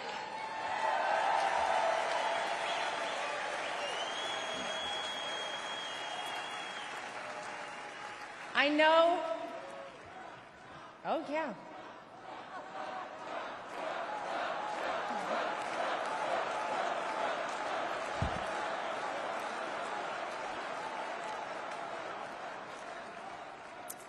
I know what you hear out there about Donald Trump. I know what you read, what the media tells you, and what out-of-touch celebrities on the left say about this man. But when I look at Donald Trump, I see a wonderful father, father-in-law, and of course, grandfather to my two young children, Luke and Carolina.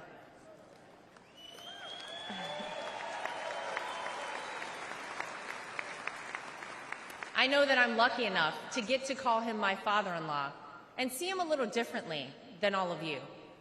But it's through that lens that I sometimes wish more people could see him.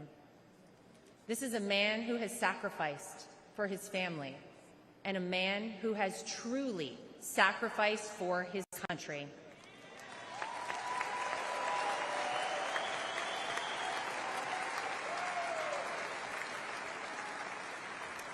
Donald Trump didn't need to run for president for fame or money. Trust me, we all know he already had plenty of that. I'll tell you why he did it and why he continues on, even in the face of the unthinkable. Because he loves this country.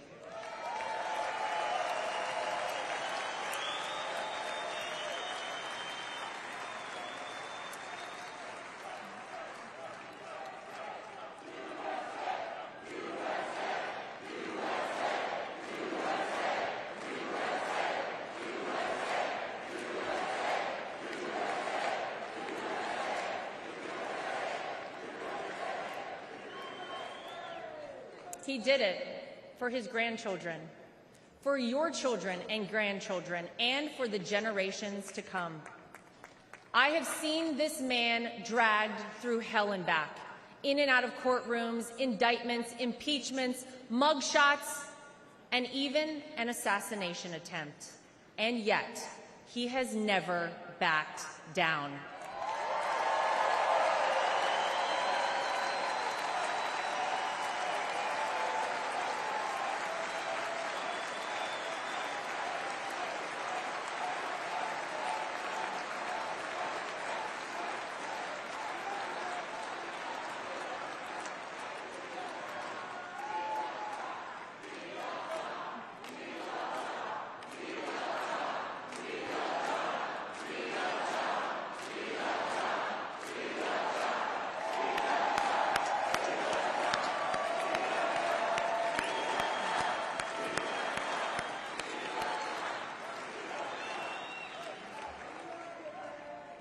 I'll never forget watching my two children run up to him with their drawings and hugs for Grandpa just moments before he took the elevator down in Trump Tower to address the media the day after his wrongful conviction. Despite everything else he had going on, he had no other focus in the entire world. Just a man relishing time with his grandchildren. It's a side of Donald Trump that not enough people get to see. Maybe you got to see a side of Donald Trump on Saturday that you were not sure existed until you saw it with your own eyes. Martin Luther King Jr. once famously said, "The ultimate measure of a man is not where he stands in moments of convenience and comfort, but where he stands at times of challenge and controversy."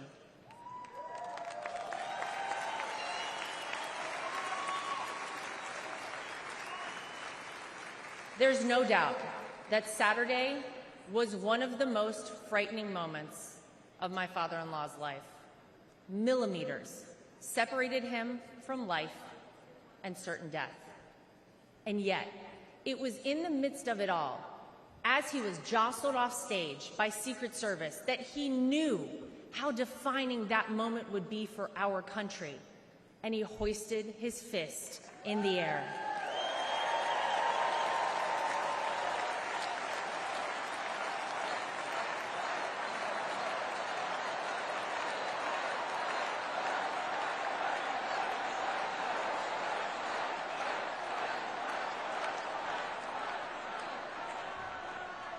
It was not just for the audience at the rally, not just for his supporters tuning in, but for all of America.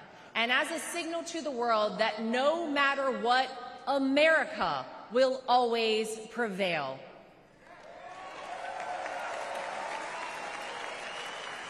Though it's been strained and attacked, no enemy, no force, not even a bullet is strong enough to break our American grit and our American soul. We are the country whose founders gave their fortunes, freedom, and lives to pursue the dream of a free society. We are the country of Thomas Edison, Susan B. Anthony, Henry Ford, and Harriet Tubman. We are the country who fought and won 2 world wars. And we are the country who always rises to meet the moment, no matter how insurmountable the task. And in that split second, on Saturday, Donald Trump reminded us all of that very history and who we are at our core as a nation. That is the Donald Trump that I know.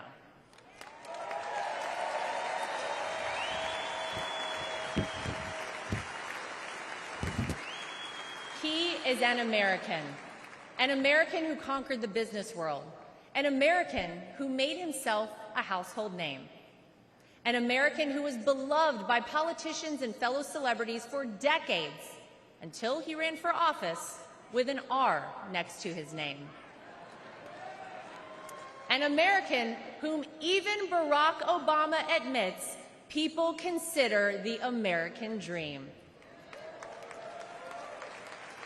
And instead of sailing off into the sunset after an illustrious real estate and television career, he decided to give back. He decided to bring some of the things that had made him so successful in life to all of you in order to improve the lives of all Americans. Black, white, brown, gay, straight, all Americans, because that's the man that Donald Trump is.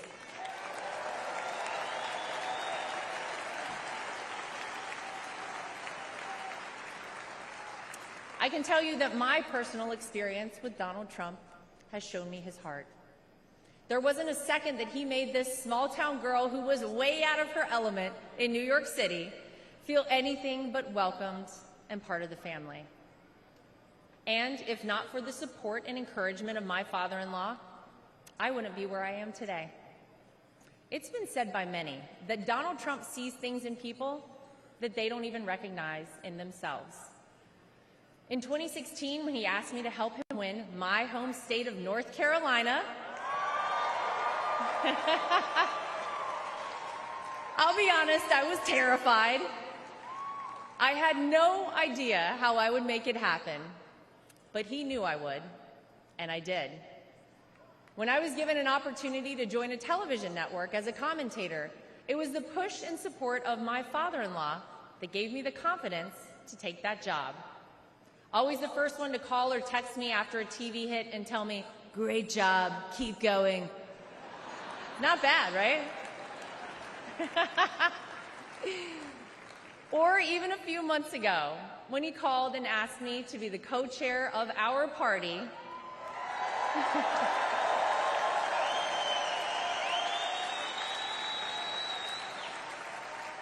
he showed me potential in myself that I couldn't yet see.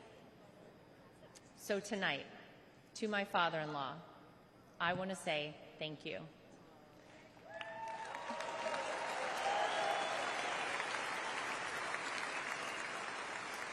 Thank you for your resilience. Thank you for continuing on.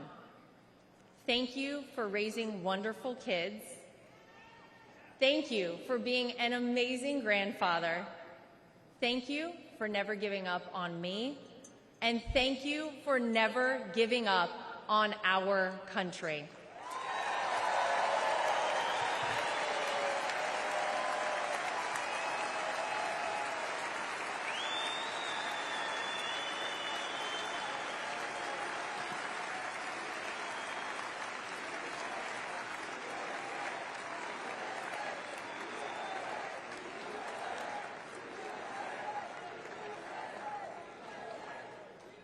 Tonight, I come to you, not as the co-chair of the RNC, not as the daughter-in-law of the candidate. Tonight, I come to you as a mom and as a citizen of this country. For those of you watching who have never voted for Donald Trump, I know what the media and his political opponents have tried to tell you about this man. Believe me, I have seen and heard it all, but I have also seen the truth. I am proud to know Donald Trump, to campaign for him, to vote for him, and to raise his grandchildren.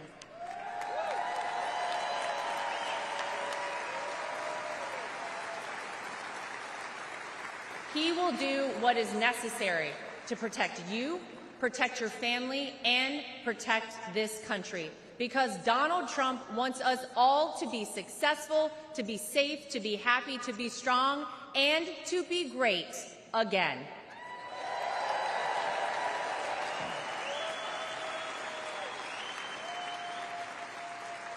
Tonight, I'm asking you to vote, not for the Donald Trump you see flashed on your TV every day, splashed across the headlines.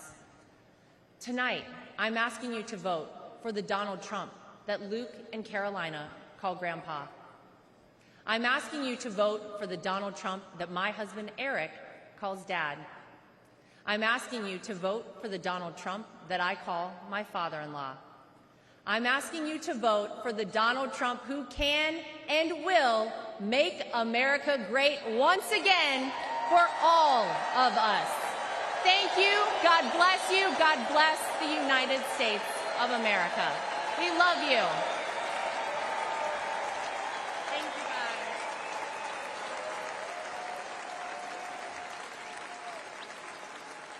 Ladies and gentlemen, please welcome back the chairman of the Republican National Committee, Michael Whatley of North Carolina.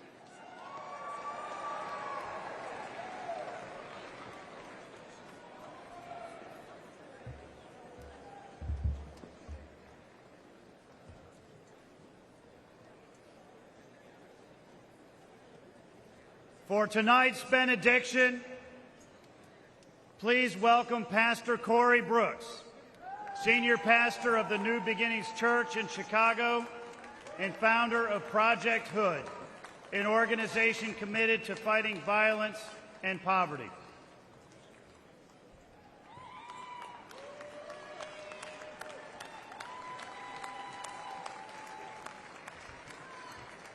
All right.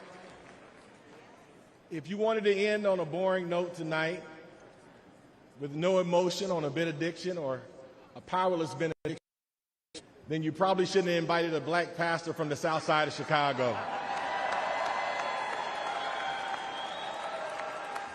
Before I pray, let me say three things real quick.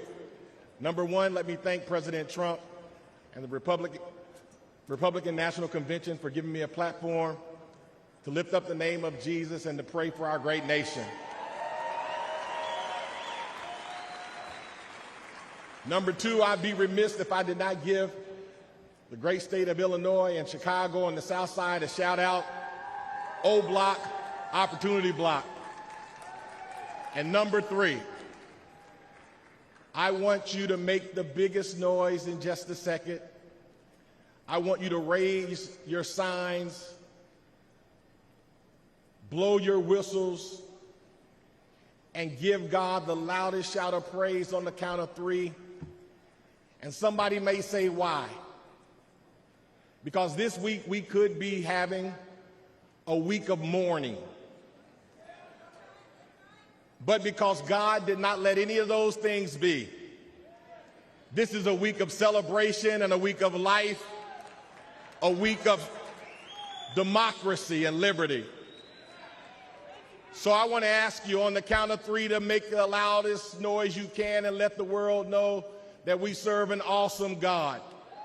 Are you ready? Come on, are you really ready tonight? 1, 2, 3. Yes, yes, yes.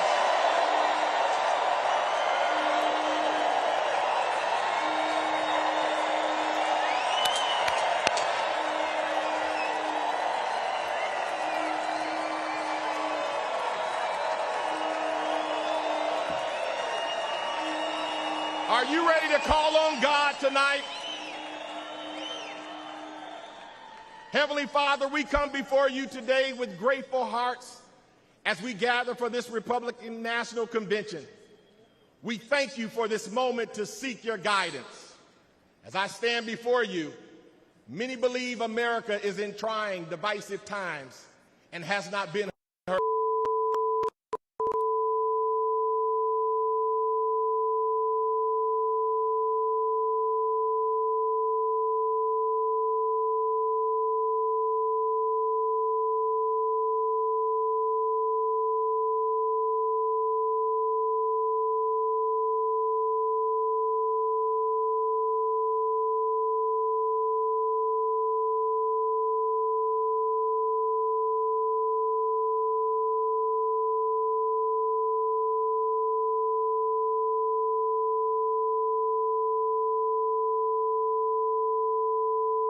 Your will and bring glory to your name. We pray for strength to better our individual selves so that we may bless those around us. Let us be reminded that we are one nation under God, indivisible, with liberty and justice for all. Father, we lift up our citizens and leaders to you. Let them be guided by your truth. And may their actions honor the values upon which this great nation was founded. Let us remember the words of Isaiah chapter 40, verse 31. But those who hope in the Lord will renew their strength. They will soar on wings like eagles. They will run and not grow weary. They will walk and not faint. Empower us to rise, persevere, and to pursue excellence. Lord, bless our great nation, from Project Hood on the south side of Chicago to all four corners of the great nation, from the hills of West Virginia and Tennessee to Beverly Hills in California, all the way to the homies in Los Angeles and the homies on the west side of Chicago. May we renew our Americanness and strive to uphold your word. With you, Lord, all things are possible. I said all things are possible. All things are possible. In your mighty and matchless name, Jesus, we pray. Let everybody say amen. God bless you and God bless America.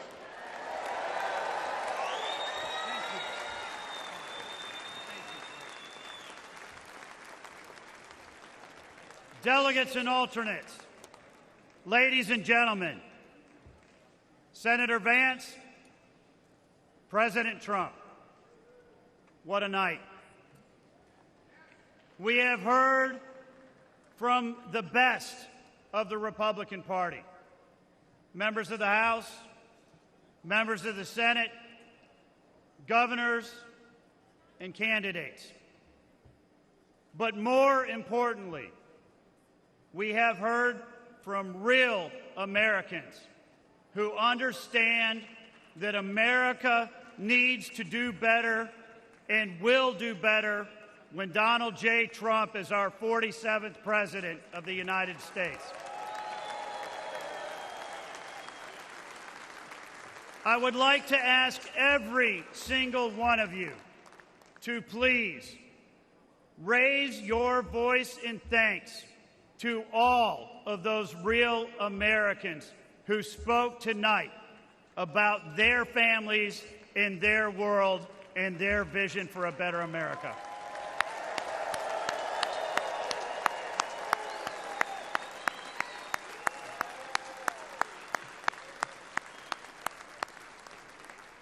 At this time, the chair recognizes the delegate from the state of Indiana for the purpose of offering a motion. Mr. Chairman, my name is Victor Smith from the great state of Indiana. And I make the motion that the convention now adjourns. The question now occurs on the motion to adjourn. All those in favor signify by saying aye. Aye. All those opposed signify by saying no. In the opinion of the chair, the ayes have it, and the motion is adopted. Accordingly, this convention stands adjourned until 5:30 p.m. tomorrow.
Can you take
set up high, I'm strong enough to take these dreams and make them